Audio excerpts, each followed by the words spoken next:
It all began when a demonic plague struck the city, plunging it into chaos. From that moment on, humanity entered the age of professions, and Jean awakened a fantastic talent.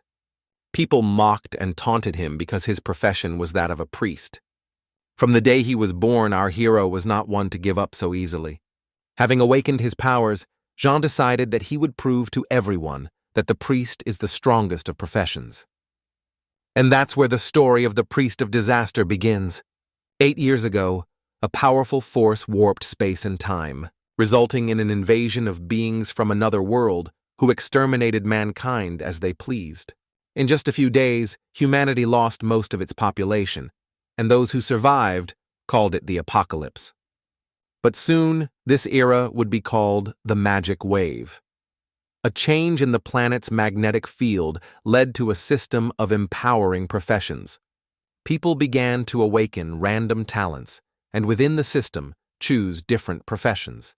And after the choice, people began to possess skills of this profession. Those who awakened were called professionals. From that moment, the sages moved to a new way of life and struggle, and the society focused on the education and strengthening of professionals. Soon, people created a special academy, taking as a basis real events and based on the system, integrated everything into the game, creating different strategic copies of different complexities and ranks to increase the level and training of the next generations. And today, the most momentous day for any student of the academy, today is the day of awakening. Every year, this day becomes a great celebration, for there are new warriors in the world. Before learning a profession, students spend several years studying the theory of every known monster and every known profession. To become a professional is the dream of many, but few think about the fact that sooner or later they will have to give their lives for the sake of people. The awakening, it happens in random order. Well, I think it's a good time to get to know our hero. His name is Jean Knight. He didn't excel in his studies, but he distinguished himself by his persistence. Before you know that the rarity of talents are divided into ordinary, rare, legendary, but all of them pale before the talents of the divine rank. Possessing divine power, you automatically condemn yourself to a lavish life. However, the most elite and powerful are professionals who have awakened a fantastic rank talent. People with this kind of power hadn't been seen in years. Most of all, graduates wanted to master the professions of swordsman and mage, followed by assassins, summoners, and warriors. But priests, because of their low level of healing, weak mobility, and almost complete lack of attacking abilities, unable to somehow change the course of the battle, is the most disrespected among all professions. With powerful equipment and high-quality talents, other professions can quickly and alone go through the usual dungeons, but priests, no. They are usually forced to hide behind a team. Just by gaining experience and healing, priests have become a complete laughingstock. Fortunately, students can choose their own profession. Before the awakening ceremony began, Jean was approached by his friend Alice and asked, "What profession will you choose?" "Alice, we've already discussed this. There's no point in thinking about it now. I'll realize what profession suits me only when I get my talent," said Jean, smiling slightly. "If you don't want to talk, don't. But I thought we didn't have any secrets," the girl added, a little upset. In the academy, Alice was the most beautiful girl, so it is not surprising that she had a lot of admirers. But for our hero, she was like a little sister. He kept her out of trouble, and she was just there for him. Which, to be honest, the girl's fans didn't really like. But everyone was neutral about Jean. No one wanted to create a litter. But there was one guy who hated our hero more than anyone else. Back in freshman year, Derek wanted to date Alice, but the girl rejected him. And then Derek thought it was because of our hero. When suddenly, a guy named Dean awakens a rare talent. Powerful. Powerful is a talent that gives you a 50% boost to your strength skills. With this talent, you can choose absolutely any profession. Like Derek, Dean didn't like our hero very much, not because of Alice, but because of Jean's arrogant behavior towards the other students. Awakening a rare talent, Dean looked at our hero and shouted, "Hey, asshole, can you do that again? Asshole, don't even look at him. Alice shouted back angrily. "Don't! Let him keep yelling!" "Stop the girl," whispered Jean. "Why, you never pay attention to other people's opinion?" Alice asked. "Don't you realize that I don't care about them because I will become the strongest?" answered John with absolute confidence. This desire to become the strongest could be explained by his past. On the day when the world was plunged into chaos, he was still a child and was vacationing with his family in the park. Jean's father worked at a military base, so he knew the location of all the hideouts in the city. But on their way to the shelter, they were attacked by a monster. That day, our hero didn't remember very well, but there were things he remembered vividly. Because every night, he has nightmares of a giant lizard tearing his mom apart. Of the whole family, only the little boy survived and his parents gave their lives for it. Already in the shelter, our hero was taken in by a nice woman who had a little daughter. And that woman was Alice's mom. That's why Jean considers the girl his sister. After a few hours of waiting, the turn to awaken talent came to our hero. Going there, Jean was absolutely sure that he would taste the strongest talent among all the students.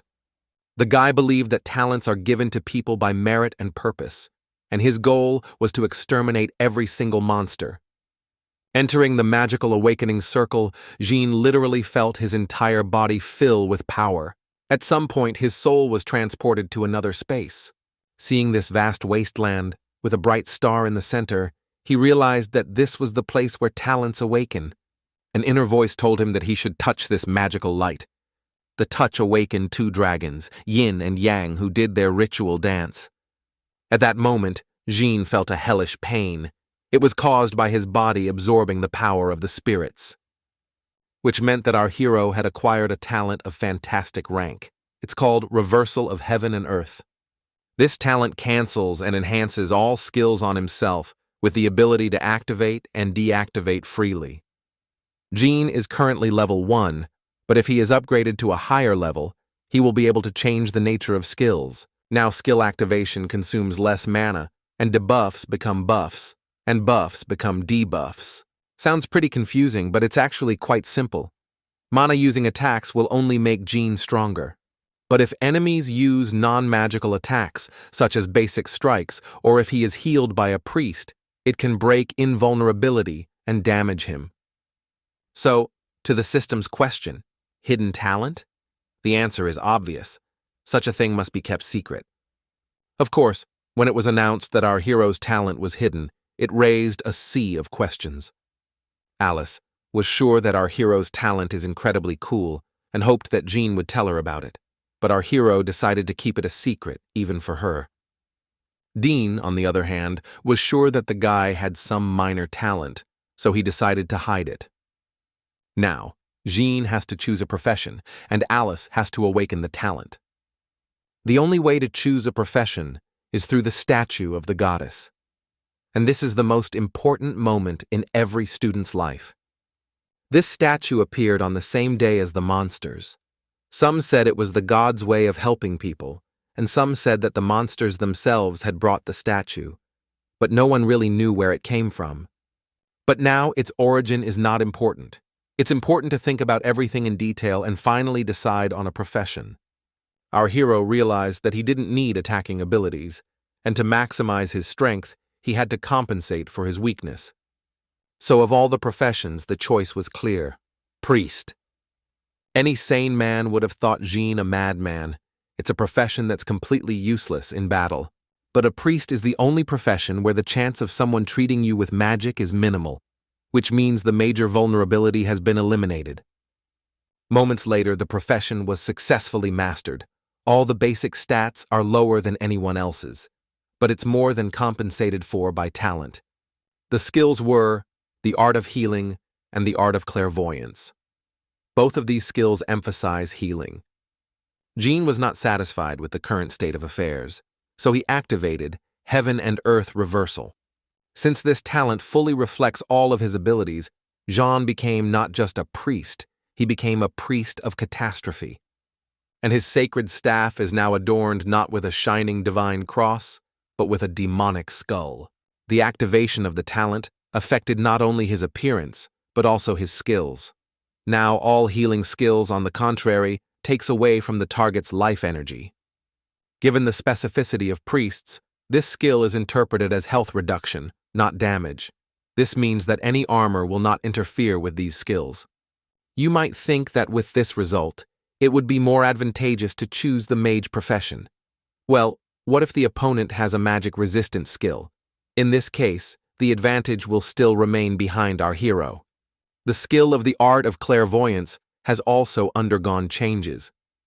Now, instead of the angel spirit, he summons a demon spirit, which takes away part of the target's health and activates mana drain, which can be very useful in a fight against a strong mage.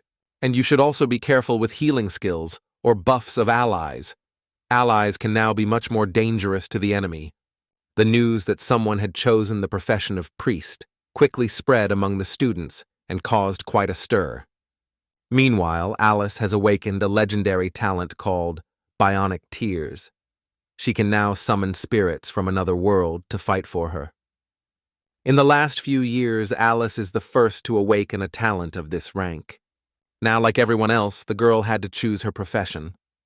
She had decided long ago that she wanted to be a mage, and her talent is a perfect match for that profession. A mage with a legendary talent is destined to become a full member of the strongest alliance, which is not the case with a priest. The awakening ceremony was watched with great interest by the academy director. Of course, he was proud that a mage with a legendary talent had appeared within the walls of his institution, but he was most interested in Jean. After all, it had been years since anyone had chosen a priest. And our hero did it with great enthusiasm, which raised even more questions. When Alice finished her training, the first thing she did was run to our hero to brag to him. "Jean, I'm a magician now. Do you want to go to the test with me?" All shining with joy, asked the girl. "No offense, but no, I have other plans," answered our hero. Alice was surprised to hear this, because before they had agreed to take the test together. While they were talking, all the students finished their awakening, and the first dungeon for newcomers was opened, the Forest of Wolves. But in order to start this challenge, they need to team up. Without wasting a second, Dean offered our hero a deal. He would take him and Alice on the team. The deal was that no one would take the priest on the team, and Dean needed Alice with her powers, but she wouldn't go without our hero. However, Jean didn't even listen to the guy to the end and immediately refused. Suddenly a voice came from behind. Competition needs teamwork. Even with enough talent, it is difficult to resist the hordes of demons. Turning around, the students saw Principal Carlyle in front of them. The man believed that in the face of a demon, any disagreement could be overcome. "Principal, there is no disagreement. I just think that single player gives more experience and rewards," John replied respectfully. "Boy, I would envy your self-confidence, but a priest can't do it alone. Anyway, you can change teams. But security is not to be trifled with. Everything that happens out there is reflected in the real world. You could die," Carlyle continued. Jean thanked the director for his advice, but still insisted on his own. "But you have to level up, and to do that, you have to go through the trials alone." The director could not dissuade him from this idea, and he could not forbid it. After all, now Jean is a professional who can make his own decisions and be responsible for the consequences. Teaming up is very important, but not mandatory. At the entrance to the Forest of Wolves, our hero was waiting for a signpost, just like in a computer game. According to the description, this is the home of the wolf pack, led by a wild wolf. The system recommends to pass this test in a team because the monsters here can reach as high as the 3rd level. For a moment, Jean regretted that he had decided to take the challenge alone, but he quickly remembered why he had done so. Somewhere in the middle of the challenge, a healing spring will appear where professionals can replenish their health, which makes the profession of a priest even more humiliating. However, there are risk-takers who don't stop at this spring, but simply go deeper into the forest, leading a pack of wolves. But since Jean has a talent of this rank, such plots don't suit him. Usually newcomers stop right after killing a few dozen wolves, but our hero wanted to get to the Forbidden Lands to get the maximum rank for passing. The guy had to get deep enough to run into at least someone. It's time to test the talent in real combat. Wolves have 2 skills in their arsenal, bite and bleed. Both of these skills use mana and therefore completely harmless to our hero. But standing and just waiting for the monsters to attack is not interesting. It is much more interesting to go on the attack first. After activating his talent, Jean used reverse healing on the wolf, and the result was beyond all expectations. In a matter of seconds, the ferocious beast was reduced to a breathless pile of meat. For killing one wolf, the guy got 10 experience points. With his attacking skills tested, it was time to test his defense. And here, things were even better. In addition to replenishing his health, Jean temporarily stunned the enemy. With such talent, the guy was killing monsters one by one while playing. Having had enough fun, Jean activated the reverse clairvoyance technique. As he expected, it took away some of the opponent's mana. This skill is quite effective against low-level mobs with low mana reserves. In general, dealing with a whole pack of timber wolves turned out to be much easier than expected. One monster gives 10 experience points. Then, if Jean destroys all the monsters on this circle, he can get the 4th level. But the guy's main goal in this challenge is the last hidden boss. Even a few levels apart, he's no problem. In addition to reversing the effects of the skills, the talent reduced the amount of mana consumed, so Jean could literally attack non-stop. Right here, right now, our hero couldn't believe what was happening. He'd been waiting for this moment since the day the monster killed his parents. And one of the absolute pluses of the talent was that it can be activated and deactivated at any convenient moment. And already in normal mode, the skills worked normally, so even in a team you can work without revealing the true power. Killing an entire pack raised our hero to the 2nd level. Quite a good result, considering that among the wolves were only 1st-level mobs. For every level up, the pro gains attribute points for which he can improve his performance. And Jean didn't hesitate to use all the attribute points he earned to increase his intelligence. The power of his healing is directly related to his intelligence, and so is his damage. Before the awakening ceremony, Principal Carlyle gave a briefing to the students about the Forbidden Zone, where the Level 5 boss resides. The students were strongly advised to avoid this area. Recalling the conversation with our hero, the man realized that Jean had awakened a legendary talent or even higher, which means he would definitely try to go into the restricted zone. This area is off limits for a reason. No newly awakened professional has ever come back alive, but they have no right to restrict entry. In his heart, he hoped Jean would come back alive. Now, while all indications are that the boy is going to die, the director and his team have decided to take a closer look at Alice's team. The girl has been at her best. She was good on both offense and defense, and even her teamwork was very good. The Ice Spikes technique alone, which killed level 3 monsters, was a real shocker. But the only thing Alice lacked was fortitude. She lacked the spark of a leader. At the slightest threat that could cause trouble, she would run away. But still, at one point, she was able to control her emotions. To cover her team's retreat, Alice decided to activate her strongest trump card, Bionic Tears. Just because she was able to find the courage to fight back against the monsters doesn't change the fact that she's weak-willed. With her talent level, she should be like the Terminator, killing monsters with her eyes closed. But that's not the point. Despite all the disadvantages, she's not weak. But in the future, she can't rely on her talent alone. If she really wants to become strong, she needs to gain battle experience and temper her spirit. Meanwhile, our hero continued to search for monsters. Where's the easiest place to find a hunter?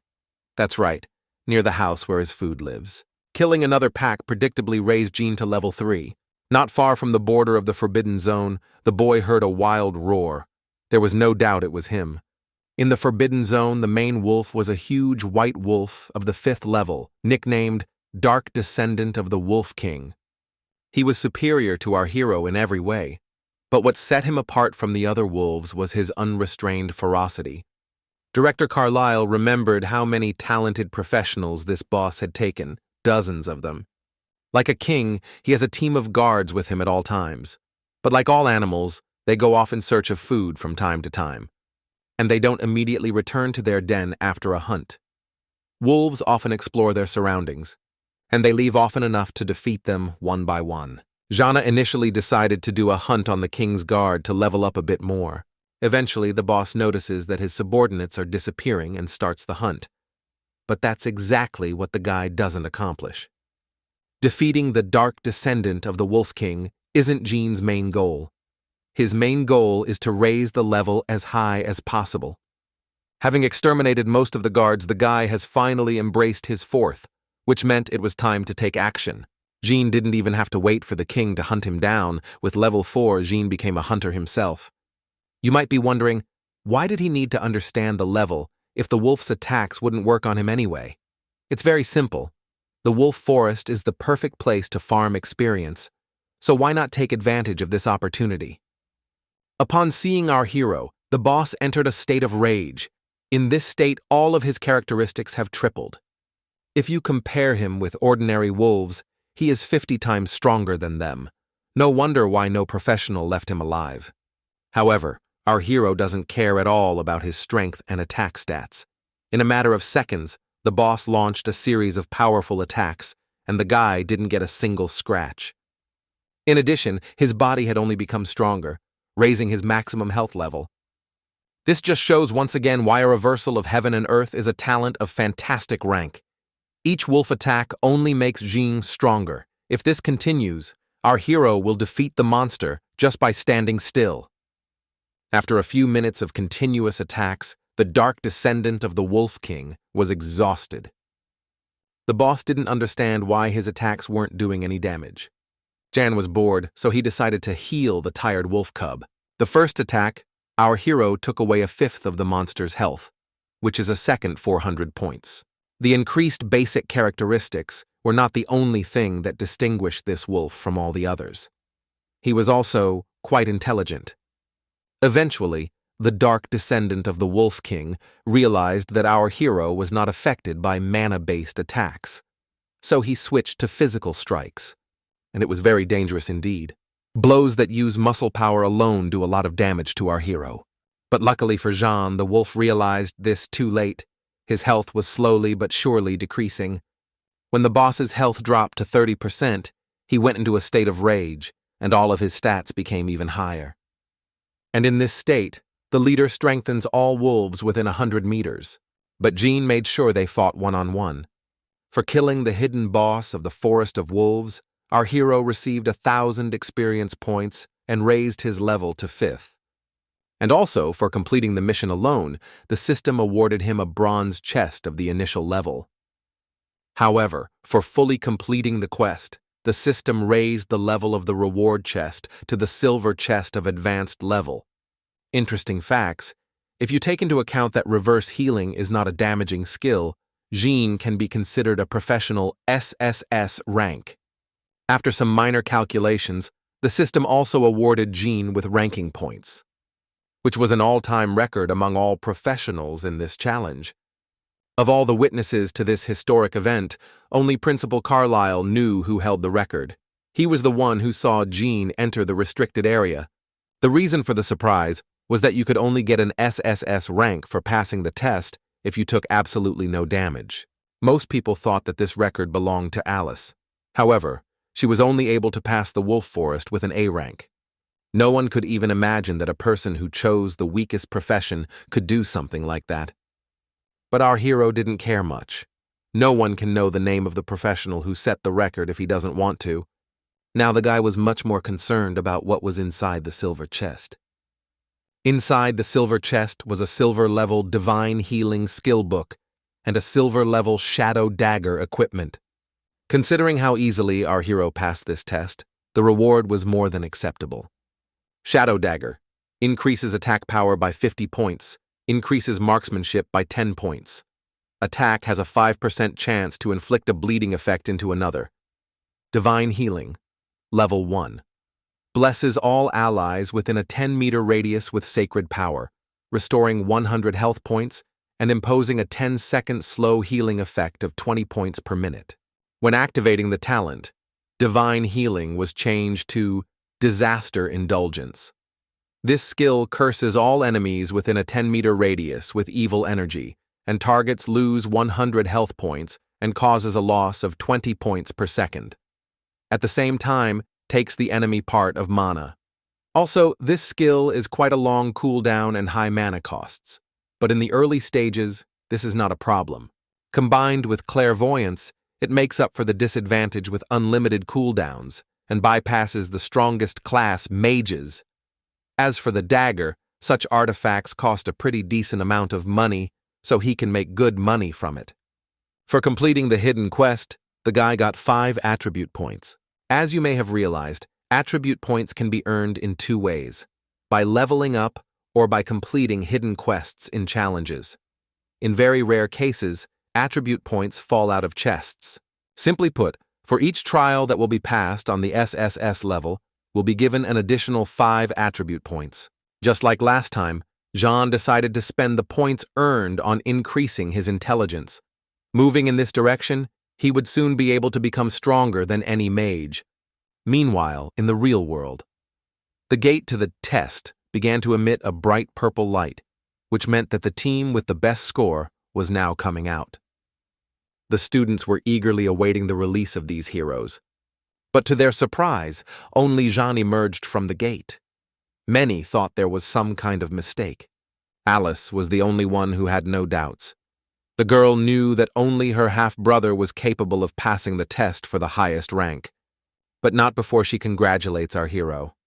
Dean comes up to them and starts in on the whole thing, and it's all a lie and a mistake. To prove it, the guy asked Jean to show him the artifact he got as a reward. Upon delivering the shadow dagger, the guy yelled, "Are there any assassins here? I offer a weapon of the highest quality. Does anyone need one?" As expected, there was quite a stir. Kids from wealthy families began to fight for the chance to acquire such a rare artifact. In the end, the highest bid was 50,000 alliance coins. Such a price for an artifact of this level is more than good. However, this bid was interrupted by some stranger, offering 100,000.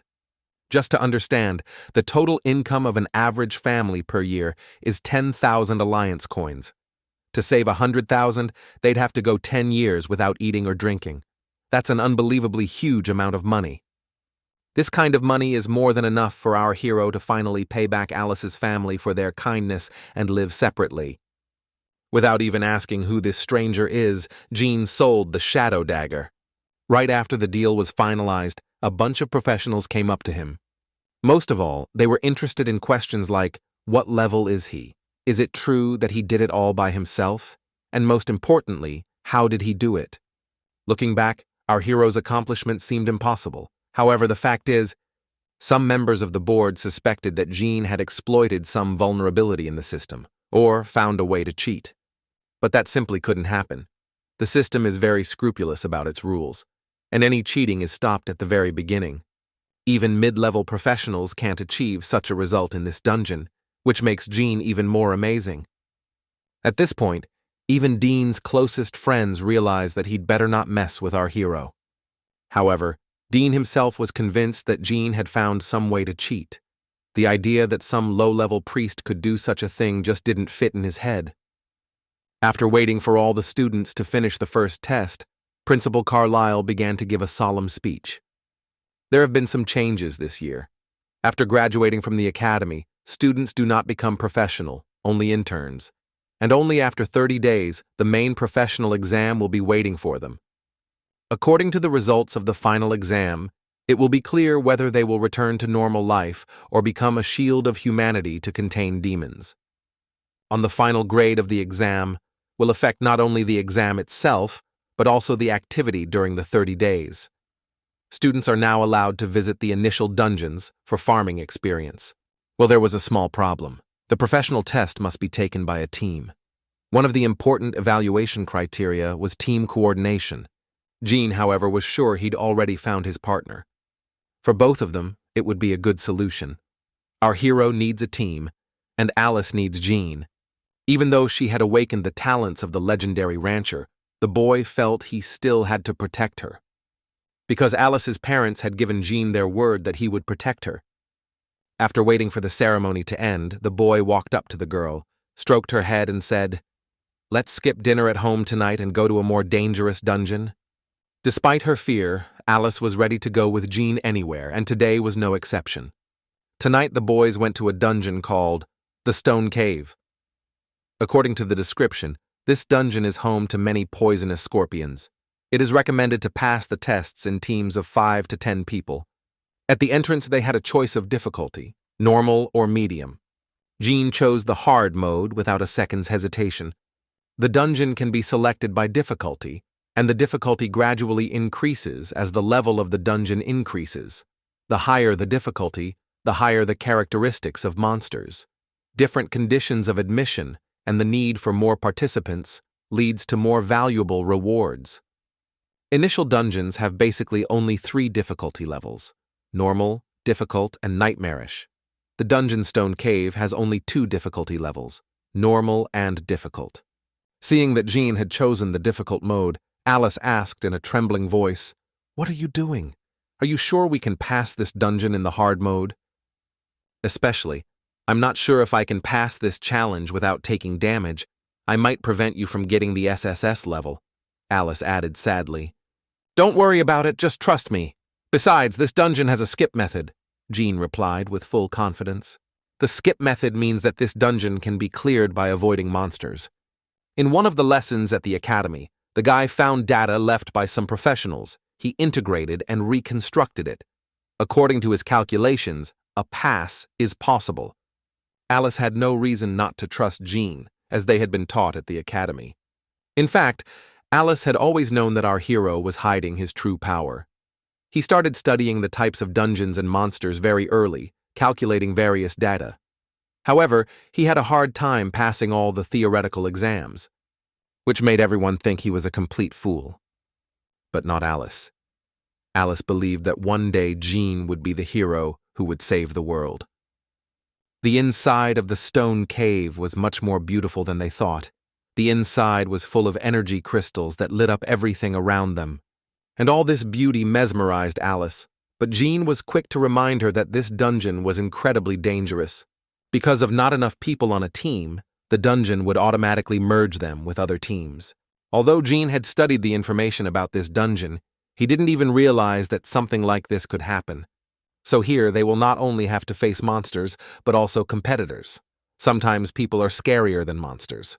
When suddenly, behind the heroes, near the entrance to the dungeon, there was a huge explosion, and the cause of the explosion was a monster attack on the second part of the team. And coincidentally, Jean and Alice were joined by Dean's team. The guys accidentally stumbled upon a huge den of poisonous scorpions that were beyond their strength. When fighting these monsters, you should beware of their venomous stings. 2 stings are enough to stop a heart. Just when Dean thought they were all gonna die, footsteps came out of the tunnel. "Damn it, Knight, it's you! Help us out, asshole!" "Did you forget about the Academy's mutual aid agreement?" Dean shouted with contempt in his voice.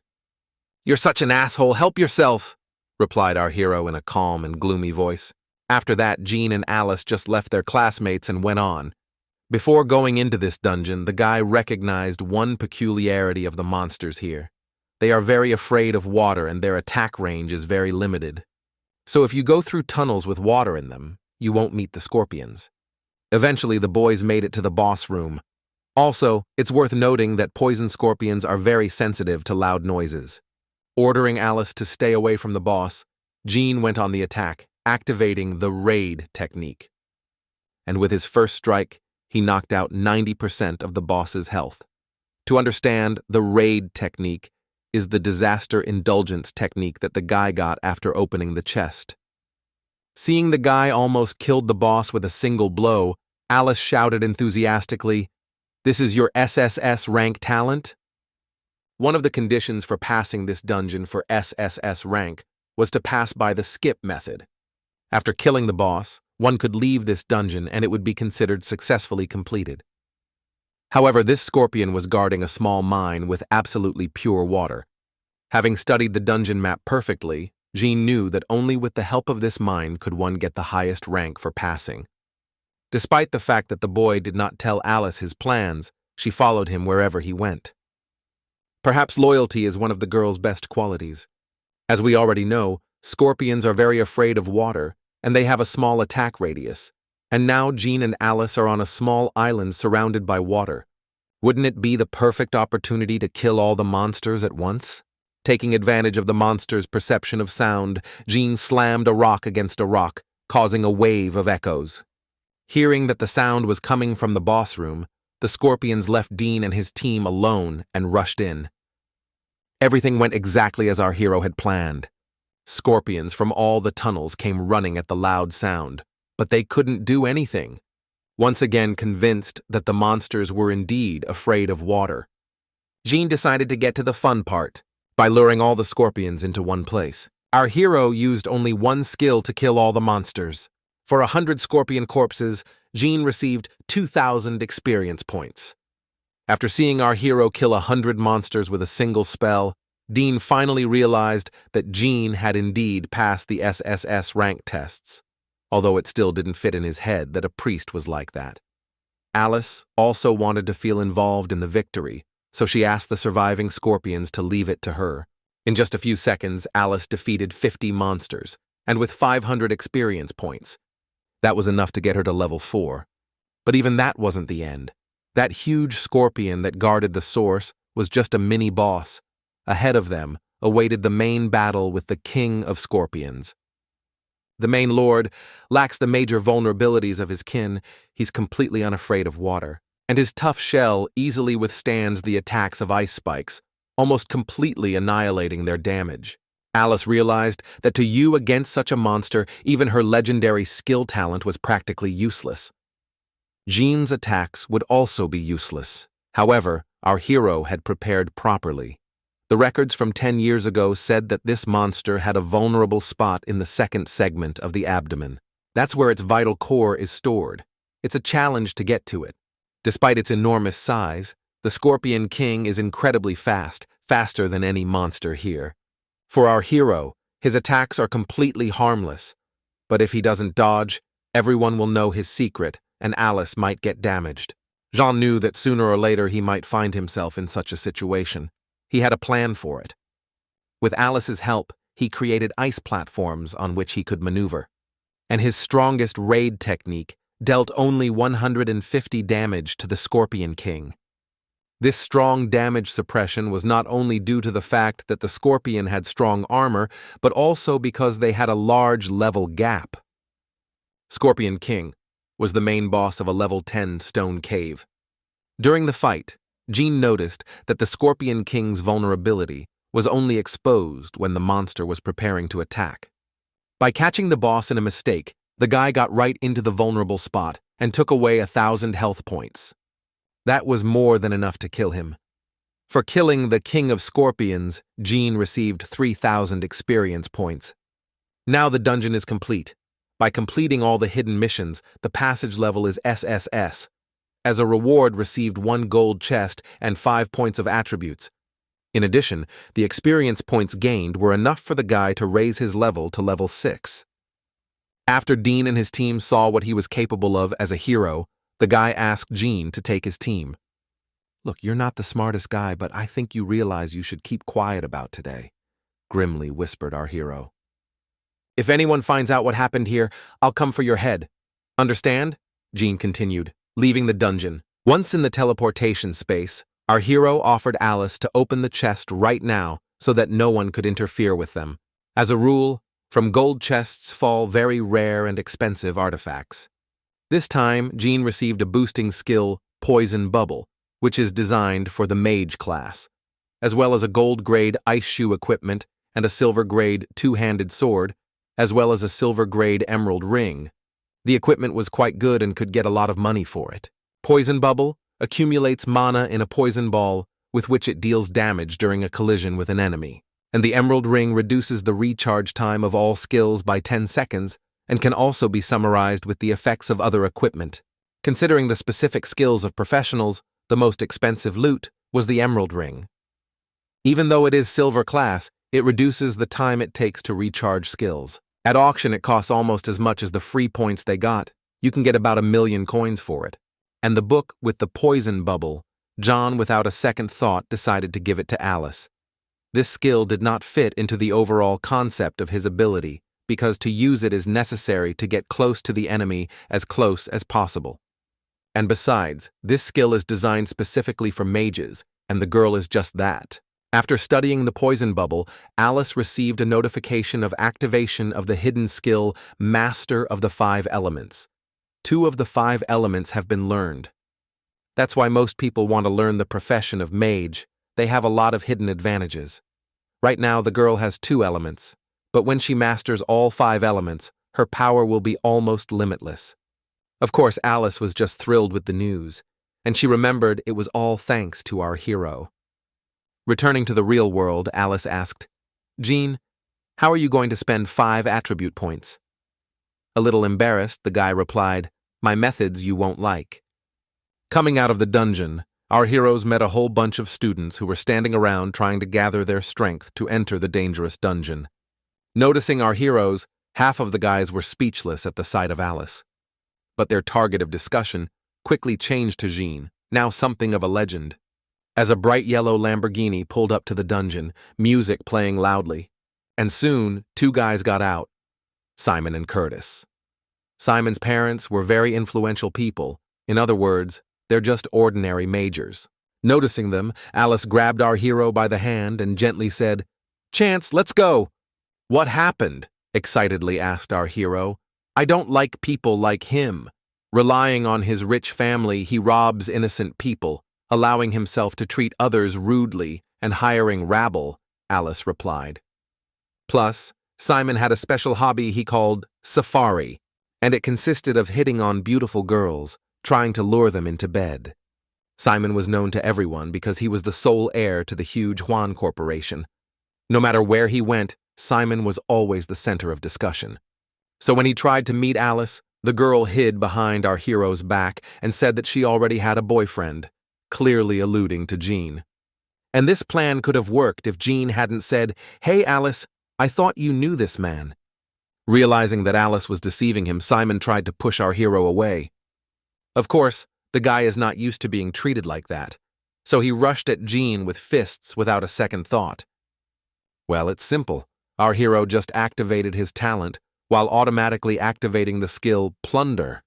The principle of action Plunder is very simple. It completely mirrors the attack of the enemy, so Simon grabbed the full. Falling to the ground and curled up in pain, Simon began to threaten our hero. Seeing that Jean didn't give a damn about his threats, Simon asked, "What profession did you choose?" "Hey kid, I didn't do anything. Everyone around me can attest to that. But if you really want to know, you have contacted the priest," said our hero with a sneer. Alice was shocked because she didn't understand what had just happened. As far as the girl knows, the priests are not able to do absolutely no damage to people. A little thought. She finally realized that all this talent. Recognizing that his opponent was an ordinary priest, Simon attacked again, but unsuccessfully. To our hero's surprise, the plunder technique not only deflects attacks, but also takes away some of the enemy's strength. Even though the damage was minor, Jean didn't intend to kill the guy. He only wanted to show him that he wasn't all strength. Even though it looks like a normal fight, it's actually a historical event.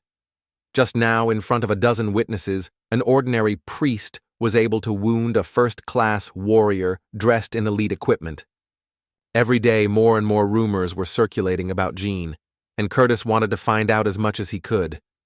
Unlike Simon, Curtis was much smarter. He didn't realize that our hero had awakened an incredibly powerful talent. So instead of fighting, he decided to befriend him. "Listen, you seem like a nice guy, but that guy in the white suit is a real idiot," said our hero. "I totally agree with you, but just don't tell anyone," whispered the devil. Then he summoned a scroll of serenity and used it on Simon so that he wouldn't cause any more trouble. "You seem like a good guy, so I'll give you some advice. Don't mess with guys like him. I'm sure you'll meet him again." Curtis lifted Simon off the ground. "And also, I advise you not to go to the academy this month. Here's a card here, 10,000. Consider it a compensation." Jean gladly took the card, but warned that if Simon tries to do something again, Here will not stand aside and will respond properly. Fortunately, or unfortunately, the news about the passage of the stone cave by our heroes quickly spread on the internet. All the loot our hero received was given to Allison so she could earn some money. I think it's worth mentioning that passing the SSS level does not apply to the whole team, but only to those team members who have fulfilled all the conditions. It turns out that only Jean and Els got the reward for perfectly passing the dungeon, and Dean and his team were left with nothing. Dean and his henchmen were not left empty-handed. Each of them received 5,000 alliance coins. But at some point, that wasn't enough, and they decided to take all the glory for themselves. Since they were with professionals who had passed the dungeon to the highest rank, they came out of the same gate. And a lot of people fell for that stupid lie. But worst of all, Dean couldn't keep his mouth shut and told them how to get the highest rank for passing the dungeon. In the end, over 15 teams passed the stone cave for the rank of SSS.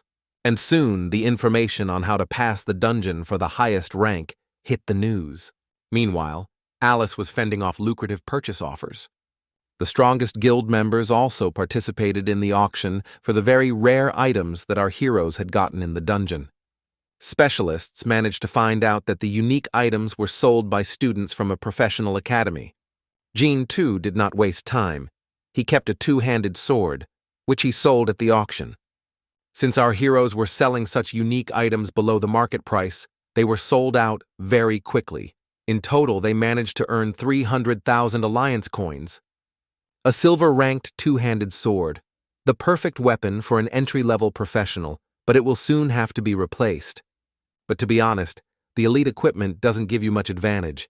It's all about combat experience. At some point, Alice wondered why Jean was selling everything and keeping nothing for himself. Did he really need the money so badly? The guy knew that sooner or later the question would come up, so he prepared an answer in advance. "I save all this money to protect people I care about, like you," Jean replied with a smile on his face. During the era of magic waves, our hero had a loving family. But 10 years ago, after the end of this era, his relatives treated him like a leper, dreaming that he died in agony, just like his parents. Now it's about Jean's real aunts and uncles, who dreamed or sharing his parents' very decent inheritance. At that time, only Alice's parents, who happened to be her mother's maternal aunt and uncle, showed Jean sincere compassion.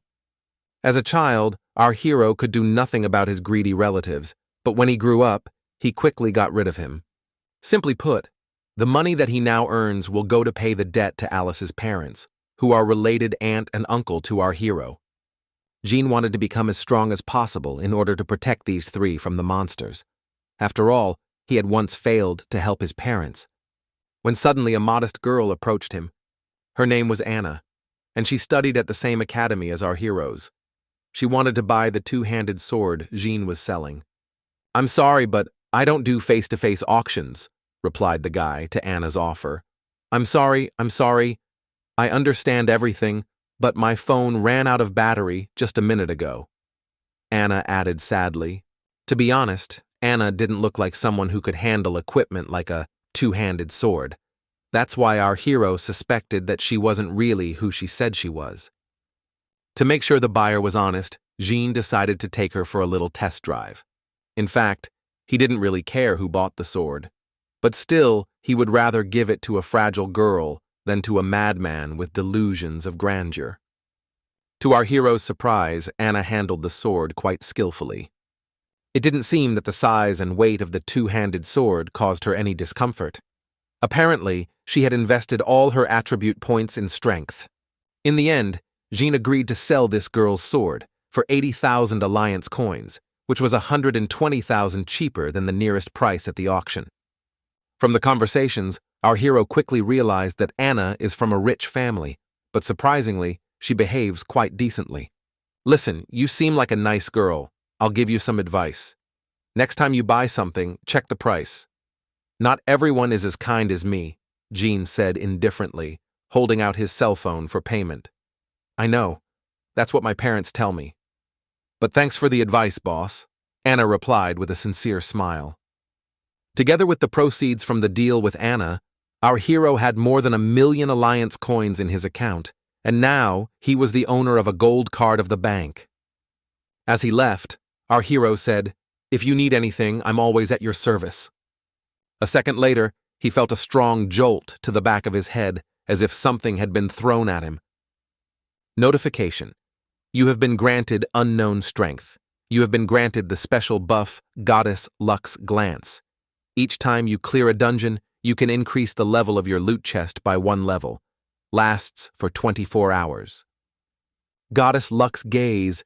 This was Anna's innate talent that she was able to share with those around her. Innate talents with a luck buff. It is much rarer than a legendary level talent. Looking at Anna, it seems like she's not lying. If it's really an upgradable luck talent, its strategic value will be almost invincible. In fact, the effect of her talent isn't just limited to the quality of the bounty boxes. Even those with weak talents can. With such a buff, they can open legendary or even divine chests. Listen, Anna, such a talent is a big rare talent. Do you want to join my team? Jean asked interestedly. I don't know, but I would love to try, answered Anna. Have you ever told anyone about your talent, and does it have any limitations? Asked our hero. No, I have not told anyone. And as for the limitation, I can use it only 3 times a week, and only in relation to one person, added the girl. Well, the restriction is quite loyal. For your safety, I recommend not to tell anyone about your talent, continued Jean. The thing is that rich professionals and guilds use people like Anna for selfish purposes. In simple words, these people become slaves in the hands of greedy people. And everyone knew about this problem, but no one did anything about it, because it was a huge benefit to the Alliance. And the Alliance is the place where all professionals strive. But within the Alliance, there are many factions with complex relationships. Overt and covert fighting, murder and betrayal happen all the time. All in all, Anna's talent is a blessing and a curse at the same time. With her naivety, she reminded me of Alice, so Jean accepted her into his team without the slightest hesitation. The way the boy was brought up, when he saw the weak, he felt he had to protect them. Sometime later, Jean introduced Anna and Alice because they were going to work in a team. Surprisingly, the girls quickly hit it off. After getting to know each other, Alice wanted to talk to Anna alone. The girl was worried that Jean might treat her rather rudely. Talk a little later. Now I suggest we have dinner and discuss the dungeon. Intervening in the conversation, said our hero. The girls were surprised to hear this, because they did not expect to go on a mission so quickly. However, the guy had already developed a plan to clean up the Goblin underground city. In order for all of them to get free attribute points, Jean was going to first go alone and then create a guide to pass for the girls. And he was going to go through this dungeon on the Nightmare difficulty level. The Nightmare level is the highest difficulty of field dungeons during the beginner's period. The rewards here are the most generous, and treasure chests are guaranteed to be at least gold ranked. But similarly, the characteristics of the monsters inside the dungeon are dramatically enhanced. Even if you go in as a team, there's a huge chance of death. After learning of our hero's plan, Alice jumped on him screaming, trying to talk him out of it. What? You think you're omnipotent even with this level of strength? You can die? The girl shouted desperately. Taking advantage of the situation, Anna said goodbye to the guys and went home, saying she had a lot of things to do. I know you're worried about me. Don't worry, I'll just challenge the usual level of let's go home and eat first. Smiling, said our hero. To be honest, Jean didn't expect Alice to worry about him so much, and naturally his promise was a lie. He would do what he had in mind. The girl knew perfectly well that the boy was lying to her, and she wouldn't stop him, which made her even more worried. But at some point, she realized that there was no point in worrying because Jean was the strongest rookie in history. Besides, when she got home, Alice found that all the forums were now discussing our hero. Some thought the records belonged to Simon, and some thought they belonged to a completely unknown guy. But before long, the forum was filled with pictures. Besides, Alice couldn't watch our hero's merits remain in the shadows, so she too decided to participate in the heated discussion on the forum. At some point, the girl was so much engrossed that she couldn't hear anything, and then Jean decided to take her phone so that she could hear him. Tonight, their family was having a holiday dinner. Alice's mom made glazed duck her specialty to celebrate the big occasion. During dinner, the head of the family asked our hero about dungeons. After hearing that his children were doing well, the man said, "I'm very happy for you, but please be careful. After all, the strongest tree is the easiest to break. Realizing where this was going, Jean said, "Uncle, did someone complain about me?" With a laugh, the man replied, "Yes, that someone is sitting on your right." "Dad, why are you doing this? I asked you to keep it a secret." Alice cried out in confusion. Because the uncle and aunt were ordinary people, they didn't want to get involved in the affairs of professionals. They just wanted their kids to be okay. They didn't care about fame or money. Most of all, they cared about family. To reassure the family, the guy had no choice but to promise to be more careful. And only Alice realized Jean was lying. He'd always been like that. He'd do anything to achieve his goal. But at the same time, he was always sober and never took unnecessary risks. After finishing dinner, the uncle gave the guys his bank card and said, "I know that professionals need equipment. You can use this card if you need it." "Thank you very much, but Alice and I have earned some money, so we will not sit on your neck anymore," Jean replied politely. "I know that you are going to the dungeon, so buy good equipment, otherwise I'll kill you myself." Our hero took the uncle's bank card so that they do not unnecessarily nervous. But of course, he wasn't going to take money from it. In his heart, Jean was filled with a sense of revenge. But there were more important things in his life than that. And that's family. Our hero would give anything to keep his aunt and uncle and Alice alive. And if he doesn't have to sacrifice anything, he has to get stronger. So the nightmare-level dungeon awaits him. Meanwhile, at the Juan family's country estate, drama was brewing. Simon made a big fuss over Curtis calming him down. Simon saw it as a betrayal. His older brother had humiliated him in front of everyone. In fact, Simon's father was Curtis's uncle, so the boys are cousins. Suddenly, Curtis said, "If you ever act like that in public again, or throw anything at me, I'll beat you up so bad, even your mother won't recognize you." "Oh, I forgot, your damn mom's dead," added the guy, laughing madly. Simon wasn't a good man, but Curtis was a hell of a man. As bad a man as he was quite thoughtful.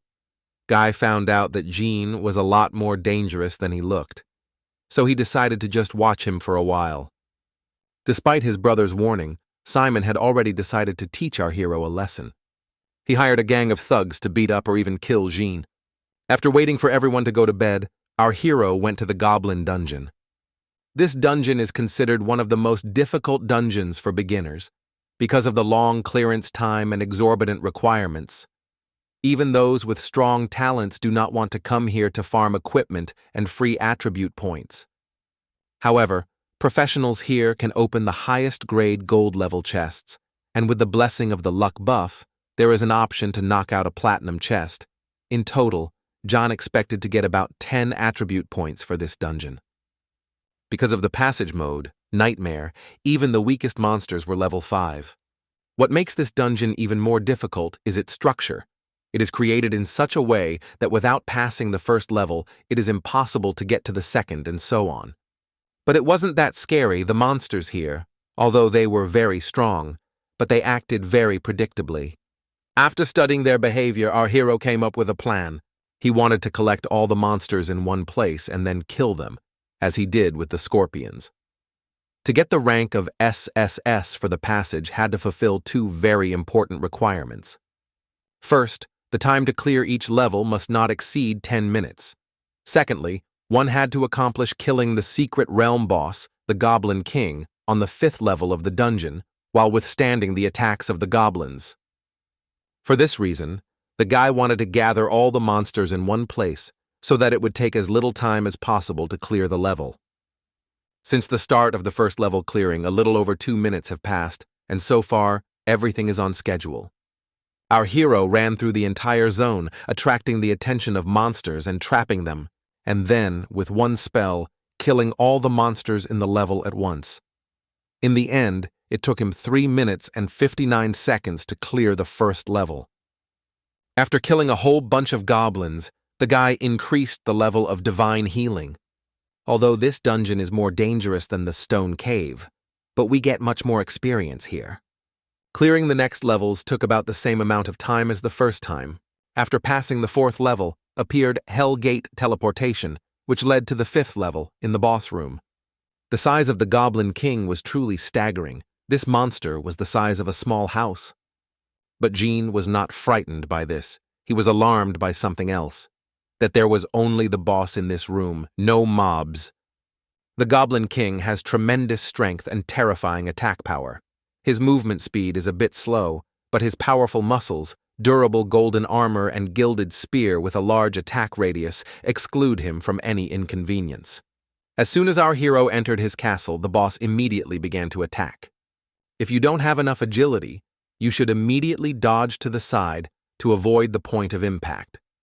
Then lie on the ground to reduce the damage from the second wave of airstrikes. But in the case of our hero, this is not required. With the help of his talent, he simply changed the actions of the boss's skills in his favor. However, this does not mean that you can relax. The skill Earthquake splits the floor, which can cause physical damage from which Jean is not protected. Taking advantage of the Goblin King's confusion, Jean launched a counterattack, but unfortunately, the monster's golden armor blocked most of the damage. Unfortunately, this damage was not significant at all. Our hero only made the monster angrier. Well, this had its advantages. Goblin King and used the Dragon Spear skill. And the guy's talent made it so that this attack replenished his health reserves and temporarily increased his attack by 40 points. Noticing that our hero was smiling, the Goblin King said, "Why, my skills don't work against you." This shocked Jean, because he had no idea that goblins could speak human language. But now it doesn't matter. The Goblin King entered the Berserk mode, increasing all his characteristics and summoning a whole army of goblin soldiers. For our hero, this was not a surprise, but only an unpleasant development. He suspected that the Goblin King had similar abilities. Of course, all low-level monsters could be killed with one powerful spell. But our hero decided not to rush into it. When suddenly the Goblin King said, "Attack it directly without using any skills. He must die in agony.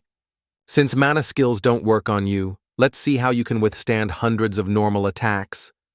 With a creepy smile on his face, the boss added, "Now, our hero has a lot of problems. Goblins were never known for their high intelligence, so he didn't assume that they would be able to discover his secret. But they did. Now he had to try to hold out as long as possible, dodging 100 attacks and a hail of arrows. Luckily, archers use mana for ranged attacks, and our hero took advantage of that to replenish his health. Jean didn't kill the regular goblins right away for one simple reason. He wanted to trap them all into one huge mob. As I mentioned, the goblins weren't very intelligent, so it was easy to do. A couple of powerful spells were enough to kill most of the monsters, but the Goblin King kept summoning more and more soldiers, which wasn't really a problem. The run-and-hit strategy worked well with these monsters.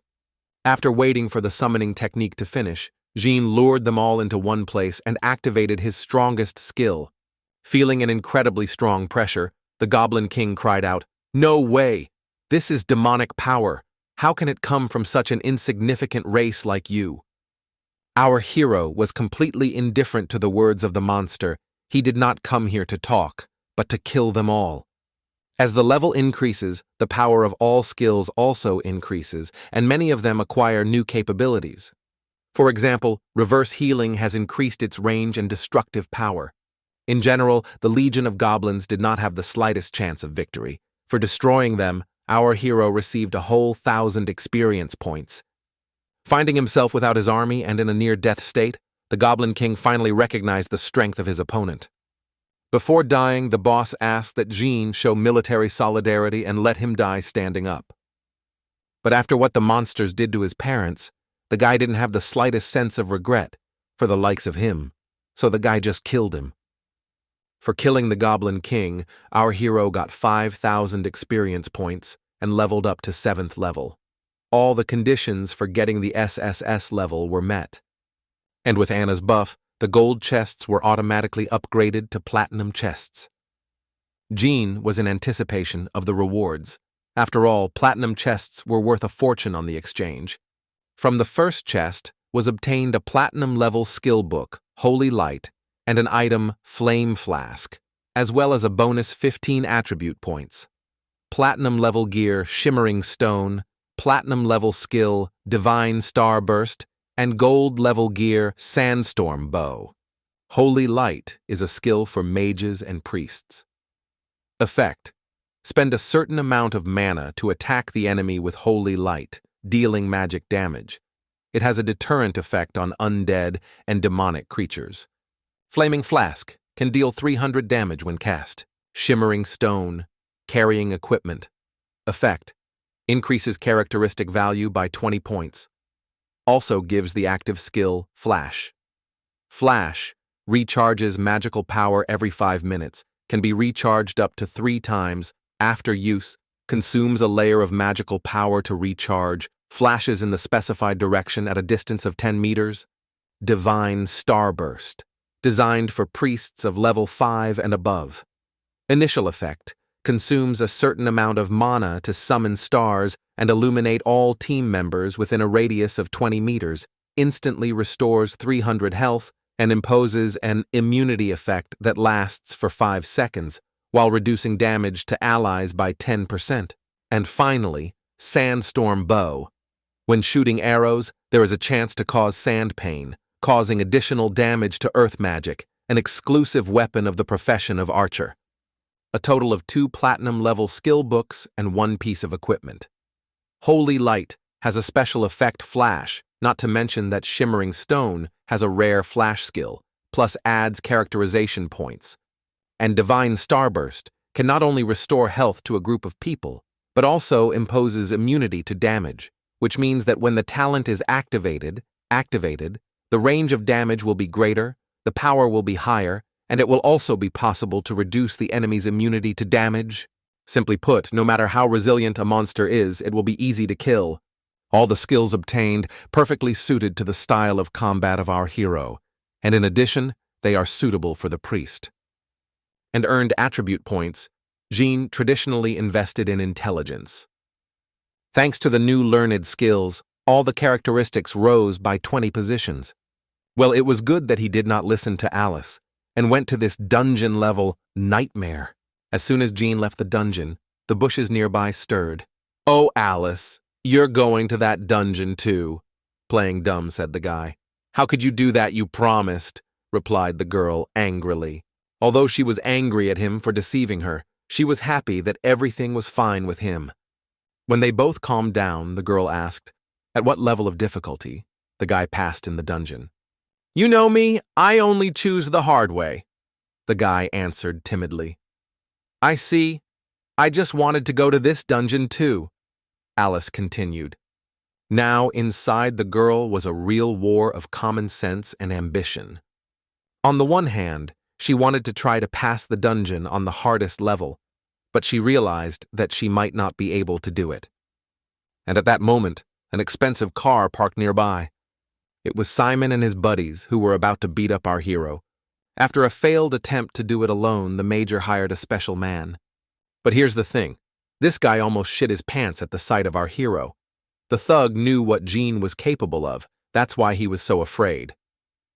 Juan's family was feared and respected, but death was more feared. "What a jerk. You won't get the money. It's still good that I'm so smart and prepared in advance," whispered Simon. In the evening, our hero decided to sell his loot at an auction. He was selling Sacred Light and Sandstorm Bow, as well as a guide to pass the Goblin dungeon. To participate in the auction, one had to pay 8,000 coins.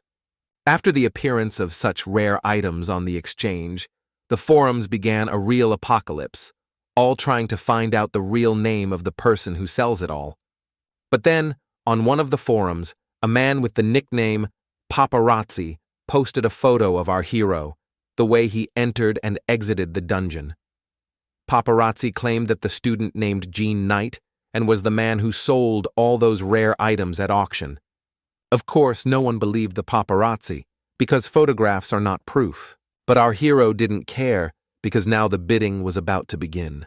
For all 3 items, the guy managed to make exactly 500,000 alliance coins, 500,000 more than Jean had expected to earn. Anna's buff would be in effect for another 15 hours, and it was a great opportunity for some more money. But before heading to the next dungeon, the guy wanted to get some rest. In his mind, rest wasn't lying on a bed watching his favorite movie, but jogging along the promenade at night. That's what it's all about. Suddenly, during his jog, the guy heard a wild roar of an engine. And soon a fancy Italian supercar pulled up in front of him, with Simon at the wheel and some unknown guy in platinum armor next to him. Suddenly, this stranger said, "Hey, Gene, let's get you a ride." Realizing it was a trap, our hero replied, "Simon, didn't Curtis tell you not to mess with me? Don't say his name in my presence. He's just my brother, not a king, so I don't have to listen to him." Simon got out of the car. "Look, do I really want to let you down, or should I go to your family?" he added with a grim smile. Gene realized that it was not an empty threat. With his father's connections, Simon could easily find his real address. Not wanting to put his family in danger, our hero agreed to ride with the guys. "Look, Simon, you want to fight? Let's do it right here. Why do we have to go anywhere? I hope you don't run away like you did last time, or do you need help again?" Mocking the guy, Gene said. Grabbing his assistant by the collar, Simon warned him not to help him in any way, or he would lose his money. As always, the guy didn't rely on his abilities, but on the ammunition bought with his daddy's money. In fact, the whole scene with him screaming for no help was just part of the plan. When he sensed something was wrong, our hero got in the car and said they'd better leave. Because if anything happened, Simon could get away with it, but Gene could get in serious trouble. "Asshole, where are you sitting? Do you know how much this car cost?" Simon yelled in a nasty voice. "If I were you, I wouldn't worry about the car, but about my own life," coldly replied our hero. After another exchange of threats, the guys finally drove off. Simon brought our hero to the forest, which was not far from the city. As expected, it was a trap. Waiting for Jean in the forest were about 100 mercenaries, who were ready to make anything money. "Simon, I still don't understand, are we going to fight one-on-one or in a group?" our hero shouted at the top of his voice. "I already said a duel," replied the guy in a whisper. "We're going to have an exciting duel, you against me and my gang," Simon continued, changing from whispering to shouting. John didn't care if the opponents were 1 or 1,000. Mercenaries are usually not very smart, so let's see how they will cope with our hero's talent.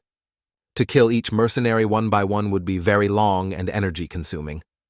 So the guy decided to resort to the tactic he used against the goblins. Initially, our hero wanted to deal with them without his talent. However, some of the mercenaries were too strong, so it was not without talent. The biggest threat was the man who was originally with Simon, the one Jean would concentrate on. A light reverse healing spell was enough to remove the threat. The only question on the man's mind now was how a priest with no attack skills could damage him through his platinum armor.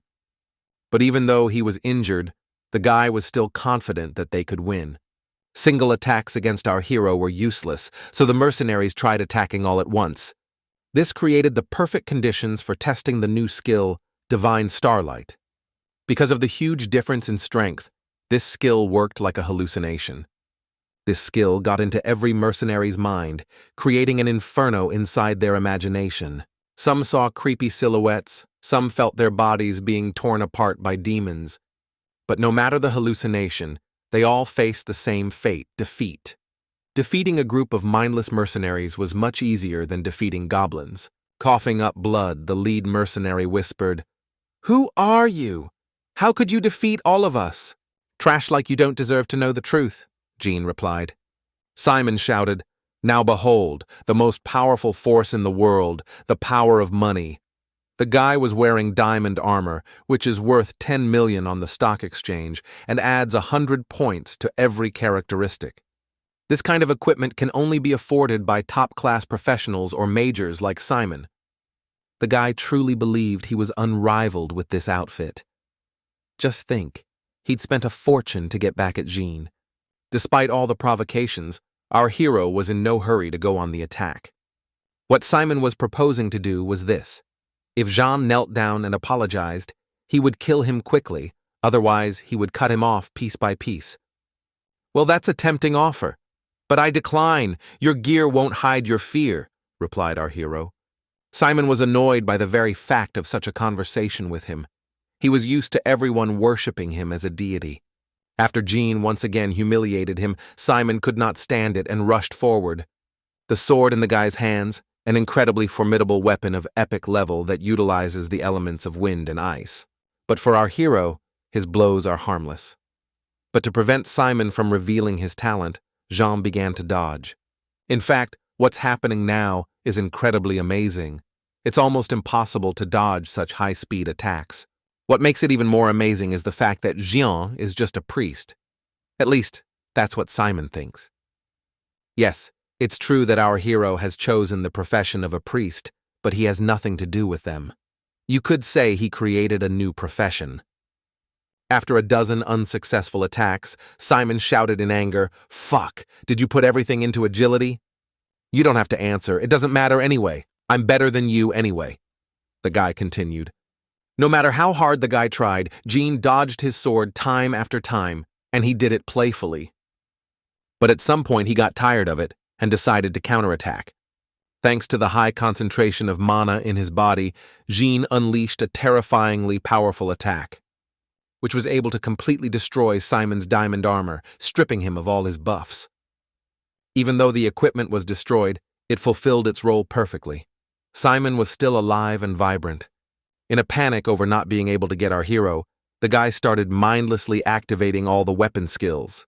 And predictably, this had absolutely no effect. Jean, as always, just dodged. In the end, Simon was exhausted. His mana reserves were at 0. At this point, John simply activated reverse healing to make him feel the worst pain of his life. But he wasn't going to kill him. After torturing Simon for a while, our hero started to heal him. Even my normal basic attack can break through the defenses of a scum like you. You can just give up and offer compensation. Something like, "I, Simon Juan, voluntarily donated diamond-level gear to my friend Jean Knight to apologize." Got it? With a sly smile on his face, our hero said, "Are you crazy? This armor is worth more than anything you've ever seen," replied Simon. After receiving a negative question to his proposal, our hero attacked the guy once again, hoping for something to think about. But instead of apologizing and giving him what he wanted, Simon lunged at him with a sword in his hands. John had had enough of this, so he didn't dodge. Our hero let Simon taste victory. All this to humiliate him even more in front of his hired guns, when all of a sudden, the guy's bones started breaking on their own. "You're such an asshole. I gave you 2 chances to redeem yourself, but apparently you only understand pain." Coming out of the dust cloud, shouted our hero. Jean deliberately did not dodge the last attack to demonstrate how insignificant Simon was against him. Not wanting to listen to the guy's wild cries, our hero restored his arm, whereupon he began to threaten his father. For our hero, it was a matter of principle to teach this major to be polite.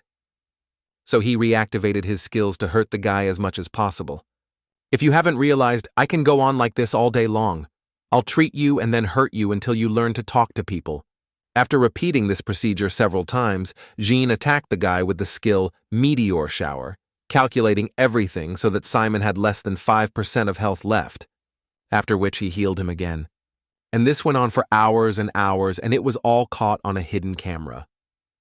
It was a streaming camera that filmed the whole thing from the beginning, and the one who turned on this stream was the mysterious paparazzi. The comments were mostly about Simon's behavior. For a lot of people, he came out of the closet. As a result, this stream gathered a record number of viewers, which exceeded 100,000. The longer people watched the broadcast, the more their focus shifted from Simon to our hero. The forums were literally flooded with thousands of posts about the new invincible priest. Now there was no doubt in people's minds that the professional who had been setting records lately, and the man who was selling incredibly rare artifacts, and this priest, were all the same person. Realizing that doxing could cause a lot of problems, Alice tried to prove to everyone that this man was not Jean. But despite all her attempts, she failed. The girl was well aware that everything would be different now. Not even 5 minutes after people had learned the identity of the legendary priest, there were already forums of his fans. On the internet, our hero has already been given the nickname Vigilante Justice, after everyone saw the true face of the youngest son of the Huang family. His father's business began to fail. The Huang family owned a large construction business that relied on ordinary laborers. Simon's behavior destroyed his father's multi-billion-dollar empire. Snippets of the live broadcast quickly made it to television. People cheered, knowing that evil had been punished. But Alice was afraid. She was afraid of the consequences. Of course, in addition to the press, our hero attracted the attention of the professional alliance. For the heads of the alliance, the question of talented newcomers was an urgent one. After some deliberation, they came to the conclusion that Jean had a fantastic talent rank, which made him incredibly desirable. It was also decided by a general vote that they should recruit our hero into their alliance. By the way, Simon's father, Andrew Huang, was also part of the council, and he was one of those who were strongly in favor of recruiting Jean. The man realized that the incident with his son could affect our hero's decision to join the alliance. That's why he had already prepared the compensation. Among other things, Andrew had already taken measures to remedy the unpleasant situation. Since he couldn't come personally, the man sent his eldest son, Curtis, to handle the situation. "Mr. Knight, please stop. Mr. Juan wants to talk to you," Curtis shouted, breathing heavily. "Well, you've played the fool. Now my dad will explain to you how the world works," Simon said, laughing madly. "I take it Daddy wants me to let his dear son go? Then let him come and get it himself," with a slight aggression, said our hero. Bowing and holding out the phone, Curtis answered, "No, you misunderstood. Mr. Juan wants to apologize to you for his son and bring compensation." Simon was speechless when he heard that. He only mumbled something inaudible under his nose. Jean, being a well-mannered man, was ready to accept the apology. After a while, Andrew Juan called using a hologram, thinking it was the right thing to do. Unlike his son, the man spoke politely, and also politely apologized for Simon's behavior. After which the man said, "I realize that this apology will not be enough. You can choose any gear and equipment you want, but as for my son, leave him to me. I know how to teach him manners. It's about time you did," Andrew continued. "I am truly sorry for what happened. I was trying to resolve things peacefully. I accept your apology. As for compensation, I need 3 sets of diamond-level gear. 1 set for priest, 1 for mage, and 1 for swordsman, and I also want 5 million alliance coins." "Don't be shy," Jean said. "To be honest, the amount of compensation is unbelievable. However, right now, all the trump cards are in the hands of our hero, so we can try our luck. And here, it's not even the cost of this equipment, but the fact that it is incredibly difficult to find diamond armor for different classes. The amazing thing is, Andrew agreed to this compensation without a second thought, but he did ask me to wait a few days. Well, it turned out even better than imagined. Simon was punished, as well as 3 sets of diamond armor and a mountain of money. All in all, everyone was happy with the solution to the problem, except Curtis, who would have to deal with it. And now for the fun part. You do remember who turned on that live feed, right? That's right, the paparazzi did. And the funny thing is, Curtis was the paparazzi. Everything that just happened was his master plan. From his conversation with Andrew, our hero realized that the professional alliance wanted to recruit him. Otherwise, he could find no other reason why the man would agree to such an amount of compensation. Plus, Mr. Juan was willing to provide all the resources from the secret dungeons as a goodwill gesture from the alliance, which was quite appealing because such resources are hard to come by even at auctions. Thanks to his innate ingenuity, our hero quickly figured out Andrew's plan. However, instead of resources, he asked for access to hidden dungeons and asked for a month of time. There are only 50 dungeons of this type, and it's almost impossible to clear them in a month. To be honest, Jean's offer surprised Mr. Juan a lot. He wondered what the guy was really capable of. As suddenly our hero said, "And as for public opinion, don't worry. I'll say that you've settled the situation and we've solved everything." In just a few minutes, Andrew realized that our guy was much more ambitious than he seemed at first glance, which only made him more interested. After discussing all the details, Jean agreed to let Simon go, but warned Curtis that if it happened again, no one would be able to save him. "Sir, thank you for your patience, but I would like to say that Simon became like this for a reason," said Curtis, confused. Interrupting the guy, our hero added, "I don't care what's going on in your family. That's no reason to be a piece of shit." The next day, the 5-star restaurant, Fragrant Lily. is the best restaurant in the whole city, officially a 5-star restaurant. It's always been very popular, and the chef here is a Michelin-starred chef. The peculiarity of this place is that it pays great attention to the quality of guest service. Whether it is one person or a company, they are given a separate room. There is always a service team working in the lounge. Most importantly, regardless of the status and amount of the check, there will still be VIP service. It was to this restaurant that Andrew organized a meeting with Jean's team, represented by Alice and Anna. The girl was worried that Andrew Juan would want our hero's head on a plate, but the guy thought otherwise. He was more than sure that Andrew was acting in the interests of the Alliance, so he would not take revenge. The pretext for this meeting was a personal apology and a discussion of compensation. The atmosphere was very pleasant and relaxed. It was like a gathering of old friends. When everyone had taken their seats, Andrew asked for the floor. "Thank you for coming. I am truly sorry for what my son did. I feel it was partly my fault. I'm sorry, please." For the girls, it was a real shock that the head of such a large corporation behaved as decently as possible, not threatening or even arrogant. He was very nice. Parents love their children and make plans for them. And Juan, the chairman of the company, doesn't hesitate to sacrifice the heir. That was the only thing that confused our hero. After listening to the man, Jean said, "Thank you for your sincerity, Mr. Huang. I sincerely hope Simon will learn from his mistakes." Whereupon the men shook hands in a sign of reconciliation. A moment later, a man dressed in a black suit came into the room and said that all the preparations were finished. "Great show!" Andrew shouted excitedly. After that, the man pulled out a set of diamond equipment, the armor of the Demon King. To our hero, it was surprising that this level of armor was almost no different from his current armor. It might seem like a simple and crude way to earn money, but if you counted it that way, it was better with it than without it. All in all, Jean was happy with his part of the compensation. Next up were armor sets for Alice and Anna, also diamond level. The girls were truly shocked at such a gift. Alice was well aware that even for the Huang family, buying 3 sets of diamond-level armor at once was very expensive. Of course, all of their meetings were broadcast live, in order for the Huang company to maintain its reputation. After receiving the armor, the boys decided to start dinner. But armor and money weren't the only things Andrew had to hand over. Jean also received the Alliance key to the nightmare-level dungeon, the Kingdom of Bones, perhaps the most precious part of the compensation. Because even if he wanted to, Jean could never have gotten into that dungeon without the key.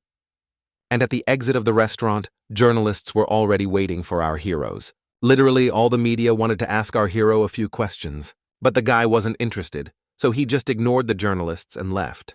Meanwhile, Simon was still in critical condition after the fight. Thanks to medical attention, the guy was able to wake up, although I wouldn't be so sure it was the medics who did it. When Simon woke up, he saw a gloomy silhouette in front of him, which looked more like black smoke. When Simon asked him who he was, the stranger replied, "I am His Excellency Sata of the Abyss." According to him, Sata was a supreme demon with pure blood and boundless power. Simon suddenly replied, "So you demons come to everyone in the form of bedbugs?" And at that moment, Sat's voice changed abruptly to a more human one. "Are you a complete moron? It's called strategic camouflage." But then the voice turned grim again and the demon continued, "I know what happened. You want it, don't you? Ignorant and stupid people laughing at you, instead of helping you. Your family chose to side with your enemy who humiliated you. I'm offering you a deal. I will give you the gift of terrifying power so that you can take revenge on all those who humiliated you. Let your father realize that it is you who should be valued most," Sata continued. After listening to the demon to the end, Simon got angry, threw a pillow at him, and shouted, "Go away! This time I will show mercy. You're just an ordinary, low-level clown. Money can buy me 1,000 of these terrifying powers you're offering me." At this point, Sata began to consider killing the guy, but he decided to be patient. That was the end of their conversation, but the demon warned that if Simon changed his mind, he could call him by shouting his name. I wonder why Sata decided to recruit Simon. After all, he's not exactly the most reliable ally. But more on that later. Now Jean's team is off to the secret dungeon, the Land of Bones. Recommended level 6 to 10. The Land of Bones is an abandoned place, shrouded in death and surrounded by an army of sleeping skeletons. Upon entering, the professionals will awaken them with their fresh flesh. But before beginning this challenge, Jean wondered how many more times Anna could activate her talent this week. And to her great disappointment, only once. This is a nightmare-level dungeon, though, and they have a set of diamond armor. The usual loot from platinum chests won't do them much good, so our hero has asked Anna to hold on to her talent for later. Andrew, our heroes are perfectly equipped in armor, but what they really lack is a powerful weapon. But all problems can be solved, so they have 3 goals for this dungeon.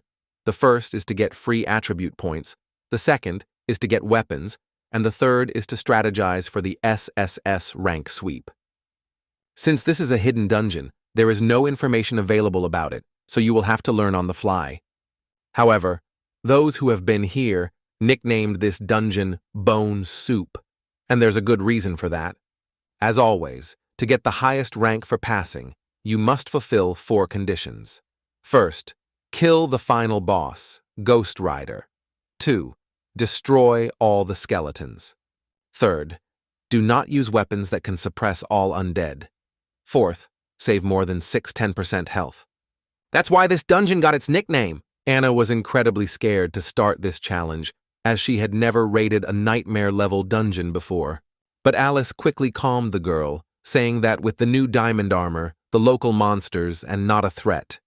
Plus, Alice promised that as soon as they cleaned up the place, they'd go shopping. After Anna came to her senses, Jean announced the start of the operation. Perhaps one of the most difficult conditions was to kill all the monsters. The thing is, the landscape is completely covered with hills and mountains, so skeletons can hide just about anywhere. And in order not to look for them, our hero decided to use his blood to lure all the monsters in one place. Skeletons literally go crazy at the smell of new blood, so it was quite easy to trap them. After waiting for them to group up, Jean activated reverse healing, whereupon the guy forcibly put himself into a state of constant bleeding and decay. After throwing our hero an anesthetic capsule, Alice and Anna stepped back. Despite Jean's extreme deplorable condition, everything went exactly according to his plan. The profuse bleeding severely reduced health reserves but baited a lot of skeletons. The funny thing is, the skeletons completely ignored the girls in their pursuit of our hero. Apparently, bloodlust is much stronger than common sense.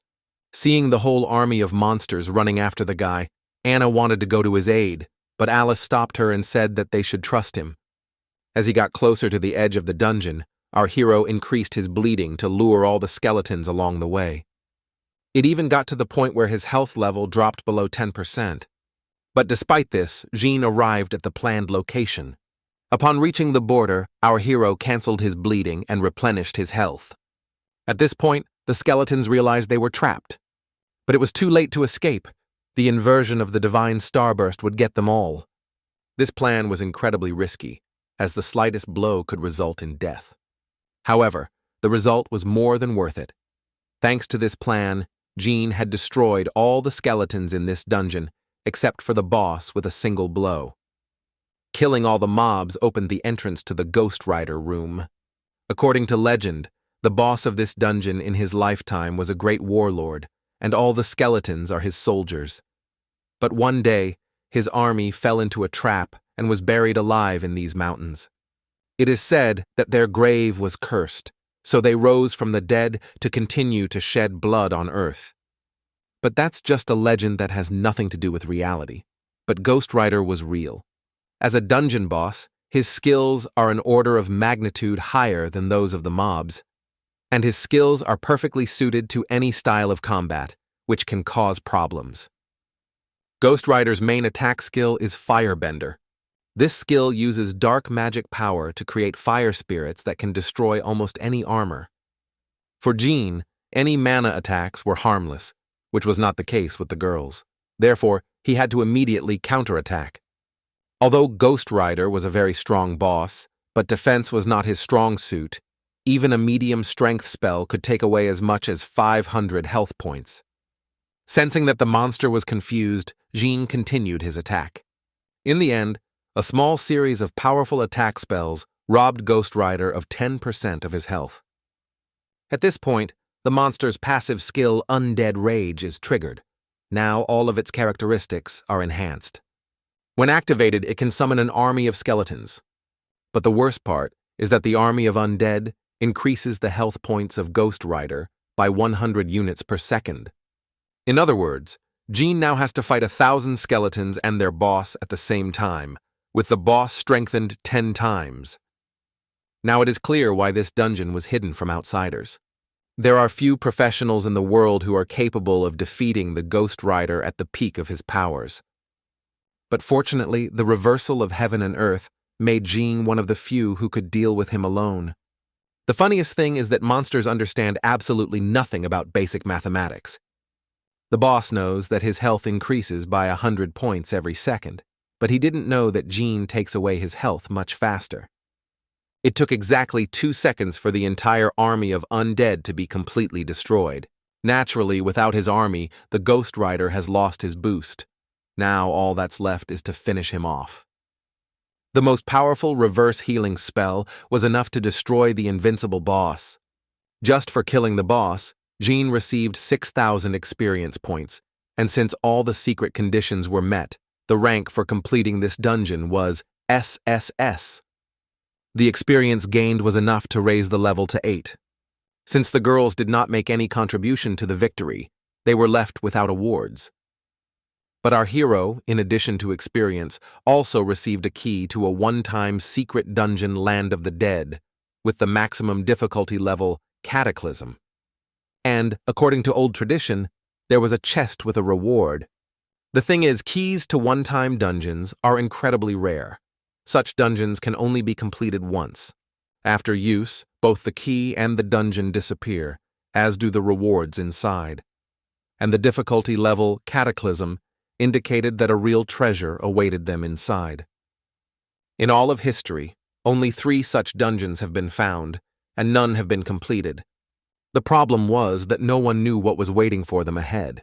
But that's not the point now. It's time to open the chest. After opening it, the guys received gold-level skills, Great Kill and Black Iron Fists, and also artifacts that increase attributes in the amount of 10 pieces, and platinum-level equipment, Houndstooth and Meteorite Staff. Unfortunately, none of the skills or equipment were suitable for a priest, but the Meteorite Staff was the perfect weapon for a mage, so it went to Alice. Seeing how upset Jean was about not getting anything, the girl laughed and said, "Well, 10 points to the stats is also good." Which was generally true. As always, the guy put all his points into intelligence. A new magic staff added another element to Alice. Earth, to her currently unavailable skill, Master of the 5 Elements. Now our heroes were faced with the question, what to do next? And Jana already had a plan. He wanted to go through this dungeon a few more times to reach level 10. But he also wanted Anna and Alice to go through this test on their own to level up. When suddenly, while discussing the plan, our hero felt that someone was approaching at great speed. Realizing that this didn't mean anything good, the guy pushed Alice aside. But he couldn't save Anna. The girl was captured by the so-called Marauders. And this time, our heroes came across a very strong team who were hunting for the key to a one-time dungeon. In theory, our heroes don't stand a chance in a fight against the Marauders. The difference in levels is too big, but this is only in theory. In fact, the guys are much stronger than any professionals at their level. Thanks to diamond ammunition and platinum weapons, Anna, being only at level 5, was able to easily break free from the grip of a high-level assassin and carry out a powerful attack. The only problem was that Marauders always work as a team. Despite its high cost, Anna's armor provided poor protection against magic. So she was captured again. While the Marauders were figuring out who was the coolest and strongest among them, our hero shouted, "Idiots, let her go if you want to live. You are just a pathetic priest. I do not advise you to talk to us, especially since your girlfriend is with us." The magician answered, laughing terribly. "I warned you," Jean added, and then began to attack. The Marauders, despite all their strength, could hardly block this spell. and Anna managed to escape. This attack, our hero divided the marauders into two small groups. The assassin and the magician were sorting things out, and Jean was dealing with the priest. And Alice got busy with the warrior. "I did offer you to just leave, but you chose death yourself," Jean said indifferently. "Are you kidding me? Even if you kill these two, they are still trash. Now we will show you what the Cerberuses are capable of," the magician answered, strengthening the assassin. In fact, the mage plus assassin combo is incredibly dangerous. The thing is that they use mana for their attacks, which means they are like cockroaches for our hero, which cannot be said about the girls. So Jean ordered them to retreat. At the very beginning, our hero felt that these marauders were somehow strange.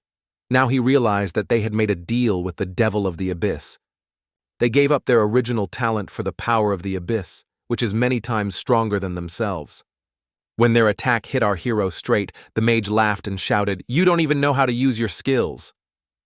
The main goal of the marauders was to profit from the equipment of other professionals. They were confident that they would receive a fortune for 3 sets of diamond equipment. So naturally, when our hero survived, they were in shock. But Jean was not only alive, he also killed the assassin. The magician couldn't believe his eyes. He simply didn't understand how something like this could happen. After all, our hero is an ordinary priest. Realizing that they had crossed the wrong person, the marauders tried to run away. It was too late. Jean wouldn't let them go. He gave them a chance to escape, but now they would have to feel the full power of the divine flash of stars. The power of this attack is hard to describe in words. You could say that only in hell can you feel such pain. By increasing the damage of all skills, you can deal with a nightmare boss with high defense in a matter of seconds. What can we say about professionals 5 levels higher? Killing professionals, even in self-defense, is a serious crime. But despite this, Jean was incredibly calm. After all, he understood that no one would look for them. And if no one is looking for them, then there won't be any problems. And in terms of equipment, the marauders had only very mediocre items that were only suitable for the fallen.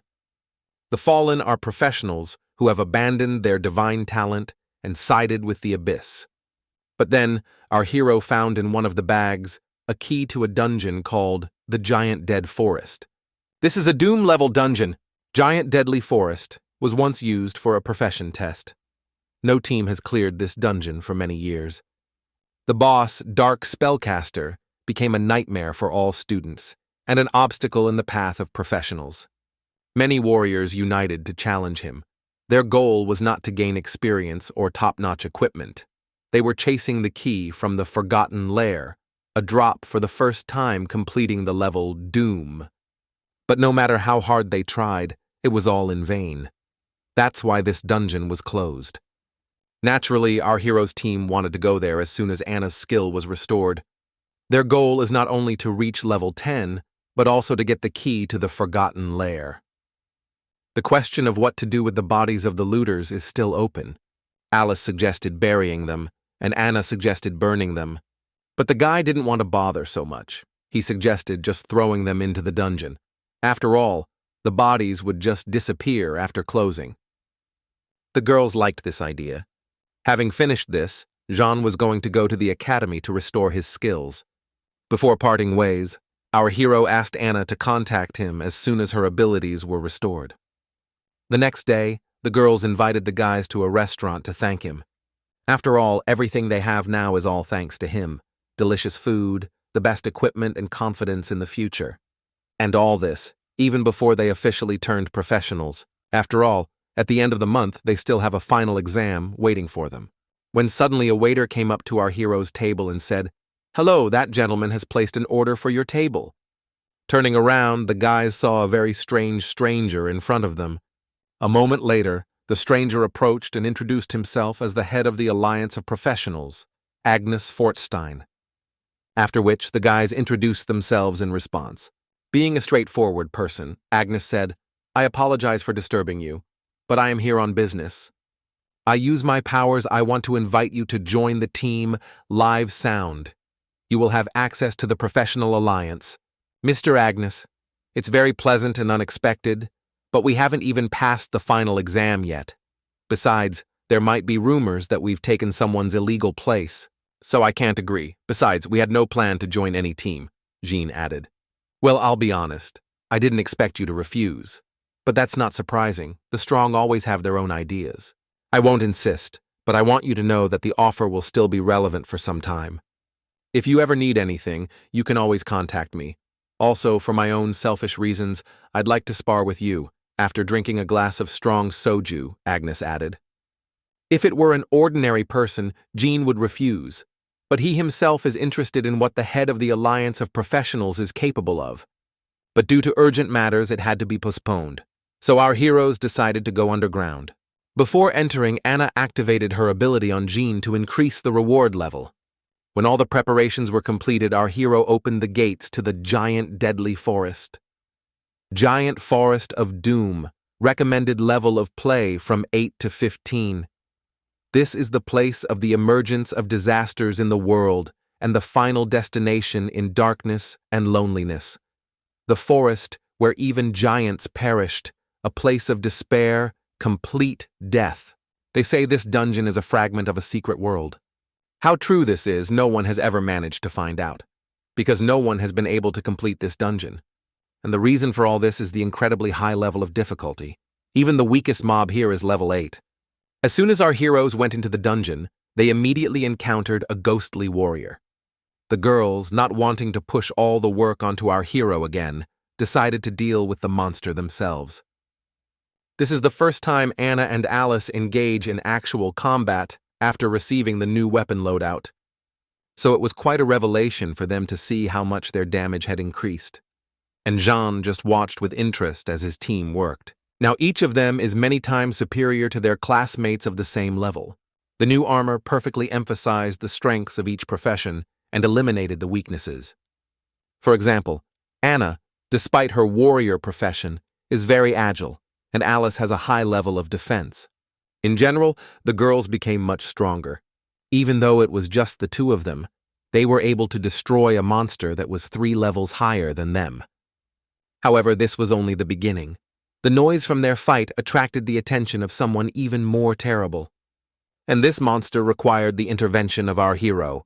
The boss of this level, the White Knight Spirit, is a level 13 monster with a large arsenal of skills. Feeling a strong threat from him, Jean decided not to play games, but immediately used the Divine Starburst. Alice expected that this would be more than enough to kill the boss. However, the girl was very mistaken. This spell removed only half of the health points. After receiving such serious damage, the spirit of the White Knight went on a counterattack. Our hero needed some time to restore his mana reserves. This means that the girls will have to hold off the monster for some time. And it must be admitted that they did it quite successfully. Working together, Anna and Alice managed to hurt the boss even more. But unfortunately, they also quickly got tired and retreated. And the spirit of the White Knight took advantage of this moment and restored his health points, while increasing his defense by 40%. Now it's clear why no one could pass this dungeon, the very first boss and already such difficulty. After healing Alice, Jean came up with a plan to defeat the spirit of the White Knight. Our hero wanted to increase the distance between them to force the boss to use ranged attacks, in which he is not so strong but the guy is the opposite. It is quite easy to predict the behavior of monsters with an average IQ. As a rule, they are driven by instinct. Not even 5 seconds passed before the spirit of the White Knight threw a spear of light at our hero. The explosion from this attack was simply terrifying. However, this only made Jean stronger. His talent completely reversed the boss's attack, increasing his health and defense. Of course, for the spirit of the White Knight, as well as for everyone who had previously fought with our hero, this was strange. Taking advantage of the boss's confusion, the guy decided to act. Unfortunately, the ranged attack didn't work, so the only option left is to go into melee. Of course, it sounds stupid to fight a knight in close combat while being a priest. But don't forget that Jean is unusual in his profession. He is good at absolutely everything. After using the Shimmering Stone, all characteristics were increased by 20 points. An active skill, Flicker, appears, which allows you to teleport 10 meters in the specified direction. After a series of attacks, The boss's holy light skill time has ended. Now he can only use melee combat and his own attack power. This meant that he was now practically powerless. Without mana, his damage was minimal. Therefore, the spirit of the White Knight tried to retreat to restore his strength. But Alice didn't let him do it. The girl used a restraining spell on him. Now all that's left for Jean to do is finish what he started. And by this time, the Divine Star Flash had just recharged. In total, 12,000 experience points were received for killing this boss, which were distributed among everyone. This was more than enough for everyone to level up.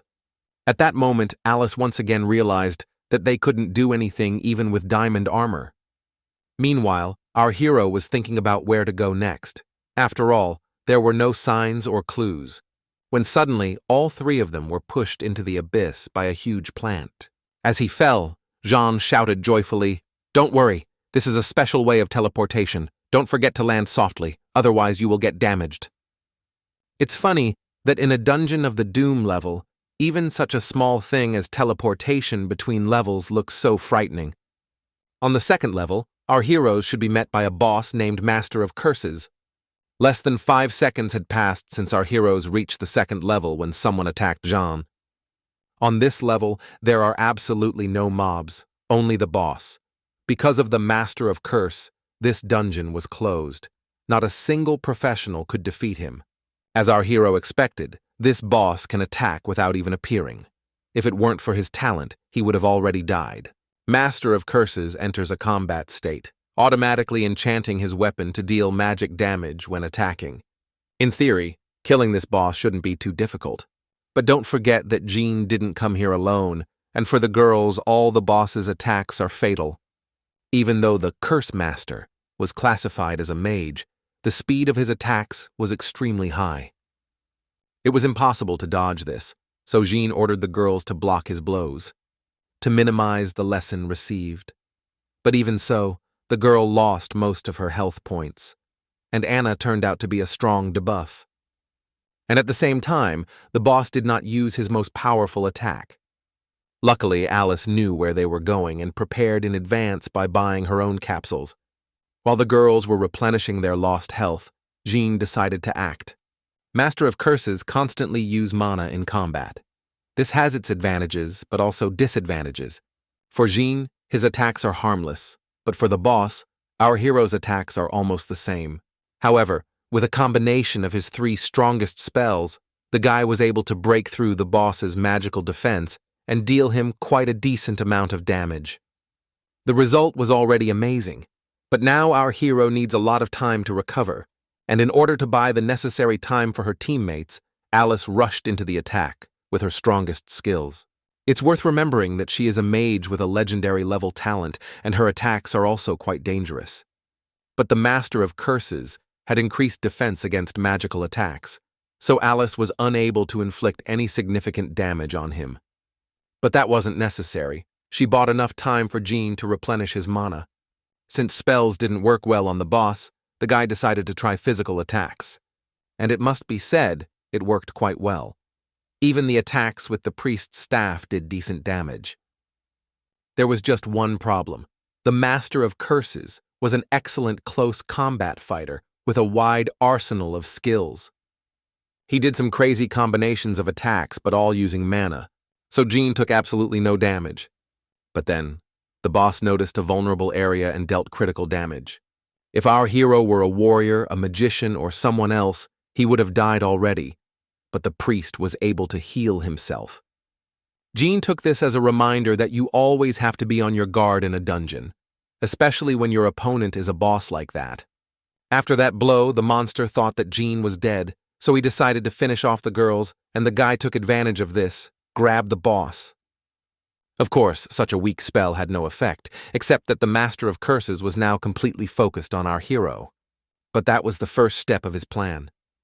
Anna and Alice's physical attacks are much more powerful than our heroes. Basically, Jean played the bait wheel while the girls did the bulk of the damage. On the Parish difficulty level, the health and defense values increase significantly, so all our heroes need is a little time. From time to time, the Master of Curses changed his focus. He was especially often attracted to Anna, who often inflicted critical damage. Jean used these moments for his own attacks, after which the monster's attention switched back to him. The moment the boss's health dropped to 10%, Jean stopped running. All this time, the guy was saving up mana to finish off this boss, and the skill Fall to Hell did a great job of it. Our heroes team, the first team in history who were able to defeat the Master of Curses. It is worth admitting that even a team of 10 15th level professionals would hardly have been able to cope with him. But the most interesting is yet to come. After the death of the boss, the difficulty level of the dungeon decreased to Nightmare. Also, as a reward, I received quite a lot of experience points, but less than the Spirit of the White Knight. However, this was more than compensated for by the main reward.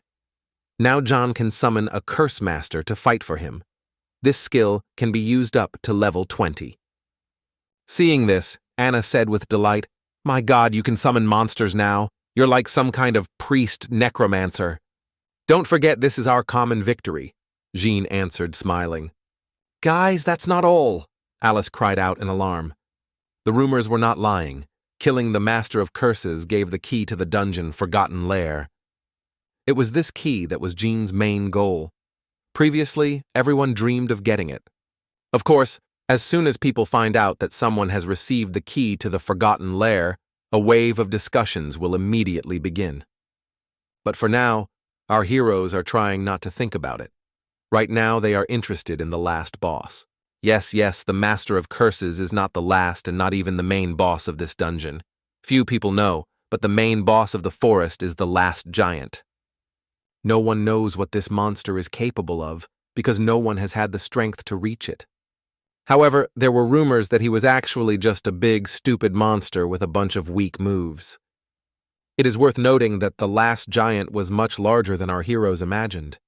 Anne couldn't wait to chop this monster into firewood, but Jean stopped her. The guy wanted to test the Master of Curses in action. The main advantage of this summoning technique is that the monster does not lose strength from its original form. Since it was Jean who killed the second boss, he is now his master, and only he can give orders. To fully unlock the potential of a new summon, you need to thoroughly study all of its skills. Our hero is already familiar with some of the abilities. That's why he decided to start with them. Moonlight Strike was ideal for fighting such a large enemy. As Jean predicted, the Master of Curses dealt amazing damage, but the last giant looked pathetic. All his attacks were slow and clumsy. In the end, the Master simply chopped up the giant with a lightning-fast series of attacks. When the final boss had less than 20% health left, Jean asked Anna and Alice to help. It's not like he really needed the help, he just wanted the girls to get some experience for killing too. The last giant turned out to be even more helpless than expected. After just a few combined attacks, the girls left him with only 10% health. Wanting to take the best reward for himself, our hero decided to join him. One fall into hell was more than enough. The boss is defeated. For defeating the last giant, everyone received 15,000 experience. This was enough for Jean to finally reach level 10. When suddenly, a system notification appeared. All hidden tasks completed, dungeon rating increased to SSS rank. Double experience points received. With this buff, Jean reached level 11, Alice 9th, and Anna 8th. Thanks to Anna's special talent, they managed to get one diamond level and the other platinum. As cynical as it may sound, it was precisely because of her talent that Jean took Anna into the team. The diamond treasure chest has been opened. Diamond level skill Blue Sea Tide and platinum level equipment Giant's Heart have been acquired. Plus, all participants receive 15 free attribute points. Platinum treasure chest opened. Received platinum level equipment, White Knight Spirit Breastplate, and White Knight Spirit Spear. Giant's Heart. Portable equipment that adds 15 points to all characteristics. Has an active skill of Giant Strength. After use for 5 seconds gives the effect of dominance over the enemy. Limestone Core. Adds shield penetration to weapons, slightly increasing the weapon's physical attack. Scroll of Lightning. Adds additional magical lightning damage to the weapon. The Knight Spirit Cuirass of Belovo is an armor designed for the knight profession. Increases strength and constitution, reduces the owner's agility. White Knight Spirit Spear. A weapon designed for the knight profession. Increases strength and has the light-throwing spear effect, which improves the bright spear-throwing skill by 2 levels. Blue Sea Tide. A priest-exclusive skill that restores health to all allies within range. Randomly removes 2 negative effects. To our hero, Blue Sea Tide seemed like a very promising skill. After studying it and activating his talent, the guy received a skill called Dead Sea of Undead. When activated, this ability causes a wave of death to sweep across the entire area, dealing 500 damage to all enemies in range. Adds 2 random debuffs. It seems that his inversion talent does not improve any of the skills that are initially useful. It seems like a boss skill. For example, like the White Knight Spirit attack with a stunning effect that reduces the opponent's speed. After Blue Sea Tide is converted into a damaging skill, the debuff status only increases the enemy's debuff. This could be a decrease in performance, dizziness, etc. Moreover, the description said that if the talent reached an advanced level, he would be able to change his nature. This means that upon reaching a certain level, our hero will be able to change the influence of talent on skills, and change them as he wants. Having sorted out the main loot, Jean was about to leave the dungeon, but first he said that he wanted to warn someone that they had defeated the Master of Curses. The more the guy thought about it, the more he became convinced that it was likely to cause problems. The next morning in Principal Carlyle's office, Agnes and Andrew came to him with very interesting news. After leaving the dungeon, our hero contacted them and told them everything, that they had passed the level to the highest rank and that the dungeon level was now lower. And of course, he didn't forget to mention that they got the key to the Forgotten Lair. I'll let you in on a little secret. In fact, throughout history, there have been 73 professionals who have managed to get the key to the Forgotten Lair. But this information is a closely guarded secret. This secrecy is due to the fact that 24 professionals died and the rest gave up halfway. This is the real reason why the giant dead forest was closed. Many of the professionals who managed to escape alive are still in a psychiatric hospital. In general, Andrew suggested waiting until our hero reaches level 15 and until then helping him. Carlyle agreed with the man's decision. In addition, he wanted to reward Jean for such an amazing result. Andrew knew that now that the dungeon's rank had been lowered, the students would try to clear it again. And frankly speaking, he was glad about it, because only a few would be able to pass this dungeon, which meant that only the worthy would become professionals. But the director was worried that many would die. However, Agnes calmed him down and said that he would deal with it. When suddenly, right in the middle of the conversation, Alice runs into the office and nervously shouts, "We have problems." Immediately after clearing the dungeon, they informed the Alliance about the situation, and the news about it quickly got into the media. The forums began to discuss that our hero's talent is unrealistic, and he sold his soul to the devil. After showing this news, the girl continued, "Jean is the best student at the academy, and a future professional chosen by the Alliance. I beg you, do something about this. People need to understand that he is actually a hero, not a villain," Alice cried, holding back tears. Although there was no big problem in all this, but for the Alliance, reputation is very important. When Agnes and Andrew went to the forum, they were stunned by how many people hated Jean simply because of his ability. It is clear that this is normal human envy, but the problem is that many people share this opinion. This can have a bad effect on everyone. Most of the accusations came from a man who introduced himself as a teacher at the academy. Therefore, Carlyle could not ignore this situation. When suddenly Andrew said, "Director, don't bother yourself. This person is not real." After these words, one continued, "It is obvious that this is an invention of the opponents of the Alliance." After all, our hero spoke at a press conference and announced that he wanted to be tested for demonic energy. Literally 20 minutes later, the police arrested the very man who accused Jean of selling his soul for unjustified slander. On the day of the test, a whole crowd of journalists gathered at the main building of the Alliance. Our hero was genuinely upset that people thought so badly of him. But he understood that people always needed an explanation, so he didn't hold any particular grudge. Testing for demonic power is very simple. The Alliance has a holy place similar to where students receive their talent. Many tried to dissuade Jean from taking the test. They simply didn't like the idea of people being willing to do anything to prove they were right.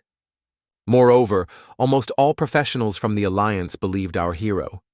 In fact, the guy didn't really care about all the accusations. He just wanted people around him not to bother him. By the way, if a person is found to have demonic energy, he will be arrested or killed if he resists. On average, the test takes about 3 hours. After all, it is very difficult to saturate the body with any energy. All this time, people were eagerly awaiting the results. And in the end, there was no demonic energy in our hero's body. The Alliance members joyfully shouted, "Congratulations to our hero!" And the journalists, hungry for sensation, lost the gift of speech, as did everyone who was convinced of the opposite. Having finished the test, our hero addressed the audience. "Now I'm going to publish data about myself and my equipment. If anyone still doubts, you can join the battle with me and check it out personally." Let's just say that even after all the checks, one guy still didn't believe in Jana. Simon was convinced that our hero had somehow managed to deceive everyone, so he arranged for surveillance on him. To be honest, he was just terrible at espionage, as well as at everything else. Lost in thought, he lost sight of Jean. And then, due to his inattention, he didn't notice how he snuck up on him from behind and pushed him. Seeing our hero, Simon shouted, "Gotcha! Well, tell me who you are." Leaning over, the guy whispered, "How did you fool everyone? Have you also met these idiots possessed by demons?" "No.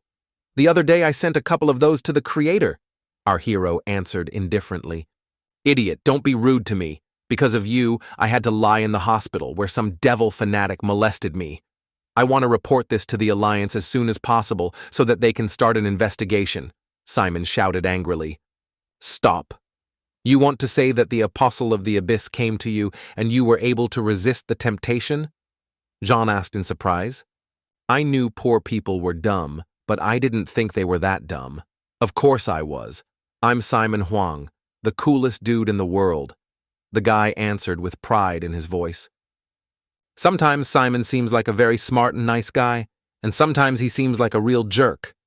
But be that as it may, the fact remains that he was able to resist the temptation to receive demonic power.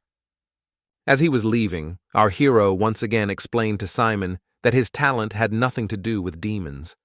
But the guy still didn't believe him. Jean even thought about calling Andrew so that he could put his son under house arrest again. On the way home, the guy started receiving a whole bunch of messages. It was a message from his classmate, who was the admin of a forum called Jean's Support Club. Philip and his friends caught a guy who was spreading bad rumors about our hero and selling a fake dungeon guide in Jean's name. When the guy heard this, he recorded a voice message, blacklist him so he can't buy manuals or gear anymore, and make a copy of his posts so I can post them on the forum. Philippe and his friends wanted to teach the gossip a lesson with their own hands, but Jean stopped them. However, our hero promised to reward the guys if they caught the gossip, and as a reward, he would give them a special guide with which they could go through all the dungeons. Especially since Jean was already preparing a guide to completing Land of Bones. But he will give the first copies to Philip and his friends so that they can complete this dungeon faster than anyone else. In addition, our hero asked to send a message to everyone. If anyone buys or sells pirated copies of the manuals, Jean will stop working with them. In fact, this should have been done from the very beginning. After all, someone could die because of pirated copies. But let's be honest, not everyone liked this limitation. After all, the original manuals are quite expensive. In general, after this news, people were divided into two sides. Some considered Bao a hero who allowed ordinary people to save money. But there were also those who fully supported our hero. In general, a real war has begun on the forums. As a result, all those who did not agree with the new rule voluntarily or forcibly left the group, and only those who were ready to support Jean to the end remained. Moreover, this whole story had a very unexpected effect. His group gained more than 1,000 new subscribers. This was good news, because now he had a stable income. Once home, Jean decided to see how things were going with his characteristics. And in general, everything was more than good. But then, opposite the line with talent, some kind of warning sign appeared. Trying to figure out what it was, the guy clicked on this sign, after which the talent improved to the second level. At the moment, our hero's highest stat is intelligence, a whopping 125 points with all the enhancements. The next goal is to reach 150 intelligence points without bonuses. After that, work on agility and constitution. After some thought, Jean contacted Curtis and asked him for gold level or higher priest equipment, as well as a set of weapons. 10 minutes later, Curtis sent our hero several options that suited his requirements. Jean chose the Star Healing Staff, Bone Necklace, and White Bird Jade Pendant. Plus, he also asked for stones for forging level 10 equipment. It was quite problematic to get these stones, but they were needed right now, because Jean was going to the Deadlands. In the end, Curtis understood everything and promised to get the necessary items as quickly as possible. All the items together with the forging stones cost our hero 2,400,000 alliance coins. Bone Necklace adds 10 points to Constitution, gives a regeneration effect and a one-time increase in health and defense. White Bird Jade Pendant adds 10 points to Intelligence and Spirit, also has the White Bird effect. When worn, a white bird will be summoned, capable of reducing damage by 30% from the received magical attack. The Star Staff of Healing is a special weapon for priests that adds 10 points to intelligence and temporarily increases attack. Having received everything necessary, our hero began forging. When forging, items can be improved, changed. In general, do whatever you want. Jean took the most logical path. He improved all his items to the maximum. In the long run, these improvements are minor. But for now, this is more than enough. All these improvements, preparation for getting the rank SSS in the Land of Death, when suddenly Jean heard someone running in the corridor. When he came out, he saw Alice, who had just come out of the shower. Hearing Jean's voice, the girl froze like a statue, after which she turned around and said, "Why didn't you tell me you were at home? I would have gotten dressed." "Sorry, I didn't know you were in the bathroom. Should I turn away?" the guy asked confusedly. "There is no point anymore. You have already seen everything you could. By the way, I have something to talk to you about," Alice added, blushing. "Sure, we'll discuss whatever you want, but first dry your hair and get dressed so you don't catch a cold," our hero responded. In general, the conversation will be about Anna. The girl has already complained to Alice many times that the profession of swordsman does not suit her. It is very difficult for her in single dungeons with a huge sword, even with new equipment. The guy was surprised to hear this, because Anna always handled the huge sword like a toothpick, and it didn't seem like it was hard for her. After talking to Alice, Jean promised that he would try to find a hero certificate for Anna so that she could choose a more suitable profession. This item is incredibly rare and very expensive, so she must be sure that she really wants to change her profession. Thanking Jean for his understanding, Alice stood up awkwardly and began to leave, when suddenly our hero said, "That's not all, is it?" And in response, the girl only quietly whispered something. "I can see it, go ahead," the guy added insistently. "Okay, but don't laugh after I tell you," Alice cried shyly. "Ever since we started going underground, we have grown very distant from each other. I knew that sooner or later this could happen. We've been together since childhood.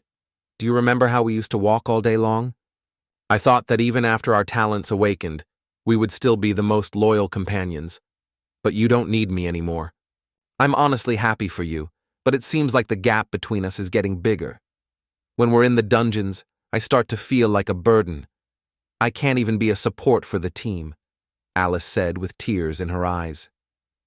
Coming closer to her and stroking her head, Jean whispered, "You think about this too much. No, you don't know what it's like to try to keep up with someone, only to feel more and more helpless. I don't want to continue to depend on you like I have all our lives," Alice added, crying even harder. But instead of trying to calm the girl down, Jean said, "I understand, and from this day on we will have new rules. No more junk food unless we're in a dungeon. We'll get up early in the morning and train together to increase your reaction speed. And in order to somehow motivate Alice, the guy gave her the giant's heart. I hope this gift will at least show a little how much I appreciate you. Alice, just believe in yourself. Your talent combined with your profession has unlimited potential. Jean continued in a gentle voice. Thank you, Captain. From today on, I will start training and stop eating at night, Alice cried, her spirits rising. But their conversation didn't end there. Alice threw our hero on the bed and asked to test her bionic tears potential. After which the girl, imitating a cat, said in a playful voice, Massage, washing, and cleaning, I can do all this. Waiting for the right moment, Alice attacked Jean with her fists. This was her way of showing her love. That same evening, Anna came to visit our heroes at the invitation of the guy. Jean called her because he was going to the land of death and wanted her to use her talent. Our hero was going to go into this dungeon alone, since the girls had not yet fully recovered from the giant dead forest. Before opening the portal to the dungeon, the guy had a choice of difficulty. And for Jean, the choice became obvious. If you go to such a unique dungeon, you need to take the maximum from it. The difficulty of the dungeon is Catastrophe. Seeing that the boy had chosen the highest difficulty level, Alice tried to stop him. But it was too late. Deathland. Recommended level from 15 to 25. Description: a forbidden zone for life, shrouded in death. Any living creature that enters here will become food for the army of the undead. This dungeon really did feel much more dangerous than all the previous ones. Based on his inner feelings, Jean prepared in advance and activated his talent to the maximum. At the very beginning, in the dungeon, our hero was faced with a battle with a legion of undead. This army of monsters guarded a unique artifact, the Holy Saber, which added 500% damage to the undead. This sword is designed to make it easier to pass the dungeon, so Jean will not use it, because then there is a chance of losing the SSS rank. There were several conditions to complete the dungeon. First, you had to hold out for 2 hours until the Holy Knights arrived, and second, you had to kill one of the bosses. But to get the highest rank, the following conditions had to be met. Kill all the bosses in the dungeon, destroy the death altars, do not use the Holy Saber.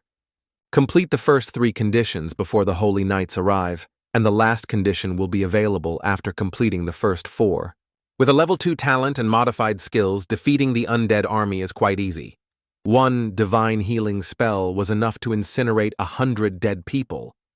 And with the skill Divine Star Flash, Jean finished off the rest of the undead legion. With updated gear and stats, Celestial Robes now provide a 90% increase to healing, which meant that the attacks were stronger. Now, Jean had to break through the second wave of the undead army and get to the first boss and destroy the Altar of Death. Wasting mana on killing monsters while the altar was intact was pointless, so Jean decided to just run through them. His main goal was the first boss and the Altar of Death. Now was the perfect time to use the new skill, a Tide of Blue Sea. In a matter of seconds, a sea of blood covered the entire battlefield. This skill placed so many debuffs on the undead that it resulted in instant death. Death Allar. A strange structure that continuously summons creatures from the underworld. There are 5 of them in the Land of Death, each guarded by a dungeon boss. Once destroyed, the summoning of undead in the current area will cease, but the creatures already summoned will not disappear. The first boss, Giant Zombie Butcher, a monster made of corpses, loves to tear enemies apart and devour them with his mouth on his stomach. Due to his unique form, he can be resurrected by splitting after death. Considering the boss's ability to resurrect, our hero began his attack with a sealing technique, after which he set an army of undead on him which obeyed his will. While the boss was distracted, our hero decided to concentrate all his forces on the Altar of Death. Luckily, 2 powerful spells were enough to destroy this altar. Now there will be no more undead in this zone. Meanwhile, the Giant Zombie Butcher was splitting his body in 2 to survive. But Jean quickly solved this problem with the sealing technique. After the death of the first boss, 2 more appeared, the Skeleton King and the Eternal Lich. To our hero's surprise, this dungeon turned out to be easier than he thought. It took him only a few seconds to kill the first boss and the first altar. And to make the dungeon crawl even more fun, Jean summoned the Master of Curses. This spirit had an old friend whose help Jean happily used. The dragon allowed our hero to avoid getting involved in pointless battles with the undead and concentrate on the bosses. Next up was the Skeleton King, the second boss of the Deathland. The Skeleton King, who empowers surrounding undead creatures, has the ability to control an army of skeletons to kill enemies. And along with him, there was the third boss of the dungeon, the Eternal Lich. This is a monster who voluntarily accepted the kingdom of death, turning himself into an undead with the help of dark and necromantic magic. Much smarter than typical undead creatures. Having found them, our hero gave the order to the Master of Curses: kill. In a battle against 2 level 15 bosses, our hero's spirit has little chance. Or rather, there would have been few of them if Jean had not helped him. The first to enter the battle was the Eternal Lich, as a servant of the Skeleton King. In an equal fight, these monsters are practically not inferior to each other. But the Eternal Lich had a slight advantage. The monsters around were on his side. However, one should not underestimate the Master of Curses. This spirit has an incredibly huge arsenal of skills. The Cursed Shield skill helped him repel the undead's attack, and he dealt huge damage to the boss. Eternal Lich begging his king for help. But now the Skeleton King was busy with our hero. The strength of these bosses lies in their teamwork and combined skills, so the best way to win is to fight each one individually. With the Blue Sea Tide technique, Jean deprived the monster of a third of its health, while also placing 2 debuffs on it. Meanwhile, the Master of Curses was already finishing with the second boss. As expected, without the help of his king, he is no threat. At least that was the first impression. Surprisingly, the Eternal Lich turned out to be much more resilient than expected. After the attempt to kill him failed, the boss began to attack the Master of Curse vigorously. For a while, the Master dodged, but after a long series of attacks, his energy was at a critically low level, and the Lich felt it, so he decided to use his strongest technique to kill the enemy. But the Master was faster. While the boss was gathering mana for the final attack, the spirit simply cut off his head. Eternal Lich has a special technique called Blood Freeze. The boss sacrifices his life, releasing ice magic in a wide area, dealing heavy damage to the enemy and applying a freezing effect.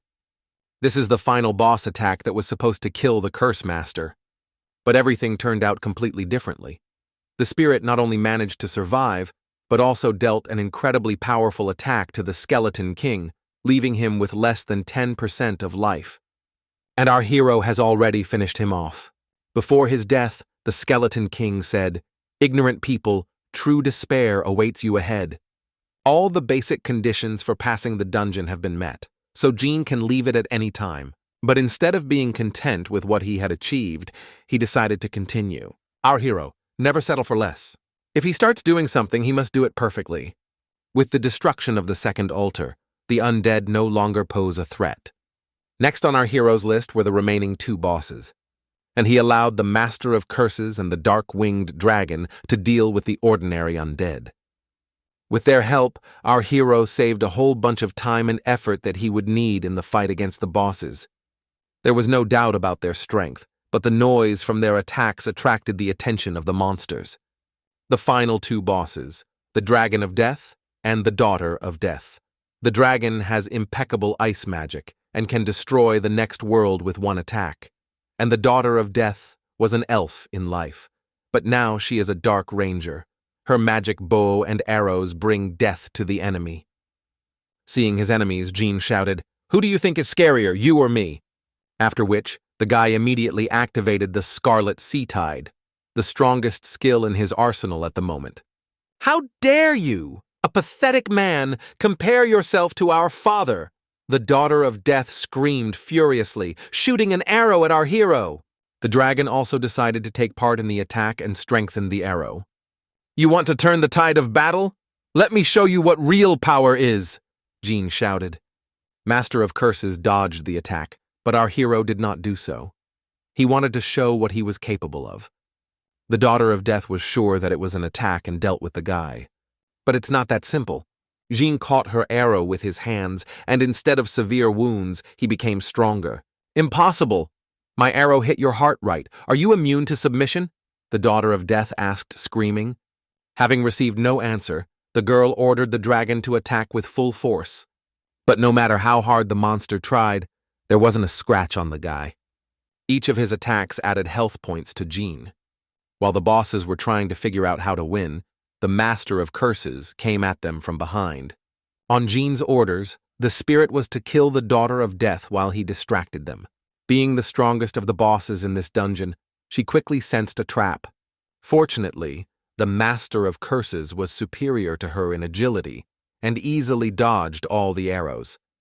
And as we know, archers are not capable of fighting effectively in close combat. So the girl summoned an army of undead to give her time to retreat. The spirit easily cut through skeletons and zombies, but before the daughter of death could retreat, the master deprived her of half of her health. But her arsenal included the skill of vampirism. By absorbing the souls of the undead, she restored her health. This meant that she had to be killed quickly and could not be allowed to retreat. In close combat, she was a lousy fighter, but she had a secret weapon. She had a talisman of control. Having taken over the mind of the Master of Curses, the daughter of death forced him to commit suicide. Possessing a very high intelligence, the spirit was able to resist the control technique. But he was unable to completely get rid of the influence of control, and the daughter of death decided to take advantage of this. Now immobilized, the master became an easy target for her. With every second, he lost more and more life points. Noticing this, Jean ordered him to take a defensive stance, after which the spirit took out his damned shield. But this did not change the situation much. He is still immobilized. At least he now takes 70% less damage. However, several accurate shots brought the spirit to a critical state. Seeing the life energy leaving his body, the daughter of death said, laughing, "Now you're finished. As soon as I'm done with you, I'll take care of your friend." When suddenly, her whole body became paralyzed. Jean used the reverse clarity technique on her. Now that she was in the role of the victim, Jean said in a dark voice, "Repeat what you said." During the time that the master was distracting the boss, our hero managed to seal the dragon and was able to come to his aid. Feeling the shadow creeping deeper, the daughter of death began to scream in pain. But most of all, she was interested in the question, why is Jean still alive? When suddenly the guy said, "Master, it's time to finish." After which the spirit cut off the dragon's head. Jean wanted the girl to see her comrade die and feel all his pain. Becoming furious, the daughter of death screamed, "You have no honor!" "What is honor to you to invade someone else's home and kill innocent people?" asked Jean. After which, using the reverse healing technique, he smeared the boss across the ground. Now that all the bosses are gone, it's time to finish off the altars. If they clear the altar completely, it's all over. Although this dungeon is special, it's not as difficult as expected. Jean and the master split up to complete the fourth requirement of clearing in 2 hours. The whole thing took them 10 minutes. The first 4 missions were successfully completed. Finally, it's time to find out the last task. Notice, Avatar of the Two-Winged Angel Kuro is about to descend. Unlocked Special Quest, Choice of Destiny. Option 1. Accept the reward from Kuro and give all the absorbed souls of the undead to the Holy Sword, then leave the earth. Option 2. Kill the Shadow Avatar Kuro. Is there another hidden boss in this dungeon? If you choose the first option, you can already get the SSS rank. However, if you choose the second option and complete it, you can get the Omega rating. The rank will be lowered to C in case of failure. To be honest, this notification took Jean by surprise. He had never heard of the Omega rating before. It is quite possible that our hero is the first professional in history who received such an opportunity. But the question is it within the guy's power to defeat an angel? If Jean has an idea about the abilities and capabilities of monsters, then it's hard to even imagine what to expect from an angel. With just one look, Kuro was able to cancel the Curse Master summoning technique. The overwhelming power of this creature was simply astonishing. Our hero was consoled only by the thought that he would not have to fight with this supreme deity. After all, the task clearly stated that he needed to defeat the dark avatar Kuro. All angel characteristics are classified. Description: Angel, a powerful creature born in the Holy Kingdom, an enemy of undead creatures, possessing divine power that opposes the aura of death. Coming down from the heavens, Kuro thanked Jin for the work he had done and suggested that he give the souls to the undead and simply leave. Leave? Wait, shouldn't I get a reward? After all, I killed the entire undead alliance. The guy responded to the angel's offer in surprise. Such impudent behavior of our hero greatly angered the angel. Human, you need to have a heart full of gratitude. Get out of here quickly and don't bother me, Kuro shouted angrily. For Jin, Angel's behavior was a surprise. No matter how you look at it, angel or demon, they are all supernatural monsters that need to be killed, otherwise they will kill you. Listen, Feathered One, I did all the work, didn't I? Why do you want to take credit for my accomplishments? Our hero asked with a slight smile on his face. How dare you communicate with me? I am an angel of the Holy Land. Do you really want to die by my hand? The angel said arrogantly. After which the guy attacked him with a robbery technique. It was clear from the very beginning that it would not be possible to come to an agreement with him, which meant that he would have to be killed. The only problem is that you'll have to learn about Kuro's abilities as you go. From his very first attack, it became clear that he was incredibly strong. After all, his entire body was filled with divine energy. Even though Jin knew that attacks using magic were harmless to him, that didn't mean he could be careless. Kuro is the strongest and fastest opponent our hero has ever fought. The density of his attacks was so great that Jin was forced to constantly dodge. The angel was completely confident in his victory, and not without reason. He identified our hero's weak spot as it seemed to him, and kept striking. In the end, one of the blows hit right in the heart, but a second before that, Jin managed to activate his talent. And instead of bleeding, the guy actually regained his strength. Kuro was very surprised. Seeing that his attack on Nu seemed useless, the angel became angry and shouted, "Don't even think that these tricks will help you. Behold the full power of the heavens, solar storm." Like last time, no result. Fortunately, Jin's talent doesn't care at all what kind of magic is used in the attacks. Debuff will always become buff. After such a powerful attack, Kuro needed some time to recover, and Jin took advantage of this moment to attack. Unexpectedly, the damage was less than usual. A second later, the angel took the initiative again and began to attack. At first, the chicken seemed scary, but now it doesn't seem that way. Maybe it's because it's just a projection and not a real body. When his attack failed once again, Kuro couldn't take it anymore and shouted, "Why don't my attacks work on you?" Anyone who saw how he defeated the previous bosses would not ask such a question. Kuro attacked again and again, but to no avail. The boss was sure that Jin had the immortality skill. When his energy reserves ran out and he stopped attacking, our hero said, "All you can do is to ruffle my hair and tear my clothes." After which the guy dipped the angel into the Scarlet Sea, taking away almost all of his life points. Kuro could have been played with a little longer, but Jin had already spent too much time in this dungeon. So, without any regret or hesitation, he finished what he started. After killing the boss, a notification appeared. You have killed the projection of the two-winged angel Kuro. The one-time dungeon Deathland has been completed. Reward: 1 diamond chest. But this was only a basic reward. For passing all the hidden conditions, the guy is entitled to an exclusive reward. Unique weapon of unknown quality, shimmering moon shadow blade. This blade is exclusively for our hero. When used, it gives 1 point to all stats and unlocks the abilities Redemption Form, Destruction Form, Moon Shadow Form, Absorption Evolution, Sea Moon Death, Silent Destruction, and Moon Shadow Rift. Absorption Evolution. An innate ability of an evolving weapon. Absorbing similar priestly weapons improves its quality, enhancing its characteristics and opening up new abilities. Redemption Form. Transforms into Redemption Blade. Each hit imparts healing energy to the target, restoring their health and unlocking the ability to use Sea Moon Death. Destruction form.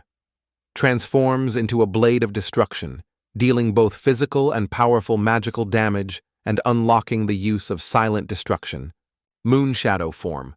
Initial form that deals physical damage and restores health proportionally to the damage dealt, unlocking the ability to use Moon Shadow Rift. Death of the Sea Moon, active skill. Focuses the energy of the moonlight, summoning a phantom jellyfish moon that restores the health of nearby allies and removes all negative effects for the duration of its existence. Silent Destruction, active skill. Focuses the energy of moonlight to create a powerful strike that deals massive damage to all enemies in the area and increases subsequent damage dealt. And finally, Moon Shadow Rift. Active skill. Temporarily enters a shadow form, unaffected and invulnerable to all types of damage, allowing you to quickly move to a designated location. In general, this blade can both kill and heal. 3 forms, 3 ultimates. It's almost a perfect combination with Jean's talent. From the diamond chest, our hero got 20 free attribute points, an ice bow and a diamond necklace of an ancient dragon. Also, the emblem of speed and attack. As always, the guy spent all his free attribute points on increasing his intelligence. Now, all of his basic stats are roughly the same as a level 20 professional. Just after leaving the Deathland, Jean thought about going to a few more dungeons while Anna's talent was active. The whole time our hero was in the dungeon, one guy was waiting for him, who pounced with a spear as soon as Jean came out. Whatever he did, this stranger sincerely wanted him dead. Because of you, everyone hates me. I have nothing to feed my family with, and all because of you. Was this management really so pitiful? The stranger screamed with fury in his voice, piercing our hero with a spear. Finished? Jean answered calmly. Initially, our hero wanted to simply teach him a lesson by restricting access to the manual, but this went too far.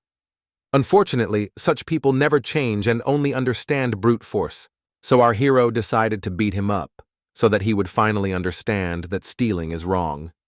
But even a couple of powerful uppercuts didn't bring this idiot to his senses. They're getting into a fight again. When suddenly, Jean noticed that this guy's body was completely covered in a demonic aura. Apparently, after our hero closed his pirate shop, Cao sold his soul to the demons of the abyss in order to take revenge. But even with the power of demons, the guy couldn't reach Jean. The demon came to Cao at his most vulnerable moment, when all his friends and family had turned away from him. The bandits he made a deal with beat him up. The love of his life left him because he became poor. In general, everyone he had ever considered close to him turned away from Cao. And for some reason, the guy thought that it was Jean who was to blame for everything that was happening in his life. And now, when even demonic power was not enough, Cao begged the demons to grant him the power of the abyss. The guy understood that this was a one-way street, but he no longer saw the point of being human. Now our hero had a choice: let Cao go or just kill him. It all depended on what the guy would do next. If he stopped, John would just let him go, otherwise he would kill him. In the code of the Professional Alliance, there was Article number 11, which allowed the use of any means against a person under the influence of the demon of the abyss. This is not the first time our hero encounters obsessed professionals. Unfortunately, Cao chose his own path. Despite all the warnings, he decided to go through with it and kill Jean. It is worth admitting that after receiving the power of the abyss, the guy became much stronger. He even managed to significantly injure our hero. Jan is not the type to try to save a person to the end. If Cao wants a fight, then he will get one. Having summoned the newly acquired blade, our hero went on the attack. Even if he chose the power of the abyss, Cao was still no match for Jan. At best, the guy reached the strength of a level 10 boss, but nothing more. Fighting in close combat, Cao thought that our hero was a priest who put everything into strength. He couldn't even imagine that Jean had such power just like that. Our hero was striking one blow after another. You may ask, why doesn't he use his skills? It's very simple. He was afraid that there were demons of the abyss nearby, and he didn't want them to know about his real power. After performing one simple sword combo, Jean realized that Cao was even weaker than he seemed. Even with the power of the abyss, the guy was unable to repel the simplest attacks. Despite his misdeed, John decided to spare Cao's life. He didn't care about the fate of this idiot. He just wanted to lure the demon into a trap. As expected, he appeared soon. The guy was just a pawn in the hands of the demons. So when he almost died, they used his body as a vessel. The demons of the abyss wanted our hero dead so badly for one simple reason. They wanted to take possession of Simon, but as long as the boy was focused on the two of them, they couldn't do it. With the help of the Huang family's influence, the demons wanted to seize power in the country. After the demon took over the boy's body, fighting became more difficult. The demon turned out to be much smarter and more capable than Cao. To hide his true strength, Jean would periodically take hits and then immediately heal himself. As for swordsmanship, the demon was inferior to our hero, but the guy acted carefully. The monster's only advantage was its overwhelming physical strength, but Jean compensated for this with agility. Our hero relaxed and threw the sword over his shoulder. "Good boy! I'm in a good mood today, so I'll make an exception for you. Join us and you'll stay alive," the demon whispered in a dark voice. These were the words our hero was waiting for most of all. "A tempting offer, but what can you offer me?" asked Jean. Releasing a huge amount of demonic power, the monster shouted, "Can't you see?" "I feel a lot of pressure," the guy replied. "I agree, it's really powerful. By the way, since we are negotiating, I wanted to ask you about a guy named Simon. He decided to kill your friends, didn't he?" Jean continued with a sly smile. "I personally recruited him, but he is so stupid that he did not even understand what I was offering him," the demon answered. "I see, that sounds like him. Even though Simon is a real jerk, it saved him that day." Jean noticed that as soon as the conversation turned to Simon, the demon began to behave very strangely, as if he was going crazy. Our hero started this whole conversation only to find out whether Simon was lying to him. Having found out what he wanted, the guy shouted, "You are fools! Why did you turn to this idiot when you could have transferred the power of the abyss to me?" "Why are you so interested in her?" the demon asked curiously. "I have already won the Alliance's trust. With my power, I can quickly rise to the leadership, and then I will secretly plunge all of humanity into chaos and destroy this damned world." Our hero answered with crazy eyes. For the demon, these words were a real surprise. After all, they had previously considered Jean a threat to themselves. "I hate all professionals, and my parents died for them. Those who have power ignored us. Mom and Dad sacrificed themselves to save me, while the professionals saved their money," Jean continued, covered in a dark aura. For the next few minutes, the guy, with anger and tears in his eyes, talked about how he hated all people. This monologue caused Demon genuine pleasure. Having absorbed all the pain of our hero, the demon finally decided to show himself. These creatures use negative emotions as food that makes them stronger. Having made sure that our hero sincerely longs for the death of all people, the demon decided to grant him the power of the abyss. Monster saw the guy as an ideal ally who didn't need any motivation. At some point, Jean himself believed in his hatred, and the thought even ran through his head about actually joining the demons. But remembering his true goal, the boy whispered, "Moonlight Blade." "I'm tired of these games. Now you'll find out what real destruction is." Seeing the dagger in the guy's hands, it finally dawned on the demon that he had been deceiving him all this time. With a monster like this, you have to be incredibly careful. Any mistake, and he could escape. So Jean unleashed a barrage of powerful attacks on him, not giving him the slightest chance. But even the destruction mode took away only half of the demon's life points. For a successful series of hits, Jean received a damage boost. This meant that now was the perfect time to use the strongest skill, Scarlet Sea Tide. In addition to the amazing damage, Jean placed 2 debuffs on the monster, Burning and Weakness. But even this was not enough. So the next thing to go into battle was Reverse Healing. "I'm dying." The demon understood why Cao, even with the power of the abyss, could not defeat our hero. Despite the seemingly inevitable death, the monster desperately tried to escape. But it was too late. Jean would never let such a big target escape punishment. Surprisingly, the demon still had an ace up his sleeve, namely, the Hand of the Abyss technique. Before his death, he wanted to take Jean with him to the next world, but it didn't work out. Our hero turned out to be too strong even for the demon of the abyss. He easily dodged all of his attacks, although the monster did manage to wound Jean once. But was there any point in that? No matter how hard the demon tries, the same end will await him. Before delivering the final blow, our hero allowed the demon to have the last word. And as soon as the monster began to speak, our hero immediately killed him. The demon of the abyss was defeated. Moonlight Blade absorbed the remaining soul of the demon. Now it gave not 1 point of enhancement to the characteristics, but 5. Despite the fact that experience is not awarded in real battles, the weapons have nevertheless become stronger. But now the question arises, can the sword be improved only by demon souls, or will any monster do for this? As expected, the noise of the battle quickly attracted the attention of ordinary people. Meanwhile, Jean was wondering whether he should tell the Alliance that his blade had absorbed a demon's soul. When suddenly a patrol service of professionals appeared, demanding that they lay down their arms and surrender immediately. Otherwise, they will open fire. To be honest, these patrolmen have an extremely inflated sense of self-importance. Not wanting to get into trouble, our hero decided to comply with their demands. As soon as Jean put down his weapon, the patrol said, "Sorry, but we still have to neutralize you. You won't even feel pain." To prevent sudden attacks from suspects, the patrolman uses a paralyzing skill to detain them. Fortunately, it's quite humane. Others check for signs of battle on the spot, provide medical assistance, and reassure residents by asking for information. Everybody do their job. 5 minutes later, they found out that the injured man was an academy student named Sao, and they also found traces of the abyss in his body. Possessed people are not that rare, unlike the next discovery. Near the scene of the incident, patrolmen discovered the body of the demon of the abyss. After examining the body, the patrolmen realized that the monster had been killed by a professional whom they had just detained.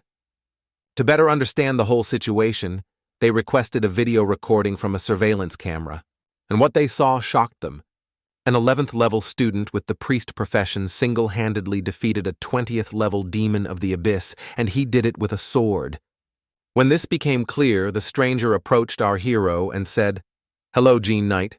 I am Paco, captain of the first squad for the destruction of the demons of the abyss. May I ask, was it you who killed the demon of the abyss? And that half-dead student, was he under his influence?" "Yes, I killed him.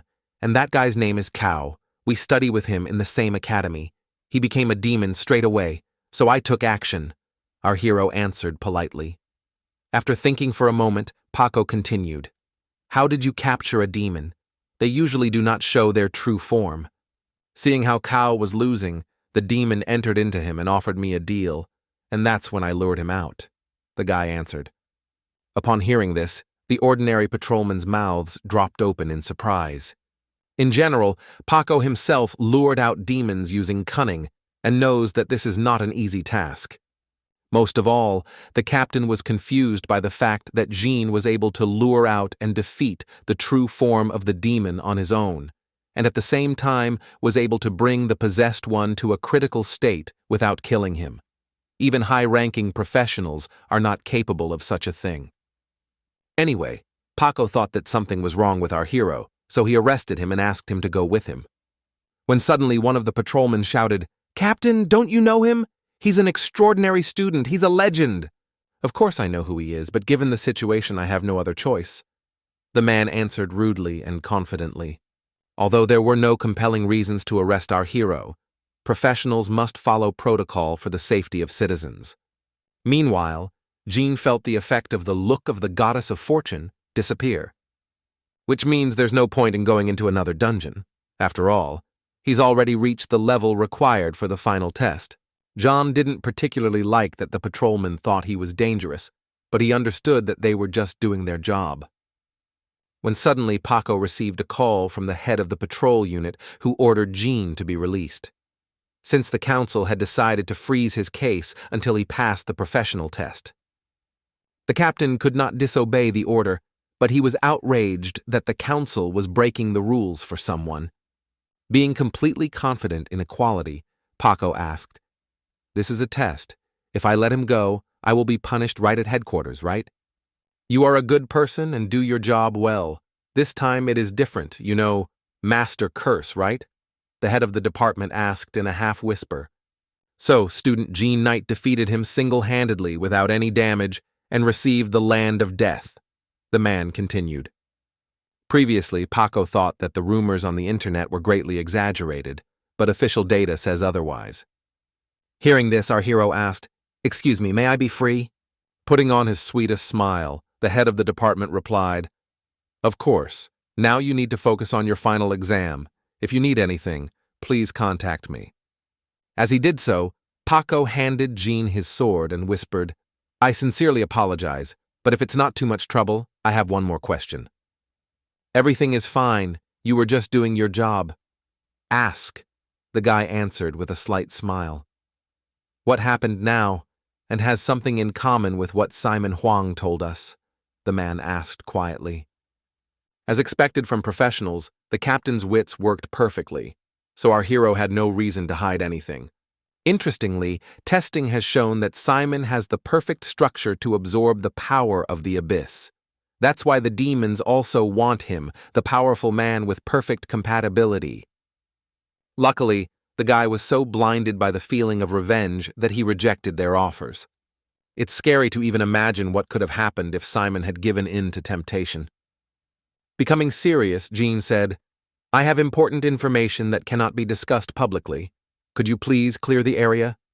Without further ado, the patrolman agreed to comply with his demands. On Paco's orders, the first active detachment leaves the territory, and the second detachment begins to clear the area of outsiders. While the area was being cleared, Paco prepared a device for personal conversation. Left alone, the head of the patrol department asked our hero to tell everything he knew. Taking out the blinking moonlight, the guy said, "This is an exclusive growing weapon that I got after clearing the Land of Death. After I killed the Abyss Demon with it, the weapon absorbed its power." "Wait, are you sure about this?" the man asked in a trembling voice. "Yes, there is little information about growing weapons. Even in the largest library in the city, I found nothing," added our hero. "I shouldn't tell you this. We know little about this weapon. In all time, humanity has managed to find only 3 such weapons. Unfortunately, I don't know more. Well, I can say one thing. From what I know, growing weapons can gain experience by defeating monsters in the dungeon and level up that way. No weapon has ever gained power after killing demons in the real world," the patrol leader said, a little worried. It turns out that our hero was the first one who managed to absorb the power of the demon. Based on all of the above, the guy had a theory. He thought his sword had brothers. Since people have already found such swords, it means there is a chance that there are many such swords. They can become a great advantage for humanity in the war against the demons. The man agreed with our hero's opinion. He also believed that such weapons were hidden in the dungeons, but asked not to announce this publicly for now. If the looters find out that someone owns such a unique item, they will immediately hunt him down. But it's not only marauders who can declare a hunt. There are plenty of bad people in the Alliance, too. In short, the man persuaded Gene to keep everything a secret for now. As a parting shot, the man wished our hero good luck in the upcoming final exam and promised that the Alliance would contact him as soon as the exam was over. When the conversation ended, Gene looked for the captain to return the negotiating device to him. When saying goodbye, Paco apologized to our hero once again and said that he could turn to him for help at any time. Meanwhile, General Sanders, the head of the patrol department, was making a report to the council. Sanders told everything he learned from our hero. After listening to the general's report, Andrew Huang took the floor. "This is Gene, not only extremely strong, he also thinks big. Among his generation, I have seen only one such person, Agnes Fornstein. To be honest, I didn't expect that our children would have another such exceptional person. In general, the council decided to support Jean even more. After all, in the long run, he could be the one who saves humanity." During the meeting, the top management actively discussed the abilities of our hero, his weapons, and his team in general. But all this time they were not alone. The demons, from the very beginning, heard their entire conversation, and now they know that Jean has a blade that can absorb the souls of monsters. Sensing danger, the demons awakened their most powerful weapon. Meanwhile, Jean finally returned home. But to his surprise, there was no one at home. At least that's what it seemed like at first glance. Alice hid behind the sofa. Seeing our hero looking around, the girl began to let out a terrible howl. As children, they often played like this, scaring each other. Noticing a head with pink hair sticking out from behind the sofa, Jean said, "Alice, I see you." "Brother, you could at least pretend to be scared," the girl answered, upset. "Didn't you say you'd work a lot, but you're at home, resting?" our hero added with a slight smile. "What makes you think I was resting? Look, I reached level 10, Alice said proudly, opening the statistics tab. "What? You raised 2 whole levels so quickly?" our hero shouted, not holding back his surprise. The girl agreed to tell how she did it if John agreed to play with her tomorrow. Trying to understand what the catch was, the guy examined the girl's body, trying to find at least some clues. "Okay, that's enough. Scarlet did all the work for me," Alice answered happily. "Who the hell is Scarlet?" Jean asked. "You seem smart, but you're so stupid. Scarlet is a spirit that appears when I activate the biomechanical tears," Yellis answered. Biomechanical tears, a new skill that only works when clearing a dungeon alone. Thanks to this, Alice received double experience and took all the rewards from the chests. But the most amazing thing is that the spirit can go to the dungeon alone. That is, while Alice is busy with her business, the biomechanical tears will clear the dungeons alone. By the way, right now, Alice sent Scarlet to clean out the lair of the Nightmare Loch Ness. Plus, the girl can track her progress in real time through the skills window. Leaning as close to Alice as possible, Jean whispered, "So your talent helps you level up while you're doing nothing, and you can track your progress in real time?" Alice, a little embarrassed, replied, "Yes, Scarlet can really help me. Are you jealous?" Sitting down on the sofa next to the girl, Jean replied, "Actually, I envy you. I want an assistant like that too. Does she have a fatigue parameter?" "Jean, you are such a fool sometimes." "Of course not. How would I have reached level 10 in one night?" Alice continued with a smart look. "Great. In that case, we need to change the strategy of distributing points from 10 to 20. Jean got into his phone and whispered, "Repeat what you just said. My point distribution strategy?" the girl whispered with wild eyes. "Yes, I need to adjust the optimal method of distributing your points, which is based on your talent, as well as the skills and equipment you have," Jean answered, without taking his eyes off the phone. "Well, that's very fair. I'll send you everything now," Alice shouted joyfully. "Okay, I'm waiting. Oh, and I almost forgot. Send me your parameters, height, weight, and volume," added our hero. After kicking Jean, Alice screamed hysterically, "Why do you need this?" "Calm down. This is necessary for a correct evaluation system.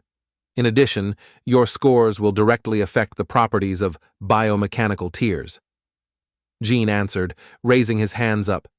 "In low-level battles, it doesn't matter if you lose to a small monster. But in high-level battles, it's the small details that matter. Even a small difference in attributes can change the outcome. And how much will it cost to fix these small deficiencies at a later stage?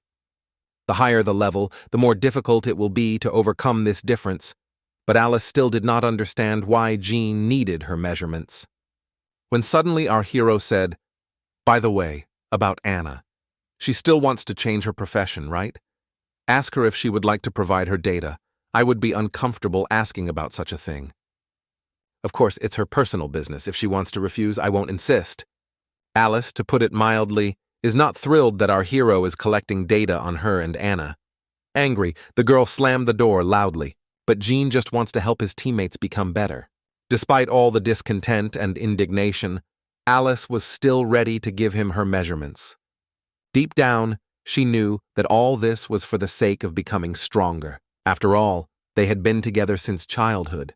Having a very sexy body, Alice thought, should I give exact measurements? Gathering all her willpower into a fist, the girl threw out the padding from her bra and began taking measurements. And the result did not please her. Bust girth 80B. All her life, she drank a lot of milk and ate cabbage, but her breasts never grew. Alice had always been embarrassed by her small breasts, but what she worried about most was that John would laugh at her because of them. When suddenly the girl started crying, she was afraid that after our hero learned the truth, he would stop looking at her as a girl. And at that moment, a brilliant idea, as it seemed to her, came into her head. Alice wanted to enter Scarlet's details. After all, they are essentially the same person. For this, the girl even recalled the spirit from the dungeon. Scarlet didn't like Alice's idea either, but unfortunately she couldn't refuse. Alice thought this plan was perfect because Scarlet's body was simply stunning. Meanwhile, sounds of fighting could be heard from her room, and so it went on for 10 long minutes, and all this time, Jean waited patiently. After another 10 minutes, the girl finally came out of the room and handed over a questionnaire with her measurements, where her breast size was highlighted in large print. After reading the questionnaire, the guy said in surprise, "Your details." "Is something wrong?" Alice asked nervously. "Are you sure everything is measured correctly?" Jean continued, puzzled. "I'm sure that was the data during my last medical examination," Alice replied, pretending to be offended. "Okay, just remember that if the data is wrong, our strategy will fail," the guy whispered, sensing the lie. Unable to withstand the pressure, Alice snatched the form from his hands and began to correct something. The girl corrected the most important column for her and wrote in her real breast size. After which, Jean hit her on the forehead with his finger and said, "Who are you trying to deceive? You and I have known each other since childhood." "Well, it doesn't matter what's going on with Anna," the guy continued. She refused. "I say literally, I can't bother the captain. He's already done too much for me. He already gave me a tattoo and a gun. How can I ask for more?" Alice added, trying to imitate Anna's voice. And yet, the girl sent a complete medical record. Jean knew that sooner or later he would face this problem. The problem that his team was made up entirely of girls. Anna, due to her modesty, is unlikely to want to change her profession, which could cause problems in the future. Throwing files with all of Anna's data, our hero said, "Since we became one team, we can't leave her, even if she doesn't want to, especially since she's talented."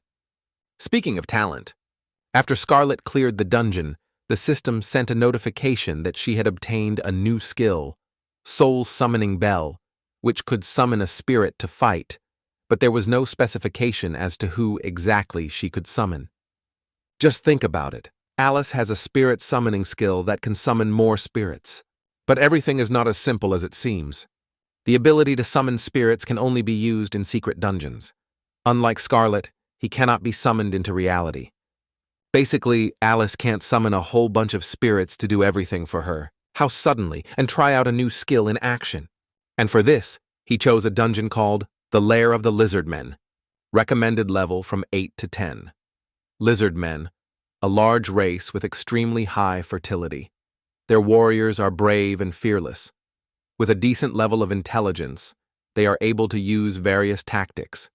However, their individual strength is low. Only upon entering the dungeon did the girl notice that Jean had changed his staff for a sword. "You'll like this!" the guy shouted, then hit Alice with his sword. At first, the girl thought that Jean had gone crazy, but after the blow, she felt her whole body filled with power. "This is simply amazing," Alice whispered in surprise. Wanting to show off her new power, the girl called on Scarlet. Why did she activate the exclusive skill Soul Summoning Bell? Each time this skill is activated, it establishes contact with a spirit from a specific dungeon and then calls upon it for assistance. This time, at Scarlet's call, the spirit of the giant guardian tree appeared. This is a spirit of colossal size, level 10, with quite good skills. In addition, all of his stats are significantly higher than his class, indicating that he is a dungeon boss. In the future, if Alice develops this skill, she will be able to summon bosses of a higher level. Overall, the Spirit Summoning Bell is very similar to Jean's Curse Master summoning skill, only in an improved form, as it has no recharge time. In essence, Alice single-handedly raised her talent level from legendary to semi-divine. When suddenly our hero shouted, "Let's get started and let's check out this giant." To which Alice happily replied, Agreed, it's time to start. Under the control of the girl, the summoned spirit carried out all her orders, even if they were fatal for him. In theory, it shouldn't be difficult for a giant to kill all the monsters. The only problem might be if the lizard men lured him into a trap. But for now, everything was going great. The monster independently activated his combat skills and killed enemies. Despite his very modest level, his strength was simply amazing. With just one heavenly strike, he killed more than 24 monsters and created a shockwave that knocked down all the lizardmen within a radius of kilometers. Heaven's strike reminded Jean of the skill of that Goblin King. But the attack range is much wider and the damage is much higher. After thinking for a moment, our hero said with a sullen look, "Alice, can I try to fight against him?" "No. Now he's your teammate. You can't just kill him, especially since there's another boss waiting for us ahead. This is a good opportunity to see how the whole fight's alone," the girl answered indignantly. "You misunderstood me. I was talking about biomechanical tears," Jean continued with a smile. Scarlet clearly didn't like this idea. Trying to escape, the spirit hid behind Alice, who refused the guy his request. To be honest, our hero didn't understand what the problem was, because Scarlet could be reborn. And yet, Alice said no. After which Jean asked the giant to leave the lizardmen boss for him. Of course, it's cool to go through a dungeon without much effort. But for the guy, this style was not suitable. In order for his blade to progress, he personally had to kill all the monsters. So, while the girl was resting, Jean was chopping up the lizardmen with great enthusiasm. To the guy's surprise, his basic attack damage became much higher. Previously, it took about 4 hits to kill a monster with that much health. And now 2 is enough. And Alice noticed it too. After the moonlight absorbed the demon's soul, he greatly improved his characteristics. Previously, the guy dealt damage at a long distance, changing the principle of action of healing skills. But now, he can also fight effectively in close combat thanks to his new sword. But unfortunately, this will only work for normal monsters. But for more serious opponents, Jean has his talent and skills. But this is if we talk about basic strikes without using special sword skills. Jean was sure that if the base damage had improved, then the critical damage had also become higher. Having entered the state of silent destruction, the guy will prepare to strike. The result exceeded all expectations: speed, power, and damage. Absolutely all indicators became higher. In silent destruction mode, our hero needed only one attack to destroy an entire squad of level 8 monsters. At that moment, Alice realized that despite her increased level, the gap between them was still as big, so she also entered the battle. Jean was glad that despite the gap between them, the girl still strived to become stronger. It's time to see the power of the moon's shadow between the cracks and the oath of the ocean and the moon. Having completed all the preparations, our heroes went to the lair of the monsters, where a whole army of lizard men was already waiting for them. They would have to fight 300 level 10 guards at once. Alice was worried that they wouldn't be able to overcome them. But Jean gave her confidence by saying that he would keep her spirits safe and sound. To begin with, the giant had to destroy the walls of the fortress in order to sow panic among the enemy ranks. With the help of our hero's enhancement, it turned out to be very easy to do this. After the fortress walls fell and Jean and the giant made their way deeper into the lair, Alice and Scarlet began the cleanup. Being completely surrounded by lizard men, our hero activated the moon shadow form. Now he is invulnerable to any damage for 3 seconds. His movement speed and attack speed are also increased, and the ability to teleport over short distances is also activated. Moon Jellyfish Illusion was then used. All allies' debuffs were cancelled, and lost health points will be replenished within 15 seconds. After a third of the monster was destroyed, the main boss of the dungeon appeared on the battlefield. Ignoring all the mobs completely, Scarlet ordered the giant to focus on him. The king of the lizard men was superior to the summoned spirit in level and also had the support of his army. Nevertheless, they fight on equal terms. Jean noted that Scarlet was quite reasonable and did not require additional instructions from Alice, but that the strangest thing was that the great guardian tree obeyed only her. And the giant himself is incredibly strong for his level, but he is seriously lacking in agility. Since Jean had seen enough and tested most of the skills he had gained with the new sword, he decided to finish off this boss to get more experience. With new skills and increased stats, even a mid-level dungeon boss can be killed with just one reverse heal spell. Feeling Jean's true strength, the giant was enveloped in familiar feelings. Despite being just a summoned spirit from the other world, he is conscious and capable of independent thought. Approaching our hero, the giant bowed his knee, after which he said, "My lord, before I return to the kingdom of the dead, I would like to ask you a favor." It seemed strange to Jean that the spirit he was seeing for the first time was asking him for something. Even though the guardian was now fighting for them, our hero still feared that in the future he might rebel against people.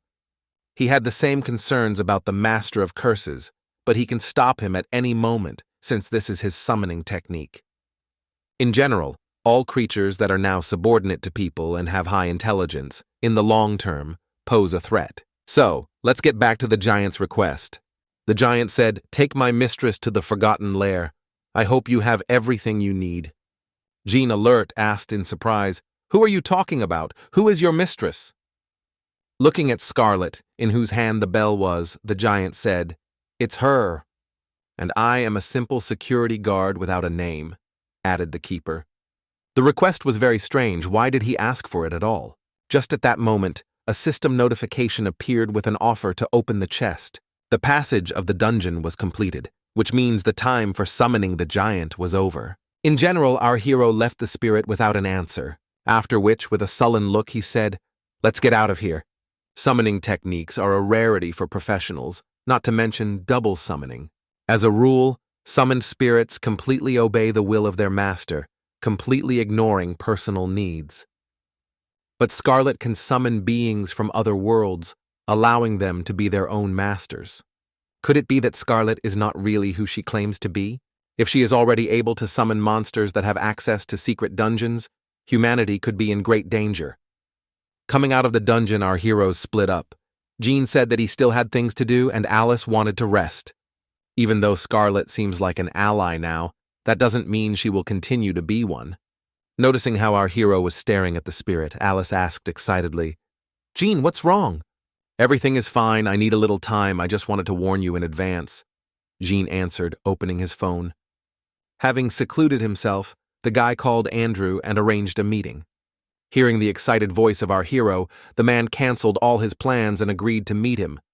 Skipping all unnecessary formalities, Jean said, "Andrew, you must understand that I have enough strength to pass the Forgotten Lair." "There is no doubt about it, I think you want to ask. Why didn't anyone tell you about this dungeon before?" Andrew answered, pouring tea. Our hero was a little alarmed that Juan was talking about it so simply. "Actually, that's one of the questions. You're worried that this will affect my thinking, and you want me to take the final exam first?" Jean continued. It was clear that this question put Andrew in a difficult situation. The thing is, the man was worried that the guy didn't even suspect how complicated this dungeon was. "Jean, understand that this dungeon is 100 times more difficult than the secret world you've already encountered. Even the normal mobs are diamond level. Most of the professionals couldn't even escape from there," Andrew answered with a heavy voice.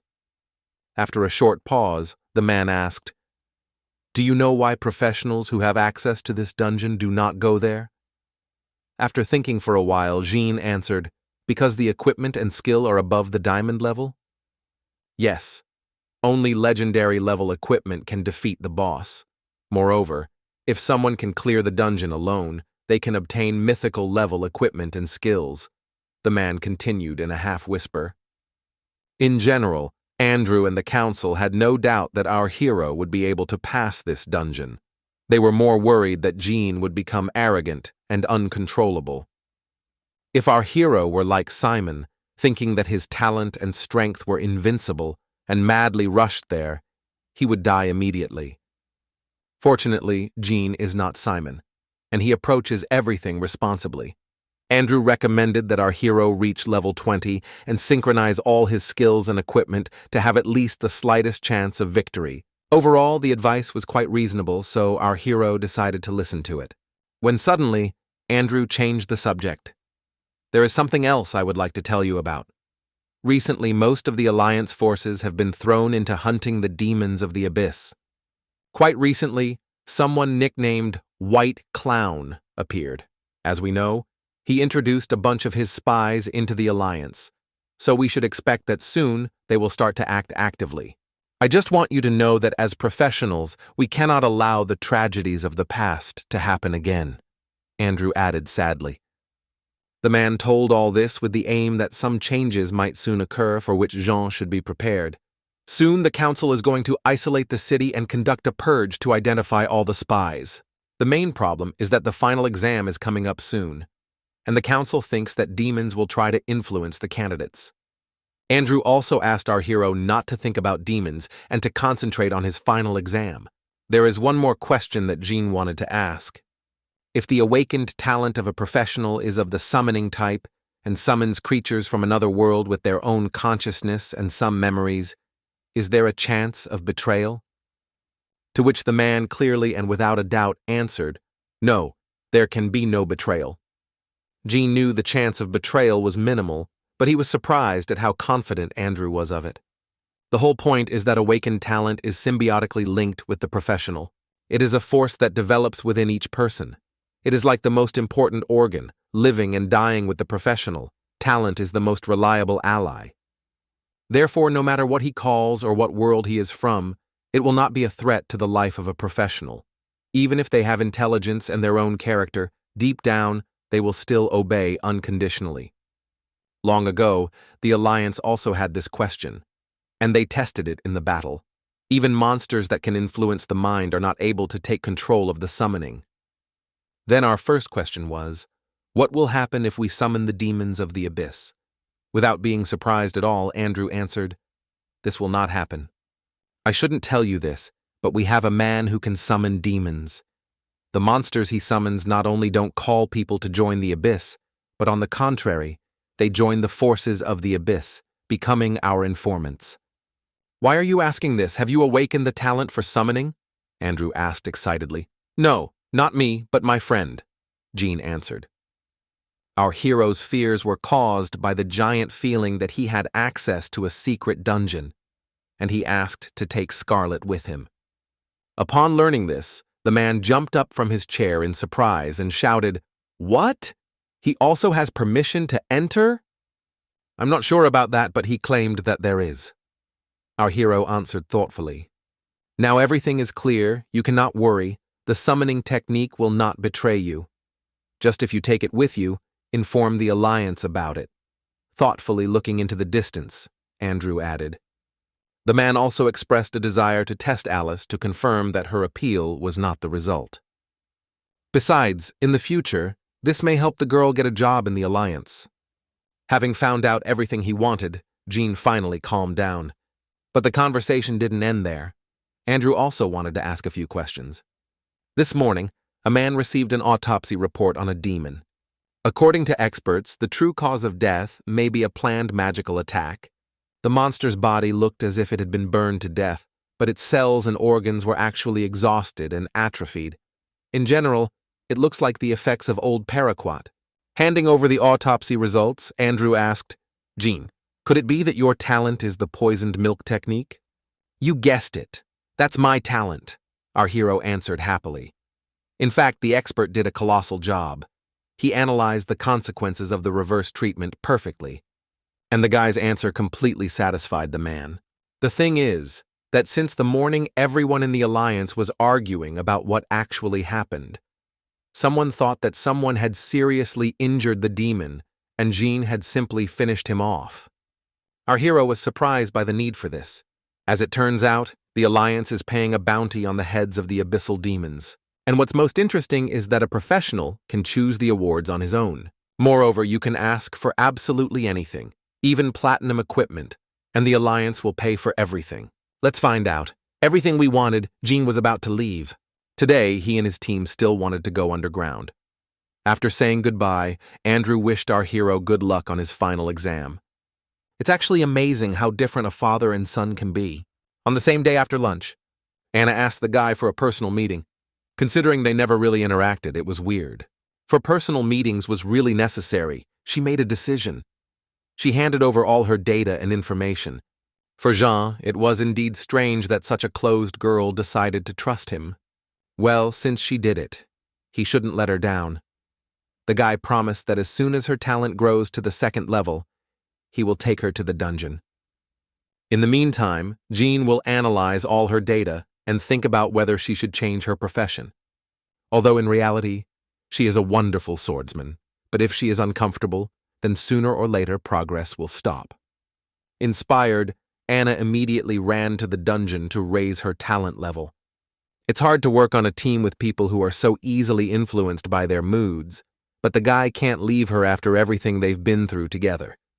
Taking the data from the previous dungeon and adding the body data to it, Jean will perform the calculations. He already had the data that Alice had given him regarding Anna's equipment and skills, but reaction speed, physique, and stress resistance were also very important. Since the last time they went into the dungeon together, the current data on Anya is not yet entirely accurate. At the moment, apart from her talent for luck, the girl really doesn't stand out. Just in case, Jean decided to prepare a plan so that even without revealing her talent, she could pass the shift test. Because class change trials are a solo dungeon, and luck alone is not enough for it. Meanwhile, in the Lair of the Fallen, the spy codenamed Smoker was deeply concerned that their handler had been killed. Black Fist was also worried about this and suggested killing the curator's killer. However, the gambler disagreed with them. He thought it was too risky since the Alliance had spies everywhere. And as soon as the Fallen reveal their power, they will be killed immediately. The fox was in solidarity with the gambler. Now, most of all, she was worried about who would be their new curator. But despite the fears of their colleagues, the Black Fist and the Smoker were not going to give up their idea of revenge. Only instead of killing our hero personally, they wanted to add something to the final exam, namely the Cursed Talisman of Iho, which when activated raises the level of any dungeon to Catastrophe and summons a boss that was not previously in this dungeon. When suddenly, 2 cards flew past the head of the Black Fist. "What idiots are you? You think the Alliance will let you get so close to the target?" the gambler said angrily. "Hey, cutie, don't be angry, it doesn't suit you. What do you want from these 2? You know that they have problems with their heads? Let them do what they want, but then don't count on our support," the fox added in a sexy voice. It was unpleasant to hear this, but no one wanted to quarrel with the fox. As a result, the gambler stopped trying to convince them and simply left. Suddenly, the talisman started to behave very strangely. The manifestation of such activity could only indicate one thing: the Supreme Demon of the Abyss has contacted them.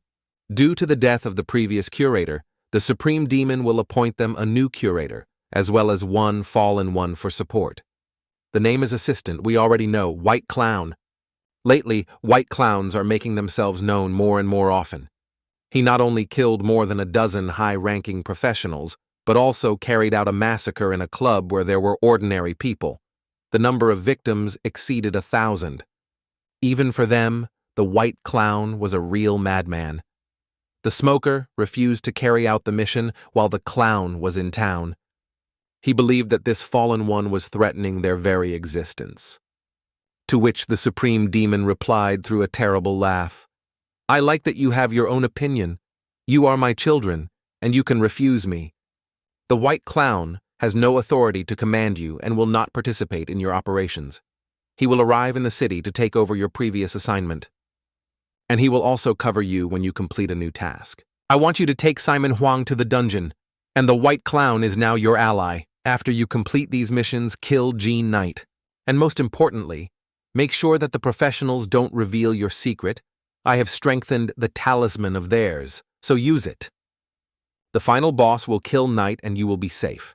The next day, the award ceremony for our hero took place at the walls of the academy. Alice was there too, eavesdropping on the students as they marveled at our hero's achievements. Alice also witnessed the students discussing what danger now awaited him ahead. The girl pretended to be offended by Jean, but in fact, she was very worried about him. During the ceremony, Principal Carlyle gave a heartfelt speech, calling our hero the hope of the Alliance and the pride of the Academy. But Jean objected and said that every professional is the hope of the Alliance and the pride of the Academy. As a reward for killing the Abyssal Demon, our hero is given a whole set of platinum-level equipment and skill books. But there is no particular point in taking everything.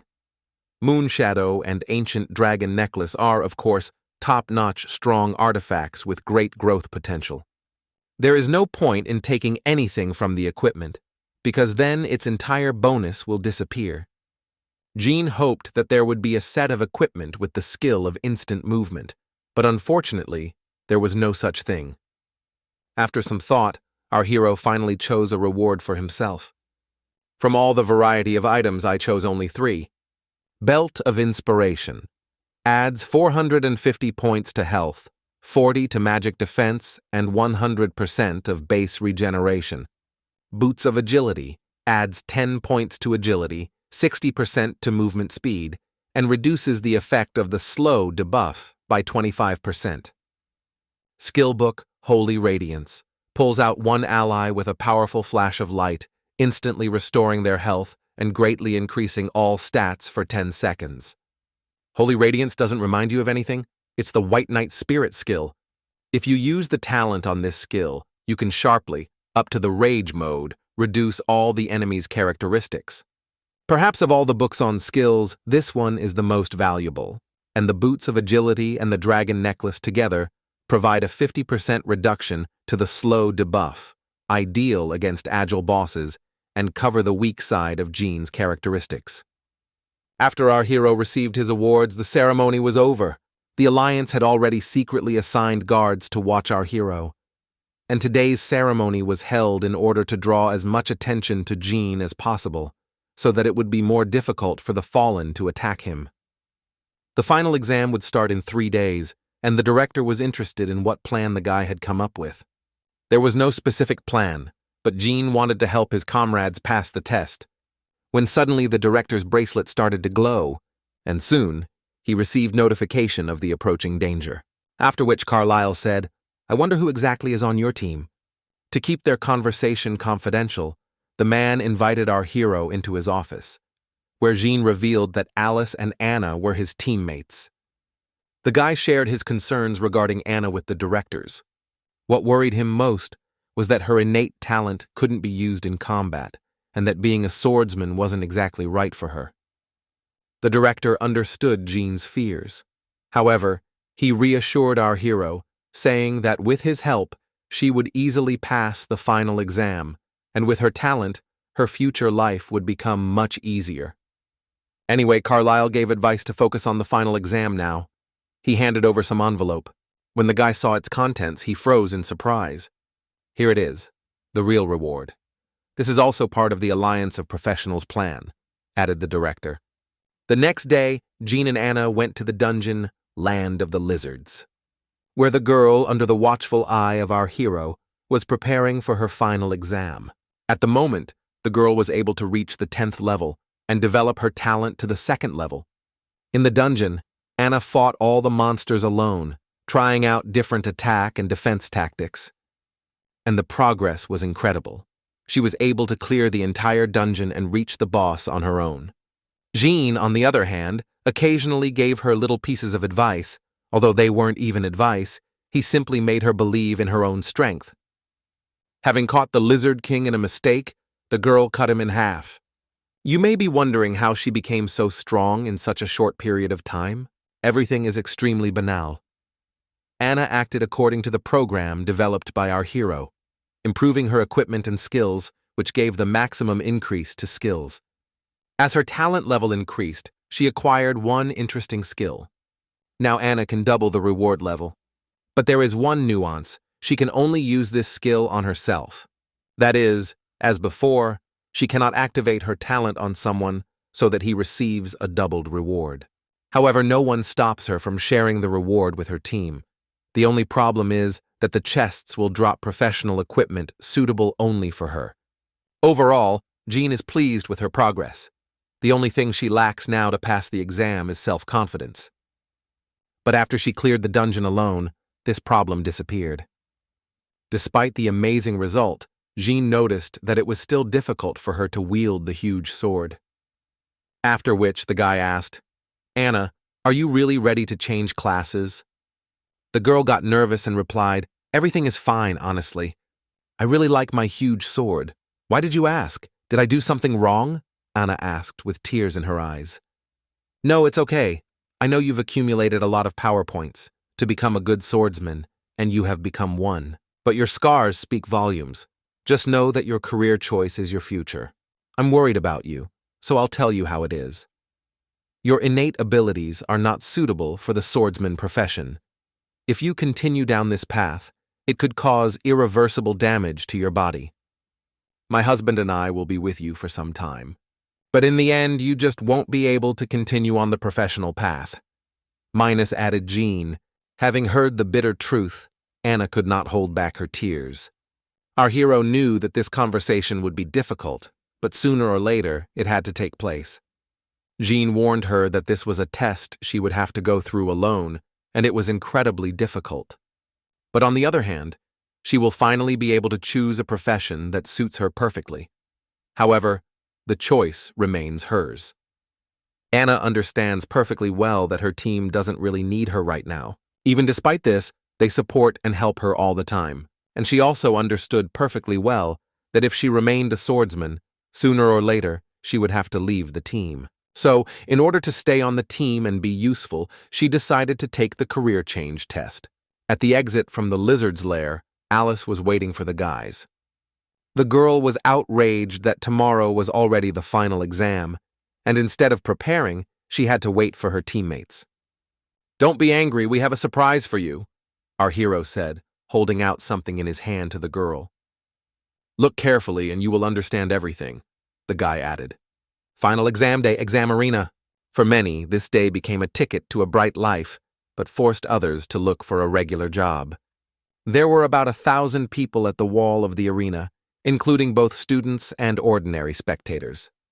Despite the very tense situation, Alice and Anna were completely confident in their abilities. When suddenly someone called our heroes. Turning around, the boys saw Alice's parents standing with their poster and joyfully shouting something. Seeing this, Jean said in surprise, "Alice, didn't you tell your aunt and uncle anything?"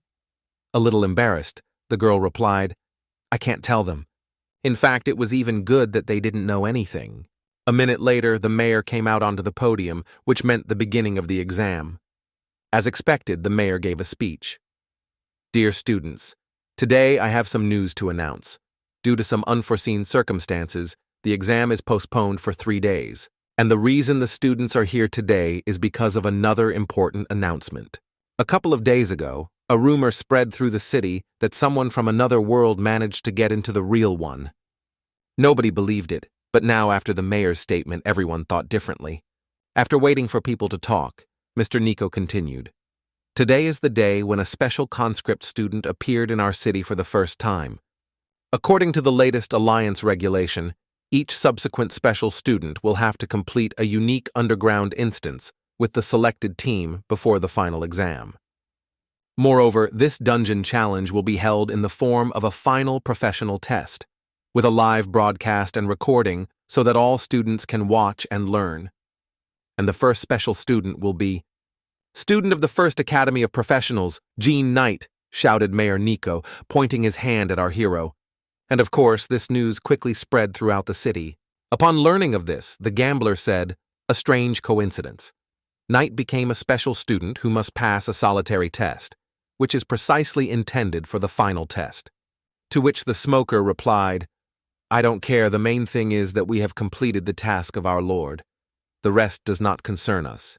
Now the gambler only needs to make sure that Jean enters the dungeon alone, then activate the cursed artifact and report everything to the supreme demon. The only thing the Fallen feared was that the patrol would find traces of the abyss in the test, and stop the test, and then follow their trail. But for this task, the gambler was not chosen at random. Of all the team, he is the one who can best hide his strength from prying eyes. Meanwhile, the Black Fist grabbed Simon. Our hero's test will begin any minute. As soon as Jean went out on loan, Nico asked in a whisper, "I understand that the director already told you everything in advance, right?" Yes, we know everything, the guy answered. Having learned everything he wanted, the mayor began the procedure of unsealing the final gates. Since this dungeon was a final exam, there was no information about it. The only thing everyone knows is that his level is above 10, and that's it. Upon entering, our heroes received the artifact Bone of Return, with which they can leave the dungeon. When suddenly Jean received a notification. If you are attacked, the return bone becomes unavailable. Warning. Under the influence of an unknown artifact, the difficulty of the dungeon has been increased to Catastrophe. Bone of Return disappears, and here is the gift left by the fallen for our hero. Having received this notification, Alice shouted, "John, is this it? Yes, the dungeon has mutated," the guy answered in a calm voice. Under the influence of dark magic, the structure of the dungeon has seriously mutated, new zones and monsters have appeared. Although some will remain the same, the main goal is to survive. Realizing that death could await them around every corner, Jean ordered them to take up defensive positions. Initially, the bosses in this dungeon were 3 intelligent humanoid monsters, gold level. The difficulty was to repel coordinated attacks from all bosses at once. The key evaluation criteria were the time of completion and some details, such as mistakes made, damage received from skills, and so on. When suddenly Alice said, "To tell the truth, if the fallen had not changed the dungeon, then it would not be difficult to pass it." "That's for sure, we could have done it in a minute," Jean answered with a slight smile. Such confidence in their abilities caused a whole wave of indignation among the spectators, because many of them had passed through this dungeon before, and many almost died there. The gambler had also been watching the live broadcast from the shadows all this time to make sure their plan had worked.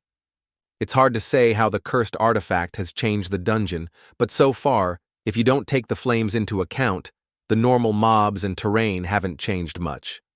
However, just a couple of minutes later, our heroes encountered the first changes. A clan of poisonous snakes awaited them. These are level 15 monsters. These monsters are found only in one dungeon, Misty Stones, but after mutation, they appeared here.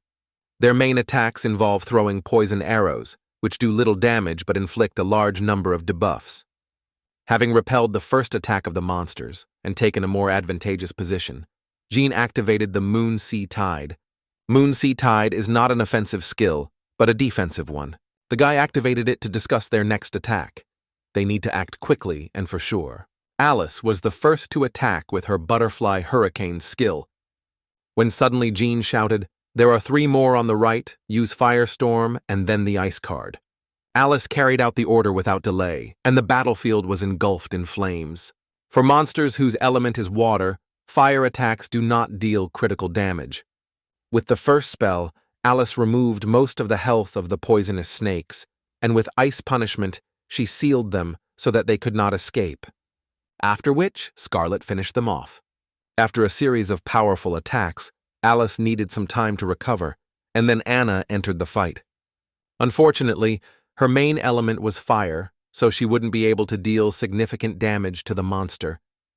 This plan was invented by Jean, and believe me, he took into account all the nuances. With the Splash skill, the guy increased the girl's damage by 50% for one attack. And this buff was more than enough to kill all the remaining poisonous snakes. But at that moment, Jean heard someone moving behind him. Even though he wanted the girls to handle the initial monsters, he had to intervene and kill one archer who was aiming at his back. Even though the guy held back his strength, the explosion was still powerful.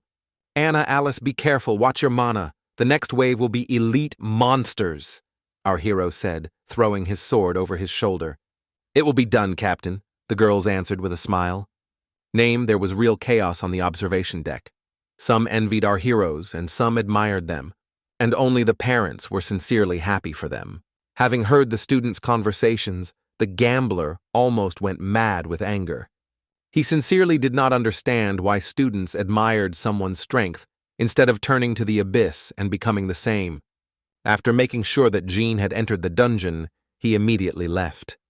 At that moment, the Alliance agent who was monitoring him reported, "Target number 3 has left the room." "Outside the city!" From this moment on, the operation network began. The Alliance had been tracking down some of the Fallen for some time now, and were just waiting for the right moment to catch them all at once. Priority target, Fallen 1 codenamed Gambler. The combined forces of the Alliance had been preparing this operation for several months. They had no right to make a mistake. A gambler, although a master, can hide his strength. But his delusions of grandeur caused him to make a couple of mistakes, which allowed the Alliance to track him down. A couple of days before the final exam, the card player left one of his cards in a park outside the city. It was a remote explosion card, so he just wanted to have fun, but in doing so he brought trouble upon himself. The Alliance obtained a sample of his dark mana, so Squad 2 quickly tracked him down as he left the city. Acting according to the regulations, Captain Marie offered the gambler a choice. Either he would refuse the power of the Abyss and surrender, or they would kill him. The Fallen didn't have time to give an answer before the agents caught him. The gambler was sure that one of his own had turned him in. Despite this, Marie still suggested that he surrender. However, the gambler made his choice. He remained faithful to the Abyss. All in all, it was not surprising that Marie ordered him to be killed on the spot. Very quickly, the agents realized that they had underestimated the gambler. Aura alone was terrifying, not to mention her skills. As soon as the Fallen One was about to activate one of his cards, the very day that was watching him was already valued. With a precise shot to the head, the agent interrupted the card's activation. This bought some time, allowing the Alliance agents to launch an attack first. The combined attack of the professionals dealt a simply colossal blow that would have destroyed any level 15 boss. But we shouldn't forget that the gambler is not just a Fallen One. And such an attack will not kill him. The guy called upon the powers of the Abyss. Having absorbed all the available power of the Abyss, he received a bonus to attack, and having entered the Rage mode, all his characteristics increased. Marie and her squad were prepared for something like this, so they brought along agents with deterrent skills. Initially, it was assumed that the fight would be much easier. The Alliance did not know that the gambler became close to the Abyss, and discovered some of its hidden functions, such as fast regeneration. The guy found the agent's attempts to kill him funny. After all, he is much stronger than all of them put together. Having suppressed the agent's forces, the Fallen One went on the attack. He managed to seriously wound 2 privates. He was so distracted that he did not notice how a suspicious butterfly landed on him. In fact, this butterfly is a sneak attack that deals critical damage and pierces through the enemy. When receiving such a large amount of damage instantly, even the powers of the Abyss are useless. And only a high-level assassin could do something so powerful and hidden. And we return to our heroes. After passing the poisonous snakes, they met the poisonous frog monsters of the 2nd level. And don't let her low level confuse you. Believe me, the amount of buff she has makes her incredibly strong. Jean kept the monster at bay with his attacks. After all, her only way to attack is with tongue strikes, which have a very limited range. But our hero didn't take into account that this dungeon had mutated. Compared to a regular poisonous frog, this one has a much larger attack radius. The moment when the monster hit our hero directly and did absolutely no damage caused a real shock to the audience. After the first failed attack, Toad began to act more aggressively. With the cut wrapped around his tongue, Jean began to tease the monster. Watching everything that was happening, the spectators could not understand how our hero managed to avoid injuries because the monster hit him right in the shoulder. But this is not the only thing that raised questions among viewers. They didn't understand why Jean kept dodging and not attacking. And also, why do Anna and Alice just watch and do nothing? But soon, everything became clear. Our hero was simply luring the monster so that the girls would kill him with a combined attack. But unfortunately, even that wasn't enough. The boss still had 70% health left. Even though the girls were upset that they couldn't kill him, everything went strictly according to plan. After the joint attack, the girls retreated and went on the defensive to replenish their mana reserves. While our hero finishes off the poisonous Toad. After killing this monster, the guys received a power-up, a poisonous blade. When suddenly Alice screamed, "Jean! Exactly 40 seconds, we have a buff!" Meanwhile, the Alliance agents, with their combined efforts, defeated the Gambler.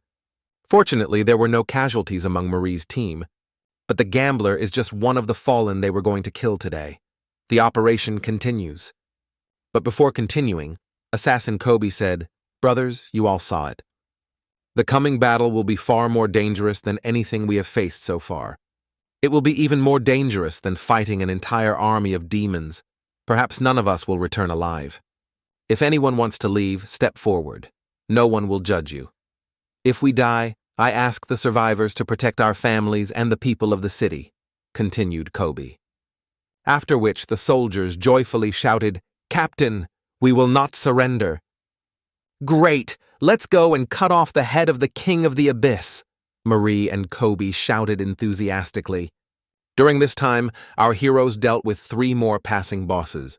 So far, thanks to our heroes' strategy, Alice was the highest in terms of points scored. Despite the fact that the guys had already encountered many weak bosses, they were still faced with the first serious boss of the dungeon. And before that, you need to prepare properly. Alice ordered Scarlet to summon the Giant Guardian. With it, they will be able to move faster and more safely. Thanks to our hero's disaster leniency effect, the Giant's ability level has been raised to Platinum. The girls were shocked to see this, because they didn't even suspect that Jean was capable of such a thing. Now, not only the viewers have questions, but also the top management. In addition to the summoning technique, they did not understand how a skill that should cause damage made the summoning stronger. When suddenly our heroes received a notification, "The Shadows of Yannan have discovered you. Shadows of Yannan are level 30 bosses empowered by the power of the Abyss." Description: 3 monk brothers were traveling through the Yannan forest, where they were enveloped in darkness and went crazy, turning into a monster.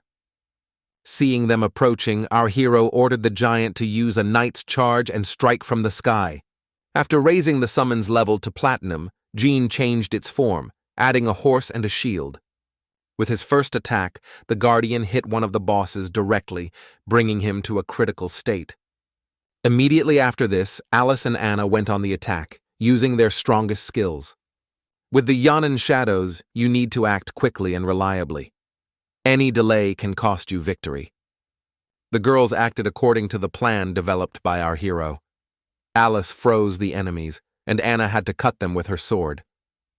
With their combined efforts, they almost managed to kill one of the bosses. And no one was going to stop there.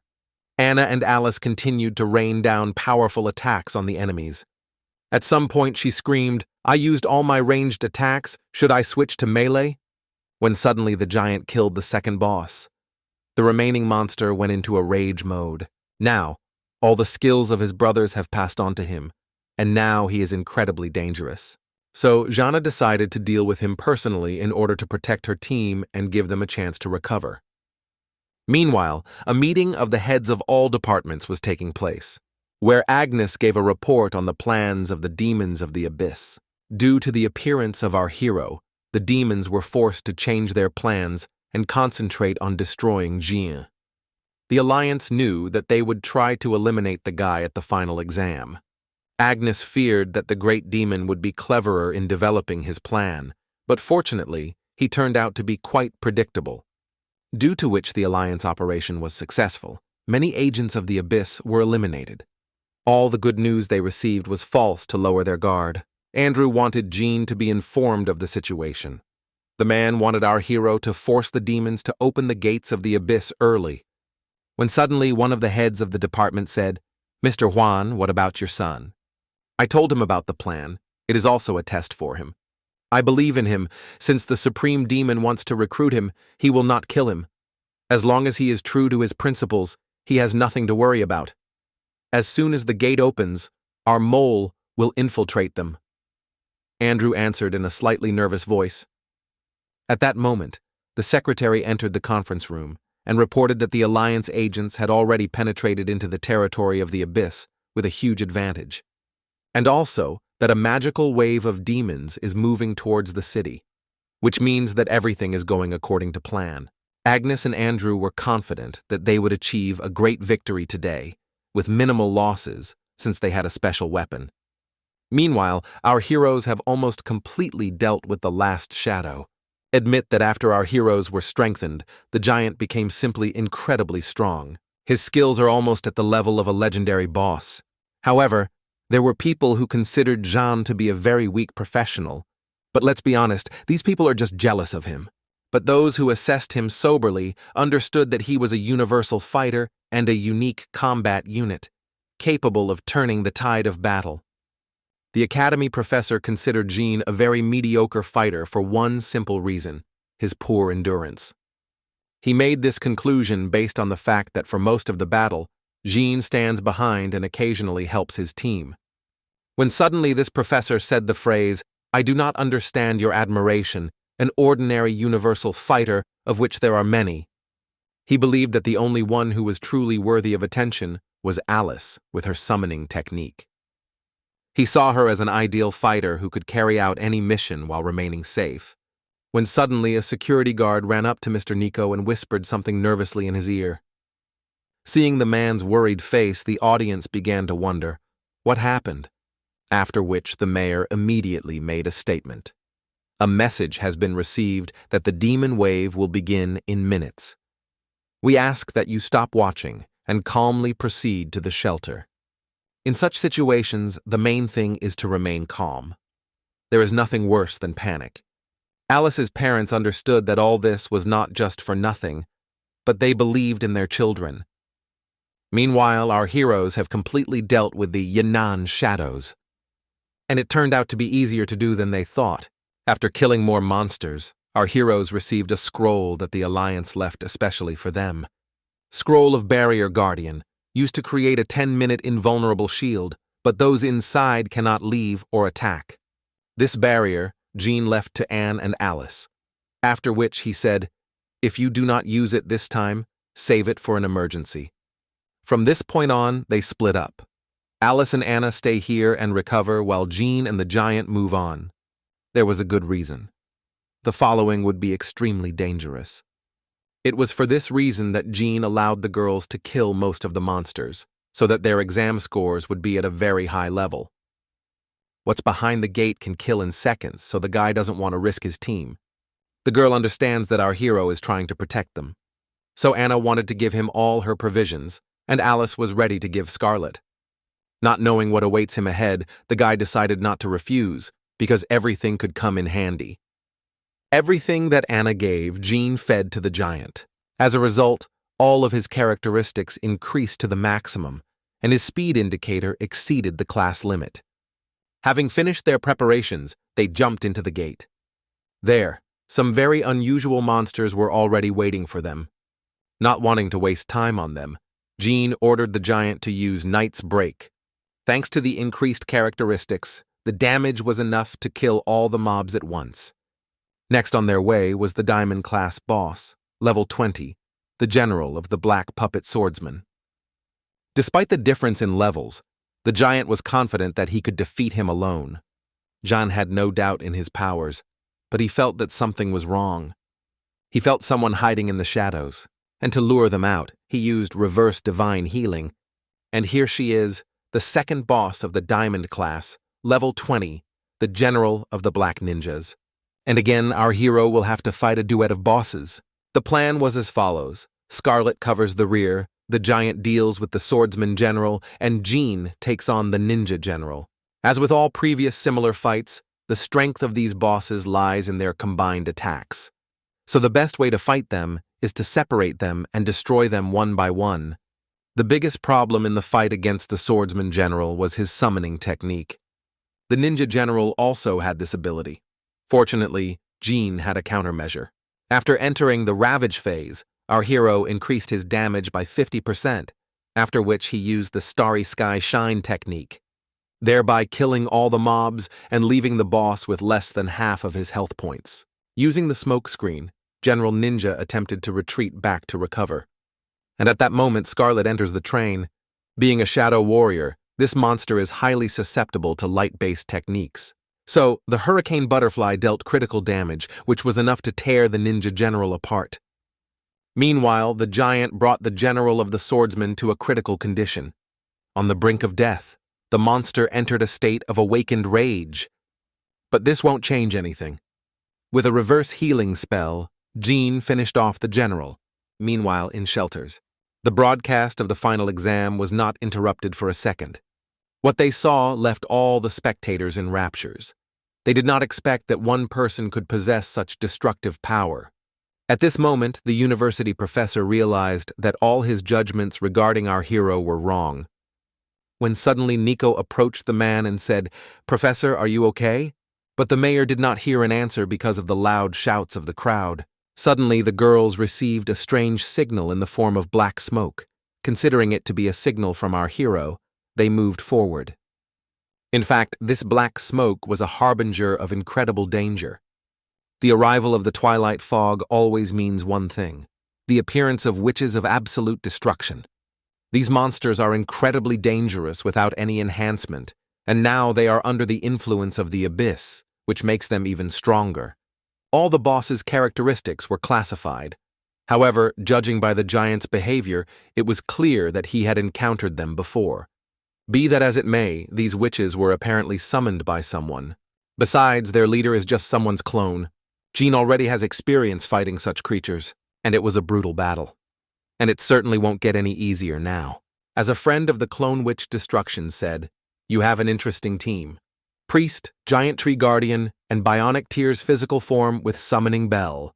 It is no wonder that I received notice of your arrival."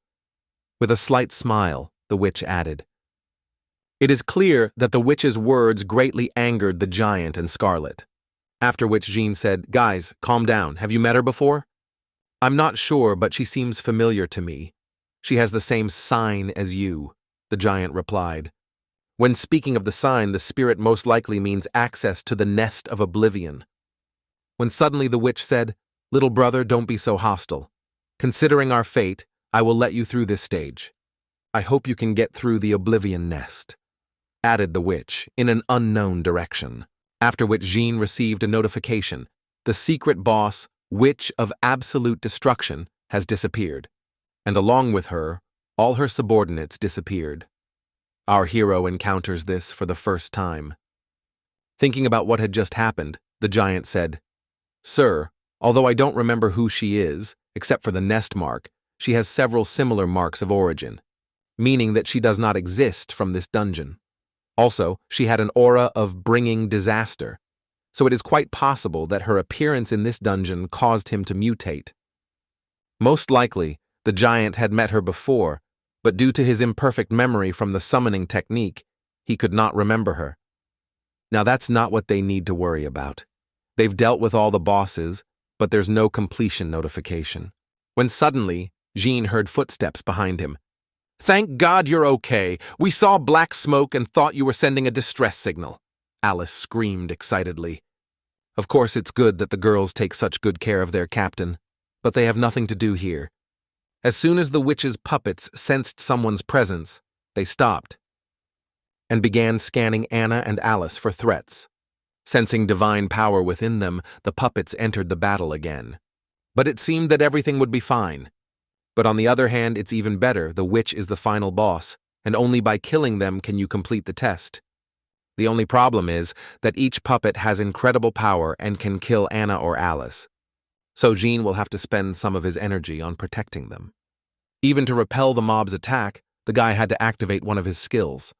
The witches are intelligent creatures, so they all attack together, choosing different targets so that Jean could not protect everyone. After placing the team in a dome, Jean ordered Alice to freeze the energy debris from their attacks to avoid secondary explosions. Given the density of the fire, this will be very problematic. Alice is, after all, a mage with a legendary talent level, so she was able to carry out the order perfectly. Realizing that they would not be able to break through the protective barrier, the witches began to say something in an unknown language. It was a group magic summoning spell. When they finished their spell, no less than 1,000 new witches appeared in the sky. This skill is called Army of 1,000. After the monsters appeared, they began to work hard to break the barrier. For some time, the protective spell will still work, but it's only a matter of time. Seeing how the monsters completely covered the protective dome, Jean said, "You are not the only one who has an assistant." Behold the true power of the Master of Curses. Jean didn't want to reveal his summoning technique until the very end, but the situation developed in such a way that he had no other choice. With just his appearance, the Master of Curses killed more than a dozen witches. Since our last meeting, this spirit has become even stronger. To be honest, even for our hero, his height was a surprise. Jean didn't even suspect that the Master of Curses would become stronger along with him. Seeing that the guy still had a summoning technique, the audience screamed with delight. But not everyone was happy about it. The fallen who were among the spectators felt that something was wrong. Many of them lost contact with their supervisors, which is why they began to panic. However, one of them saw this as a perfect opportunity to do what he wanted. They were going to open a portal for the demonic horde right into the refuge. The main goal of the Curse Master was to lure as many witches into a trap as possible. He is certainly strong, but his skills are not quite suited to fighting against such enemies. To more effectively carry out the order, the spirit used the Curse of Fury on itself. All of his indicators doubled for exactly 1 minute, and even so, he couldn't hit the nimble witches. But dodge, they stopped attacking, and that was enough. Observing the monster's behavior, Jean quickly figured out their tactics. The monsters wanted to exhaust them with small enemies, and then just finish them off. And this plan could have worked if not for the appearance of the Master of the Curse. With his crazy and uncontrollable aura, he attracted the attention of all the mobs, which allowed our heroes to concentrate on the main goals. Master Curse, with his most powerful technique, cleared the way for further attacks. Taking advantage of the panic in the ranks of the witches, Jean began to actively exterminate them. To get to the bosses, you need to clear your way. The giant finished off the remaining monsters, who somehow miraculously managed to survive our hero, and Alice and Anna cleared the left and right flanks so that Jean could concentrate all his strength on a small area. Each of them made a huge contribution to the victory, acting as a single organism.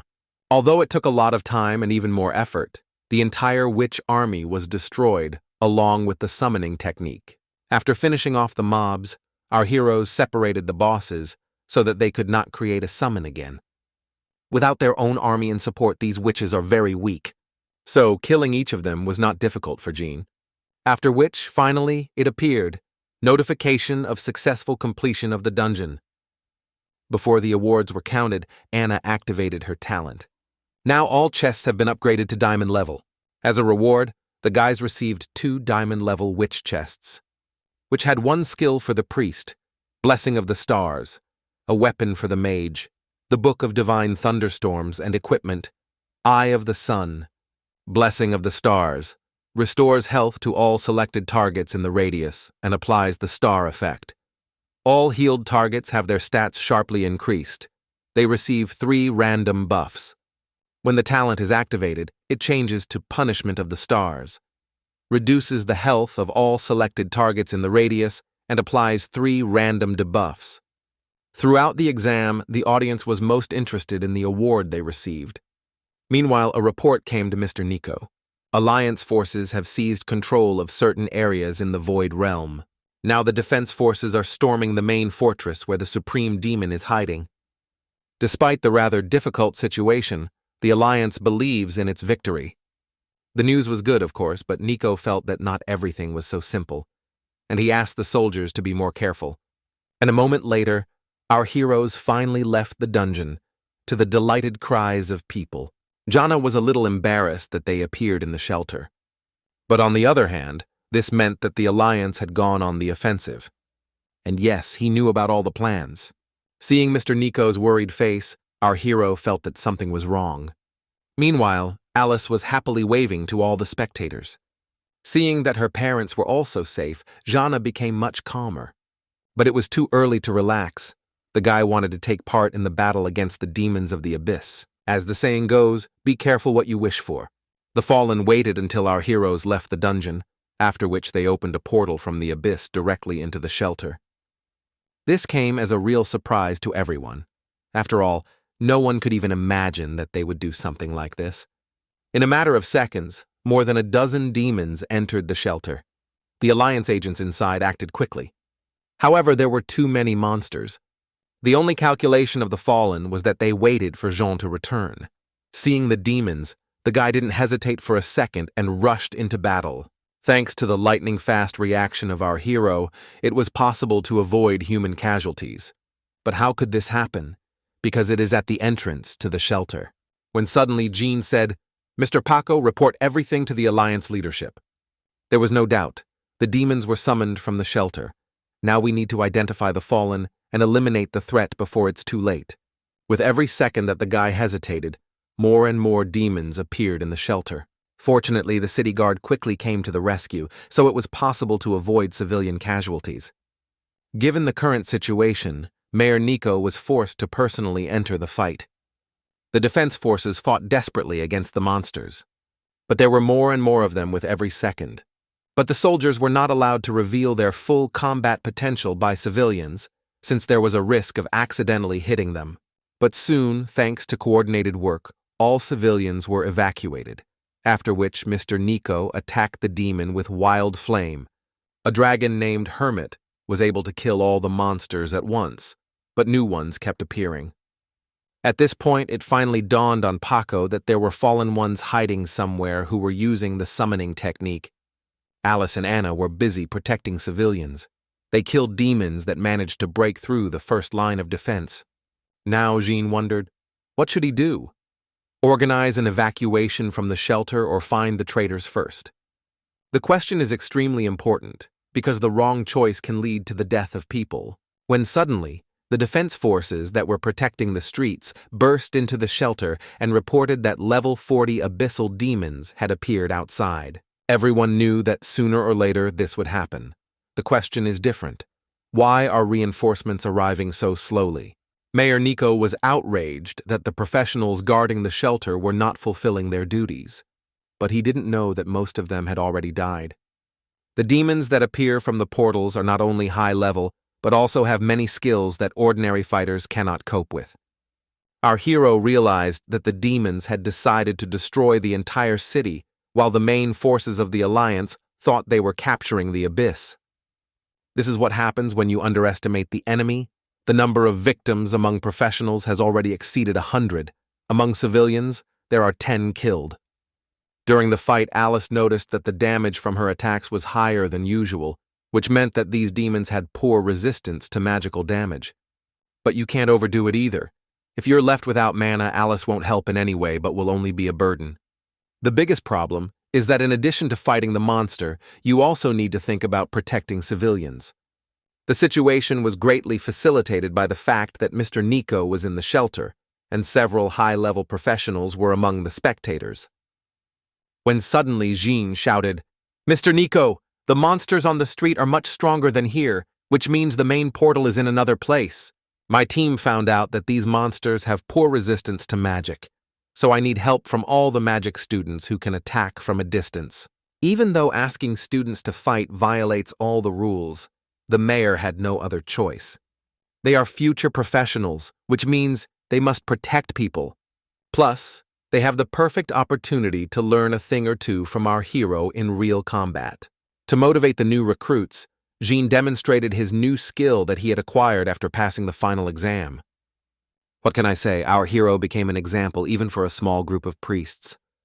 All this time, they were underestimated, but now they are needed more than ever. They are able to restore health and mana. However, if recovery skills and items are not able to support them until reinforcements arrive. When everyone reaches the limit of their abilities and cannot find the source of the demon's power. Everyone who is now in the shelter will die a terrible death. Realizing this, Jean asked Mr. Nico how many supplies were in the shelter. And his answer did not please him. Most of the resources were directed to clearing the abyss, including from the shelter. In addition to the lack of supplies, the strongest fighters are now far away. When suddenly Jean shouted, "We've been deceived! This is a diversionary tactic." At that moment, someone from behind asked our hero to calm down and not to stir up panic. Pushing the stranger's hand off his shoulder, Jean shouted, "Get out of the way! Don't bother me now!" "What, Agnes? Is that you? Why are you here?" our hero asked timidly. "Don't you know all the details? The one who lured the white clown out wasn't me. but a double found by the Alliance. I've been watching you, and you are really strong. So I'm sure if we work together, we can break through and fight our way through these monsters to find the source. Agnes answered while killing the monsters. Luckily, the guy brought some support with him, so the situation more or less stabilized. Agnes, are you sure? If we stay here, there could be more victims, Jean said worriedly. Concentrating his spiritual power, the Alliance leader replied, Then let me show my power. Notification. You have been affected by an unknown force. The power of all your attacks has been increased by 100%. Damage taken will be divided between the two. This technique, Agnes's innate talent, soul-splitting. Our hero was more interested in the side effects. Although now it is absolutely unimportant, the main thing is to protect as many people as possible. However, Agnes told about the side effects, which will act exclusively for him. After using this skill, he will fall into a coma for a week. Having learned about this, our hero grabbed Agnes by the hand and dragged him into battle. The demons here are very diverse, and you need to find a special fighting style for each one. However, this only applies to ordinary professionals. For Jean, under the power of Agnes, it makes absolutely no difference what kind of monster is in front of him. In addition, the soul of each killed demon was absorbed by the moonlight, becoming stronger. After absorbing several demons, the blade leveled up. To kill the monsters more effectively, they had to be taken away from civilians. Luring the demons into a trap, the wife asked, Agnes, do you already know who this is? If I hadn't found out, I wouldn't be the head of the Alliance. I knew the Fallen would probably do something like this, so I installed hidden cameras here. They tried to trick us and leave the summoning scroll in the surveillance room. I don't know if it was smart or stupid. After all, there are cameras in the surveillance room too. Meanwhile, something super interesting is happening on the streets. Simon was on an undercover mission with an Alliance agent. They have already returned from the Abyss, having fulfilled their roles. Mole had to put the mark of the Abyss on the guy so that the demons wouldn't touch him. When suddenly Simon asked, Listen, what should I do with this mark? Simon, you're not an idiot. We had a secret mission, so no one knows who you really are. If you ever run into Alliance forces, just surrender, and your father will take care of everything later, the mole replied. But I must warn you that getting rid of the mark of the Abyss is an incredibly painful procedure. And here he is, the Alliance's special agent who infiltrated the Fallen, Black Fist. After their mission together is complete, Simon must return to headquarters and the Black Fist must continue his mission. And at that moment, when they were supposed to disperse, someone approached them. And I kept wondering who betrayed us. I thought, the gambler, but it turned out to be you. Coming closer, said, the smoker. I understand what you want to do, but listen, it's not too late to change your mind, the agent answered with hope in his voice. As you say, die, the Fallen shouted angrily, after which he rushed into attack. Instead of killing the Fallen, the Fist tried to bring him to his senses, reminding him that he was once a man. The only problem is that people thought I was trash, and now I'm going to kill them all, the smoker screamed, releasing the powers of the Abyss. And even despite this, the agent still tried to reach out to his humanity. Meanwhile, the fox decided to take care of Simon. Hey baby, why do you need these losers? Come to us, the Fallen one whispered in a seductive voice. Listen, I don't talk to old women, the guy answered in his usual manner. Who are you calling old? Boy, I didn't kill you only because our master needs you. All your attempts to escape are in vain. The difference in strength between us is too great. But perhaps if I play with you a little, no one will be against it, the fox said, pressing Simon against the wall and breaking a couple of his bones. You have to give the guy credit. Despite all the pain, despite all the temptation, he was faithful to people. He despised people who gave up and joined the Abyss. Being hot-tempered, the girl was going to kill Simon for such impudence. The smoker reminded her that this should not be done under any circumstances. After Simon visited the Abyss, his potential increased. The demons are sure that he is the next king of the Fallen. Having thought about the punishment that might await her for killing the guy, the fox calmed down. Having grabbed Simon, the girl went to help the smoker, when suddenly she was blinded by an incredibly bright flash. And when she was able to open her eyes, she saw how the Black Fist was flying towards her at full speed. The attack speed was so fast that the fox didn't have a single chance to dodge. The Alliance agent showered her with a barrage of explosive fists. This combination seriously injured the fox, lowering all its characteristics. The smoker also got it badly. They didn't understand how this could happen, since they were both high-ranking Fallen, level 30. Being very vulnerable, they decided to attack together to increase their chances of success. However, this won't work against the Black Fist. Moreover, the fox is now strengthening him. This is the force that made him an undercover agent. Damage to fallen creatures is increased by 500%, and damage taken is reduced by 3 times. And with each kill of the fallen, this talent only becomes stronger. When suddenly the Black Fist said, "In memory of past friendship, I gave you a chance, but you left me no other choice." Divine Light Burst max damage. It was really hard for the agent to kill them. After all, during the time he was with them, they had become quite good friends. He saw them not simply as fallen, but as people with a difficult fate who chose the wrong path. But a sense of duty to humanity left him with no other choice but to eliminate the threat. Using maximum power, the Black Fist killed the fox, but he cannot limit himself to just that. Next in line was the smoker who tried to escape. During the operation, it was with him that the Black Fist became the closest friends. Realizing that there was no way to escape, the Fallen decided to use the remaining trump, the complete absorption of the Abyss. In this state, he has access to all the power of the Abyss, but when the effect ends, he will die unless the Supreme Demon places a special seal. But even so, the talent of the Black Fist withstood all attacks. Taking advantage of the diversionary maneuver, the Alliance agent went on the offensive. With a flash of divine light, the Black Fist broke the fallen man's spine and tore out his heart. Even the Abyss is unable to protect from such wounds, and ultimately the smoker died. That's it!